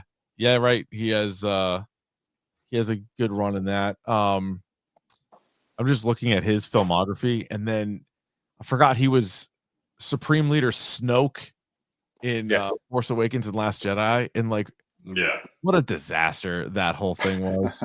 Like, just the whole idea of Snoke, like even like the trilogy is kind of what the trilogy is, but it kind of like that part of it. It was like this kind of cool build up, and then maybe the worst possible payoff for that. Hey, it's not even a real guy. He's a fucking like fake. it's just Palpatine kind of. Well, I think I like the fact that he was like he's like a failed clone, but he's like a force sensitive, like failed clone of Palpatine. Yeah, but it's like Palpatine was the one running that whole thing. Like there's no cool backstory to Snoke. I mean, I guess maybe the writers would claim that is the cool backstory, but it's like I don't know. It didn't need to have to go back to Palpatine. I think that the idea of cloning like force sensitive people is like a good idea, but like it turned into that episode of South Park. Remember with like the clone of like Stan was like jump, jump, a chewy, chewy, jump. Like it turned into that. Yeah, it's like, God damn it. I was reading something too. There was like this thing. Speaking of that movie, the way Kylo Ren, like apparently with Jedi and Sith in canon, it's incredibly bad form to like turn your lightsaber off and turn it back on during a fight. Because with the Jedi, it's like a lack of honor, and with the Sith, it's lack of strength. You're showing yourself like a lack of strength if you do that, and you're showing a lack of honor if you're a Jedi. So neither one of them do it. If you shut it off during, if you're and you shut it off and then like turn it back on, like you're not supposed to do that. Oh, like, it has a name, and it's very bad form. It's like forbidden. It like looks cool on screen, or like when they reset a scene, you're like, "Oh, I'm back." I think it's one of those things too, where they had to make it up because like once they first showed someone doing that, they're like, "Why don't they do that all the time?" Anytime your fake lightsaber swing, touch, you're like psych. Turn it off mid swing. Or turn it off mid swing and then come back and like do like. Yeah, it's pretty sick. It's pulling the chair out. Yeah, right, exactly. Dude, I was doing that the other day I was playing in Sharks 3-on-3 basketball tournament, and every once in a while I get matched up on a big and he just starts like backing it down. I'm like, first of all, I'm 41 years old. I have like no more, the muscle's gone. Like I'm just a mess. So the guy's like backing me down, and if they don't have the ball, I just like get out of the way. And then you like back that all the way back. I would have dropped you in the tabletopped him. Just go down on all fours, have him score right at the top of me. Just get him part of the game. Part of the game. That's part of the game. There was like a little brief moment of chippiness, and I was just like, I didn't know like who knows who or what. I'm like, do these guys even know each other? Like, I only know Shark. Involved? I was not involved. No, I was on the team with the guy that was like, he's like, you elbowed me in the face. And the other guy's like, I didn't elbow you. He's like, yeah, you did. You elbowed me in the face. And I'm like, you did elbow the guy in the face. I'm like, for being honest, honest to God, like, I think part of the reasons like I don't fuck with basketball. One, I'm horrible. Two, like every sport I played had helmets. So like I'm not about to get hit in the face with anything. Like Yeah. I'm not good. I'm not good with I that. took The baseball helmet didn't really do a lot for the face. But like at least let's I'm look not. at Terrence Long little piece over here. Yeah, I think they're starting. we aged himself. He didn't have that shit. But I think they're starting to make those like mandatory. Yeah, for like Little League and stuff. Dude, my nose still hurts. I was going up for a layup and a guy came flying. I told Davey this last week on the pod. He came flying in with his like forearm. I'm like, dude, we're playing backyard basketball. Like, if you block the shot, what's the win there? Great. He hammers Did me you on make the nose. bucket? I actually did. One of the few. I needed that, I think. Absolutely just crushed in the face. Got you going. Yeah. All right, here you go, Opie. Here's a question from Bubbles for you. Are you one of the people that points out when all the actors get injured during the Lord of the Rings when you watch them? I'm guessing Bubbles is as well. That's great. I probably don't remember it anymore, but yeah, there was a point I watched so many of those. I'm like, oh yeah, that's where Vigo was hurt. Like the whole running scene in the second one where they're running, chasing the orcs or the Urukai. They're like all hurt. And once like he when they thought the two other hobbits were dead and he kicked the helmet, like he actually broke his toe. Yep. Yeah. Like he kicked like a steel helmet. and then the one that the take in the movie, he was like, my toe. Yeah. I kicked something once and broke my toe in a similar fashion, and fuck, that hurts a lot. Real bad. Up at Belmont Hill, I kicked a pylon in like a football field, thinking that it was like one of those like airy type of pylons. No, you got the bottom, right? It was not. It was very hard. It was very dense, and it hurt like hell. I was in like 5th or 6th grade, and like one of my friends was fucking around at the lunch table, and like the lunch monitor gave us all like standing recess. Remember they used to do like standing recess? Like you had to like watch everyone play. You had to like stand in the corner. No, you had to stay in for recess. No, we had to go. There's like a little building. You had to stand there and like watch everyone play. And I got pissed. I got so fucking pissed because I like, it was 2-hand touch football like all day. Like, and I was, so I walked up to this snowbank, which I thought was a snowbank, and just like kicked it fucking straight ice. Oh, terrible. Yeah. Terrible. Yeah. I had to go to the nurse. My toe was like purple when I got into the nurse's office. You're like, what happened? Like, I kicked the snow. It's like, that wasn't. I thought it was snow. Like, yeah, that'll happen. Another Star Wars question, or not even a question, but one thing that I remember hearing about with like the new trilogy was that Kylo or Adam Driver, who played Kylo Ren, was sort of pitched one idea and then it never really happened. And so basically what they told him was in the first trilogy, Darth Vader goes from like pure evil to, by the end of it, like maybe not that bad of a guy. Like maybe. Yeah. Whereas Kylo Ren was supposed to be the opposite and sort of start out in Force Awakens as like, hey, maybe there's some good in him. And then at the end be like, no, there is not any good, which is the cooler idea. And it would set up another trilogy. It could easily set up another trilogy. And then it would also make him out to be like a badass and like one of the more dominant like Siths of all time. Instead, it's not that. Here's a bit of a Rossi take that I'm gonna pitch to you guys. I'm gonna float this out there. All right. A lot of people take the piss or shit on Rian Johnson for screwing up that trilogy. Yeah. I don't think that's true. I think it's J.J. Abrams' lack of vision for the whole. I don't think if J.J. Abrams was the executive producer of like all three of those, and he was like, no, this is the way this needs to go. The fact that he didn't take control of that, or Kathleen Kennedy, if you want to blame them, fine. But it's not Rian Johnson's fault, because if he came in with a new idea and they're like, shit, do it, that's on them. I think the biggest problem was allowing whoever did the second movie to have like no say in the third one, like or whatever. Like it just felt like it was three different, or no, it was like one movie, then a different movie, but maybe it's going in a different direction, which I didn't really like. But it was like, let's see where this goes, and then like, nope, we're actually gonna like basically like retcon a bunch of things, kind of go back to the first thing. And then give people a character that they all know as like the reveal, and you're like, oh, what the fuck? Like it was a mess. Now, would that have happened with Filoni at the helm? No. Exactly. No. Like no way. Like he has that story in his mind already. Mm-hmm. Yeah. So it's different when a series doesn't know it's going to be a trilogy, and so like you kind of figure it out as you go. Like some shows where it's like, oh, we're getting into season 6, 7, 8. It's like, where the fuck do we go from here? This, it was like you couldn't have mapped all this out, and had it be like, all right, you take this portion of the story, you take this portion, you take this portion, but we Yeah. have the overall character arc here. Yeah, that's Like it that's seemed like the- every movie was a surprise. It's like, oh, we're just gonna make this up as we go. I know, like a 3-movie trilogy. Like you can't like have the whole thing planned out. Like we talk about every detail in Severance has already been like combed over, and you know that there's gonna be some sort of payoff the next season and whatever. Like everything is so important. And then these movies, yeah, throw it out there. Like 100, 200, $300 million movie. It's like, yeah, we're fine. Figure it out. Figure it out later. Yeah, that's a Boys. just the overall production, like you said. Yeah, it's like, why? Yeah, how did either thing happen? Right? If JJ was going to do his thing, then let Yeah. have him control all three or whatever. Yeah. Yeah. But it's not like, how do you look at the original, what the MCU did in like however many movies, like that was airtight. There weren't really that many glaring issues, couple things with here and there, that but yeah, many they movies. had it. Yeah. Like All that's right, pretty well, good. You taking off, Wood? I gotta hit it, boys. All right. It's been real. 10 Later. years. We're old as shit Years. now. It's You were been here, both of pretty you were fun. here at the beginning. They were 2 of the early episodes were The Chewbaccas of Dork Podcast. You didn't get the medals, but you were here since the beginning. Yeah, it's all Oh, our yeah. fault. And we did the Bulls COVID one with you guys. Yeah, we did Last Dance. That was The Last Dance. Yeah. Yeah, I wasn't in on a that good one. I was late to that one.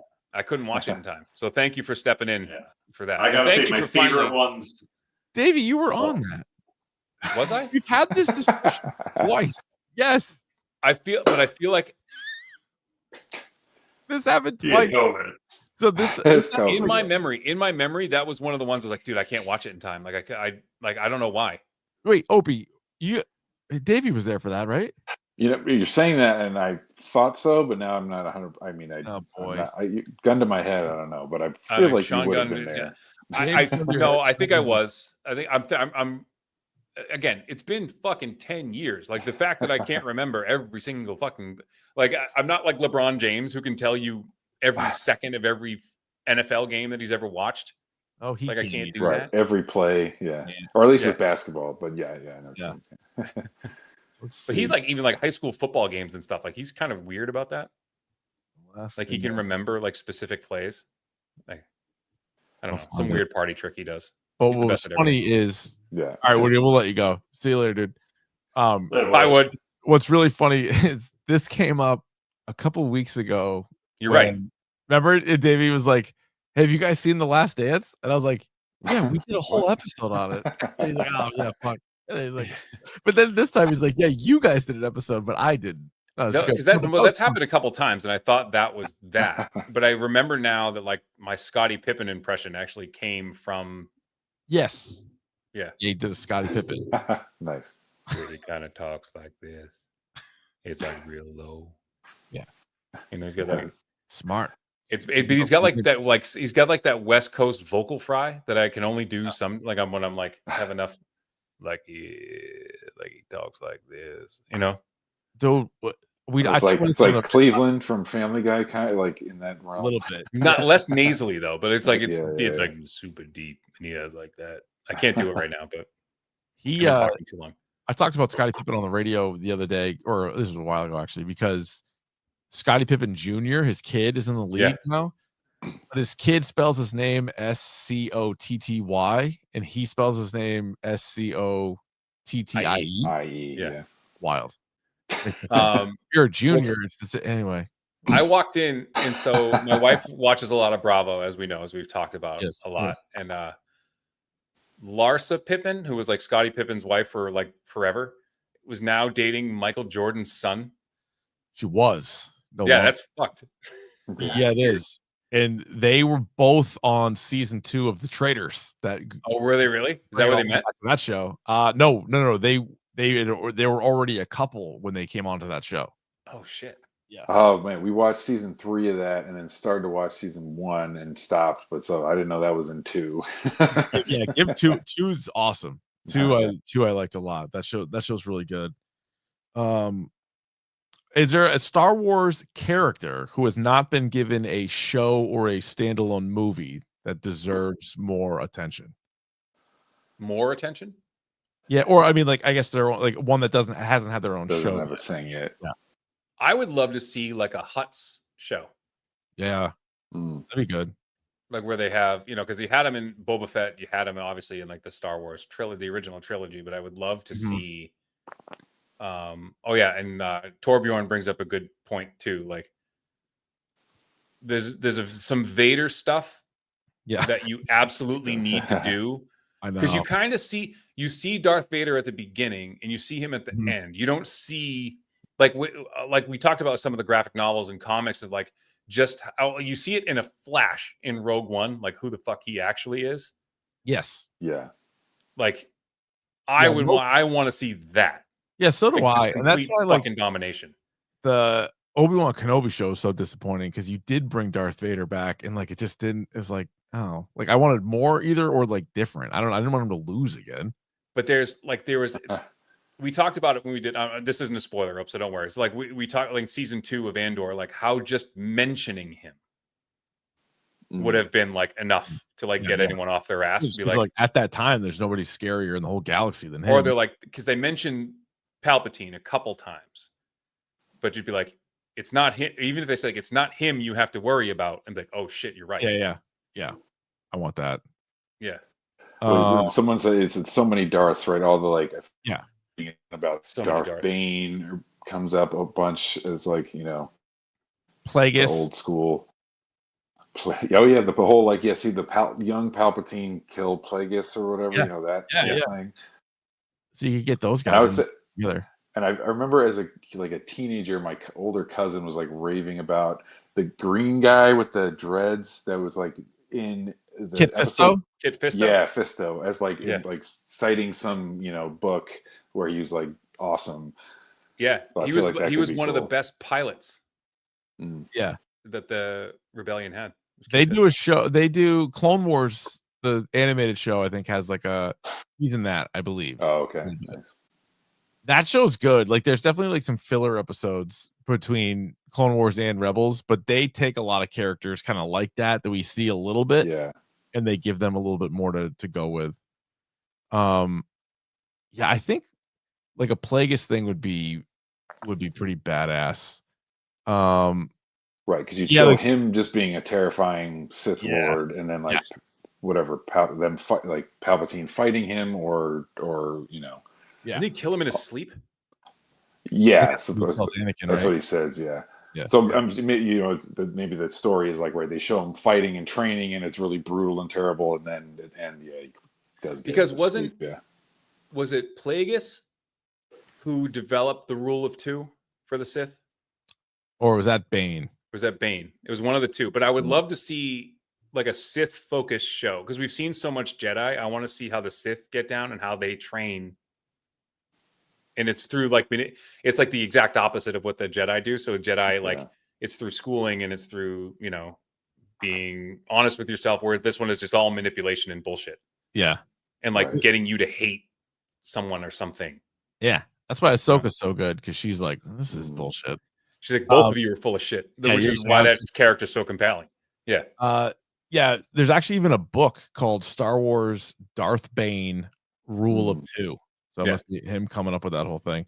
So the thing is with some of those books that are out, like not even comics, but like books, is they're like legends. So they're technically, they got cool stuff in there, but they might not all be canon. So I think they've like sort of adapted some of it to like movies and TV shows, but there's no guarantee. Like you could read like the coolest thing ever. It's like, that's not. Yeah, it didn't happen. Yeah. I'm a big Wookiee guy. Anything with the Wookiees. Yeah, Wookiees good. The problem is it'd be all subtitles and shit. Yeah, you need like a really good character like Han Solo or something that speaks the language. Like that obviously would help. They are making a Darth Maul show, which I'm excited about. Yeah. And Sam that's a good Witwer's one. in on it. It's animated, right? I believe it is animated. Yeah. When is that coming out? It's called Maul Shadow Lord 2026. So is it like all his Crimson Dawn shit? Probably. Right. Yeah, I think so. It takes place during the Imperial era, following Maul as he rebuilds his criminal empire after the events of Revenge of the Sith. Yeah. So he takes over Crimson Dawn. Yeah, Or because then no, he pops up in Solo for like a Yeah. second, right in the hologram. Yeah, I remember. I need to watch those animated ones because I looked that up after that. I saw Solo and was like, "Where did he come from?" And didn't know that that was Oh, a dude, whole you thing. will you will love these shows. There's a get it from Rich. Someone compiled for us like the ones you. Oh, it have was to watch. Bubbles. It was Bubbles. It was Bubbles, did yeah. it. Bubbles put Yeah. this list together. I'll email it to you so you can like skip a bunch of episodes. Yeah. But it's like awesome stuff. Oh, I was they gonna do say, that like it's like every 3 or 4 episodes is like its own story. So like there's some you can just skip. Because they're just like Yeah. it's like a one-off thing. So I ended up going back because I liked it so much. I went back and I was like, yeah, these episodes definitely aren't as good, but I still finished it. Because then remember there was a big buildup because then Disney Plus wasn't even like a thing when they first did the show. And then Right. Disney Plus was up and running, and the final season was like a Disney Plus like original or whatever. And it's sick because it like lines up with like episode 3, like the movie. Like so like the end, you're getting like different shit going on. And they do a great job. And like that's where they created Ahsoka and then that got me into Rebels, which was good. Yeah. So those are 2 of the better properties. Like I put those up there with like Andor for like how good the stuff is. nice. Yeah. Keith, I think I sent you on Instagram. Somebody made like an AI like reshot of Vader and Obi-Wan in episode 4 and like saying like I wish it looked like this because it was like super like intense and like what almost like what we wanted to see in the Obi-Wan show too. I know. Yeah, that would have been pretty good. Yeah, because that's another one where like diehard Star Wars fans always argue that now that we've seen like a million other lightsaber duels, everyone's like, well, like he knew what he was doing. Like he kind of like threw the fight there. And you're like, yeah, I guess. Yeah, Like, but he still- was it's still not moving terrible, around yeah. very well. Yeah, you know, he had a bum knee. Like, what do you? Well, who also pointed out that like from when Ewan McGregor, it's the end of the Obi-Wan series to like that, it's like 6 years or something. Like it's not that long of a time. Right. It's a hard. Oh, that the force channeling really ages you, I guess. Yeah, or like living out in the desert really ages you. It's training. Yeah. Oh, I've asked Davey this before, but I don't think I've asked you this. Do you think, Opie, that Mace Windu survived the events of episode 3? That is a great question. I would love to say yes. I mean, I get to someone who needs more airtime somewhere. That would be great. I mean, you feel like, right, if Darth Maul can survive that stuff, if Palpatine survives everything, like Mace, I give him a chance. That was a big fall, though, but Big fall. But people have survived worse, and I would love to get the first motherfucker in a Star Wars movie. It was a big fall. Yeah. Yeah, no, that was one where, you know, you have to, the problem is like when you create these characters in like prequels or whatever, and then if you don't kill them, you have to explain how they survived, because there's like these great memes of like Rosario Dawson like in her like character, like in her trailer, like on her phone, and it's like Ahsoka during episode 4, 5, and 6 of Star Wars, just like on her just phone. like I'm hanging out. Like she's not around, you know. Right. So like if Mace Windu did survive, what was he doing? Yeah, where'd he go? Like what'd he do? Like, you know, whatever. Somebody can figure that. Dave Filoni can figure that out, I guess. He was tracking down low lifes for Ving Rhames. You know. Yeah, exactly. Anything else Star Wars? I think so. If you're watching Andor, you're in good shape. You're in good shape. You're gonna enjoy that. Yeah, no, I'm glad. Yeah, I'm looking forward to that. Just, you know, with the little kids, is always dead by the end of, you know, bedtime and all that. Did you watch Skeleton Crew? How old are your kids? About to be 4 and 2, basically. Yeah, you can't. Yeah. But Skeleton Crew, Crew. That looked interesting to me. It's good. Yeah. My kids loved it. Yeah, it was fun. Yeah, I watched that by myself. I think maybe another year, maybe Cece might like that. She's just all into trolls now. She's going trolls wild over here at the end of troll songs. I'm like, Jesus. I'll never forget. So there's a little elephant-looking character, Neil, and my older daughter, who's going to be 11 in August, was like, "If anything happens to Neil, I'm not watching another second of this show." I'm just telling you right now. Like, if anything bad happens to Neil, like on Skeleton Crew, not on Trolls. On Skeleton Crew, yeah. She's like, I'm not watching Neil get there. Yeah, they do a good job on that show because it's kind of like Star Wars Goonies.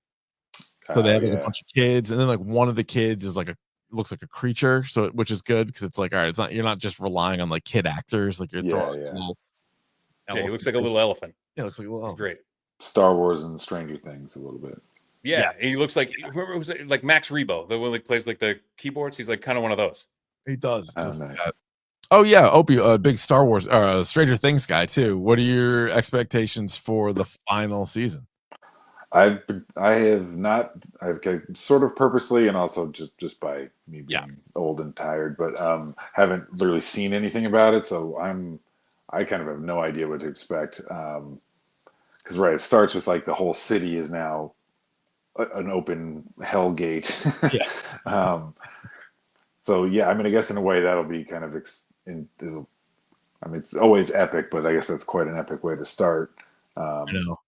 But I feel like did you talk about if somebody's going to get like worried about these characters making it through? Well, yeah, I mean, we talked about that a lot going into last year, or however they like split up last season, and it's like they don't really go down that road. Like it's not like Game of Thrones where like every character dies. Like they at any second, kind of kept them around a long time. I think the thing I'm even more interested in is I think we're going to be in the 90s now, right? Like I think they're jumping. Because they're jumping ahead, right? They're jumping ahead a little bit, I think, in time. Oh, Plus, they go ahead like it's not immediately after. Yeah. Oh, interesting. And like all the kids are older now too, but well, and then like I feel like I'm hearing things that like Will is probably like you could see Will not making it if like because he was the key to the beginning, and I could also maybe see Max not making it. But who knows? Did you see that Frank Darabont, who did like what he directed, The Mist and Shawshank, right? Didn't he do Shawshank? What else did he do? Yeah, he did a bunch of like Walking Dead, and he did Green Mile. He's directing like a few episodes of Stranger Things. So episode looks like 3 and 5 he's directing. Whoa. Could be intense. And then like the Duck Yeah. and a bunch of other ones, but yeah, I'm pumped for this. It's got a weird like release schedule again. It's like right around Thanksgiving, right on Christmas, and then the final episode's on New Year's Eve. I wonder if it's like a wow. New Year's. It would be cool if it's like set on New Year's. It into could be. Like a real time thing. Into 1990, maybe. Yeah. Oh yeah. Yeah. Do you think anybody dies? I mean, Will, you think? Oh, yeah. Or I wonder if they kind of, I mean, they're probably gonna have to. Hopper's gonna go. Hop, yeah. He's almost like he's gone a few times already, like but yeah, he's good. Died like 3 times. That's true. Yeah. Will, I'd say 2. I feel like you got to have at least 2. Yeah. Whether it's Will and Max or Will and Hopper. Oh yeah, Hopper probably makes Steve. Ooh yeah, Steve. The sacrifice. Yeah. He can definitely sacrifice himself. He's that guy. Yeah, it's crazy. I'm so unplugged from a lot of stuff for forever. We've been watching. My daughter's been home sick for like a week, so we're watching Peppa Pig basically nonstop. Throw on some Bluey, man. They're ready. Oh yeah, She's ready. we got some Bluey in there here and there, Good. Thankfully. But yeah, and I'm drinking that out of my son's Baby Shark cup currently. Oh, that's a nice looking cup. I hadn't thought of that song. That's the second time in a week that I do like summer camp work, like here at school, and like we had to do like CPR training, and they were like, Staying Alive is what you do CPR to, or Pink Pony Club, and they're like, or Baby Shark, and I was like, God damn it! Like, oh, I hadn't thought of that song in forever, but it's got a lot of hits on YouTube. Can't get away. Can't get away from it. I always feel like there's going to be a generation of kids that like when they're all 18, if you play that in the club, they're going to like hit something in their medulla oblongata and go blah. Yeah, exactly. It's just been like brainwashed them this whole time, and then it's going to use them when they need it. It's like the Manchurian Candidate. It's going to activate them as like sleeper cells. Yeah, because it was a Chinese company Order that developed 66. That, right? Yeah, I think Pink Fong is like a Chinese company. Oh, is it? Yeah, something like that. I don't know, swivel. Prove me wrong. Yeah. Speaking of kid stuff, I thought I was going to watch these this weekend with Cece, but it didn't happen. We started the live action Snow White, and we got like 40 minutes in, and then It was like bedtime or whatever. And then like, the next day, I was like, "Do you want to watch more of that?" She's like, "Meh." I was like, not a good sign for that. Like, correct. You don't. And then Minecraft was out, and I was like, "You want to watch?" So she's not into Minecraft, but like all the kids at school are. So I'm like, "You want to watch Minecraft?" Right. She's like, she's like, "I'll watch more Trolls." I'm like, "God damn." It's like no, they never want new things. No, she's like, I want to watch Trolls again because I know every word to every song, and I'm like, okay, fine, fair enough. At least it's good. It's good music. Yeah, and it's like then there'll be like it's a lot of like old songs just done differently, and so like I'll sing like part of it, and she's like, "How do you know this?" I'm like, "Oh, I'll tell you." I was like, I've been here. I've been here. What you know about Earth, Wind, and Fire? You don't know shit. No. Well, I'll tell you, Dave, we were supposed to have 2 other guests, and my guess is they forgot. Do you want to guess who they were? I'm not. This doesn't mean they're joining us. Hello. But we had 2 other confirmed guests that hopefully they're okay. Mac? No, Mac never responded. Shime? Yeah, Shime. And I think you guessed him actually. Shark. Oh yeah. Shime and Shark. Shime was going to be on early, and then so once he wasn't on early, That's why I knew he has to get up early. So I was like, got to be Shime. That was a good guess. That was a good guess. And so he was supposed to be on, I think, like with Fitzy, and he wasn't on. And then Shark said he was going to be on like now with Opie. So hopefully, my guess is he just forgot. He forgot, and he's got 3 kids and runs fucking marathons and basketball tournaments. And you talk about like me having no time. Like, how does that fucking guy have any time to do anything? I don't know. Coaches a kid, like all 3 kids and all the sports they do. Like, I'll get a text from both of them tomorrow being like, "Fuck, my bad." I had a question for Shime ready to go too. What were we gonna ask him? I don't know. Something about him banging what Pokemon would he bang if he could? If he had a chance. What, so and he would have answered it. Who was the guy that made the video game minutes jingle? Oh, Marcus. Oh, Marcus from the Boxers. Marcus. Yeah. We haven't. Yeah, he's like playing music now. He's good. He's Like, always been good, but like, he's always been good. But yeah, he's we doing saw like original songs and stuff. Really good. Nice. Opie, you doing any music anymore? It's been tough. I've done a couple like the shows I used to do like live with. There was a show called Mortified. We did that in the Bay Area all the time. So that's people reading like embarrassing middle school journals, and then I was in a group that would like freestyle and Whose Line Is It Anyway style. So we did a couple of those here in Sacramento where I live recently, but it's other than that, it's been a while. And I when you emailed me, I was like, oh, maybe I'll try to write something for this, and I tried. Or it's like the brain is not connected, but I feel like I still got in this year, the 2025 year. I feel like I could do something. Oh, anytime. Well, thank you for putting my name in the fucking theme music. Yeah, after 5 years. Nice little add on there, but no, thank you for the intro song that plays, and we've pretty much had it the whole time. The first 6 months of the pod, I don't think we had any intro, and then like since then it's been this one, and obviously we tweaked it and added Davey's name to it, but it's been the same intro I think for probably 9 years. I don't think we've updated once we got like stingers for like whatever. We never changed them. No, this week in Dork, pick of the pod, Davey's video game music, they've all been the same. Video game music. That's a video game minute. Or video music minute. Who knows? Yeah. Well, I got the shirt. Yeah. Oh, yeah, that's a beauty. That's a good looking shirt right there.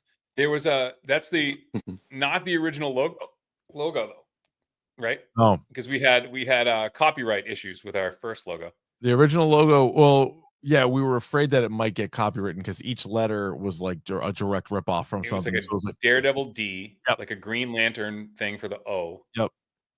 And it was the R, like a Robin R, and a K from Jurassic Park. Correct. That's good trivia right there. That's good trivia. That's great trivia. Well, and was one, were you worried about one more than the other, or just the whole lot? Probably the whole lot. My guess is, from what everybody says, Disney or whatever. Disney does not fuck around. They do not fuck around. They'll flag anything, like even like a YouTube channel that has like nothing. They'd be like, "Oh, that D looks like Daredevil." Like you're done. So we were like, "We're not." I've also heard of them litigating people who got like Disney tattoos.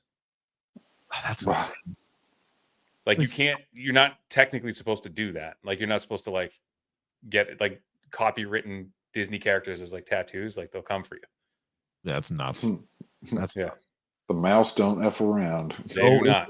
No, it does not. All right, well, gentlemen, we are at midnight. We're at midnight. We did it.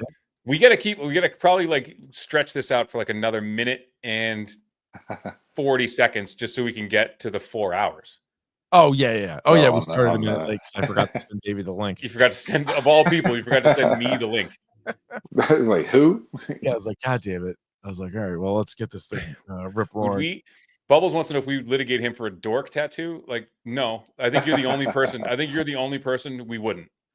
Yeah, you've done enough work for us over the years that like you're allowed. You've earned it. Yeah. Like, Bubbles does our year in review every year for the last 5 years, maybe 5-6 years. Yeah, probably. And that like how long that takes to listen back to all that shit. Yeah, man. Good lord. Like, yeah, thanks everybody for listening, whether it's 10 episodes or 10 years or 10 minutes, whatever it might be. There's a lot in there, especially early on. The audio quality certainly wasn't great. Not great. We just grinded through. Really more so for you guys than for us actually doing it.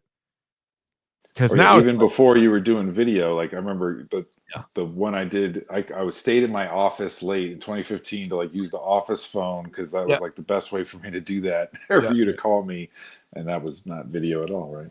It is no video, and like the jump that it is, like the technology has taken since we started. Like before, it was like celebrities had like good podcasts because they could like afford it, but like trying to do it cheaply was pretty tough to have like good really quality. hard. And now it's like anybody can do it. Any like, Tom, Dick, and Harry. But thanks to COVID, we like to shout out thanks COVID for like Skype and yeah, we started recording them, and then during Zoom. COVID, we were like, let's just record them live, and then if anybody wants to jump in and watch it live, they can do it that way. And then here we go. Here we are. Yeah, and again, thanks Ope for like all the help you've given us, and it's been I think it's become a recognizable thing in a very small-ish circle of people. Yeah. So yeah. No, I'll take it. No, it's been great. And I was also thinking too, like when my daughter was born, my oldest, I was like, that was right before I did the song. So, cause like, I knew I've been listening to you guys, or was like, had restarted listening to you guys. And I was like, man, I gotta get his name in there. So I did it like a month before she was born, essentially. And then, also, then I used your Arvon D for Wild Bill soda like that first month when I was home with the baby and all this stuff. I was like, I need something, I need some caffeine. So a lot of fucking sugar in those things. Yeah. To the moon with that stuff. But all right. So anyway, for people that made it all the way to here, the next couple of weeks, Davey's out of town, and then I'm going to be out of town. So these 4 hours, we're going to chop up and make the podcast. So that's just what that's going to be. Mm-hmm. And then we'll post when we're going to do it. We'll probably be back, Dave. I think it's probably Jurassic World. Jurassic World, and then you had something else too. Is Jurassic World and something else? The Bear. And that's right, the Bear. Bear starts this week. So the Bear season 4 and Jurassic World Rebirth will be our next live episode, but a couple of weeks from tonight. But we'll tweet it out at Dork Podcast and on Instagram and all that stuff, so everybody can be prepared for that. But in the meantime, thank you to, let's see, Opie and Fitzy and Goo and Lucy and Woody and Dr. Joe and Fryer and Billy D. And that it? Who else? Who else is on tonight? I think I nailed it. You got Joe, right? You said Joe. Yeah, Joe and Fryer. I was trying to think of like the order in which people came on. Yeah, bing, bing, bing, bing, bing, bing, bing, bing, bing, bang, popcorn. Yeah, that's good. Yeah, well, we did it whole 4 hours too. And Rich, to you, I would say, I don't say this, not nearly enough to you, but fuck you. Yeah, no, I know. I get it. I get it. I don't hear I get it. I look in the mirror every day. I say the same thing. I don't nothing you could say to me that I haven't said to myself. Very good. Yeah. All right, everybody. Thanks for listening to this. Thanks for supporting the podcast all these years. Hopefully 10 more. 10 Here's more. to 10 more. 10 more strong years. Do you want me to do the end of the intro song to exit? Yes, we will. Go ahead, please. I'll just do. Are you done, Keith? I was gonna say, stay curious. It's the hashtag Dork Podcast. Shot. Yes. The hashtag Dork Podcast.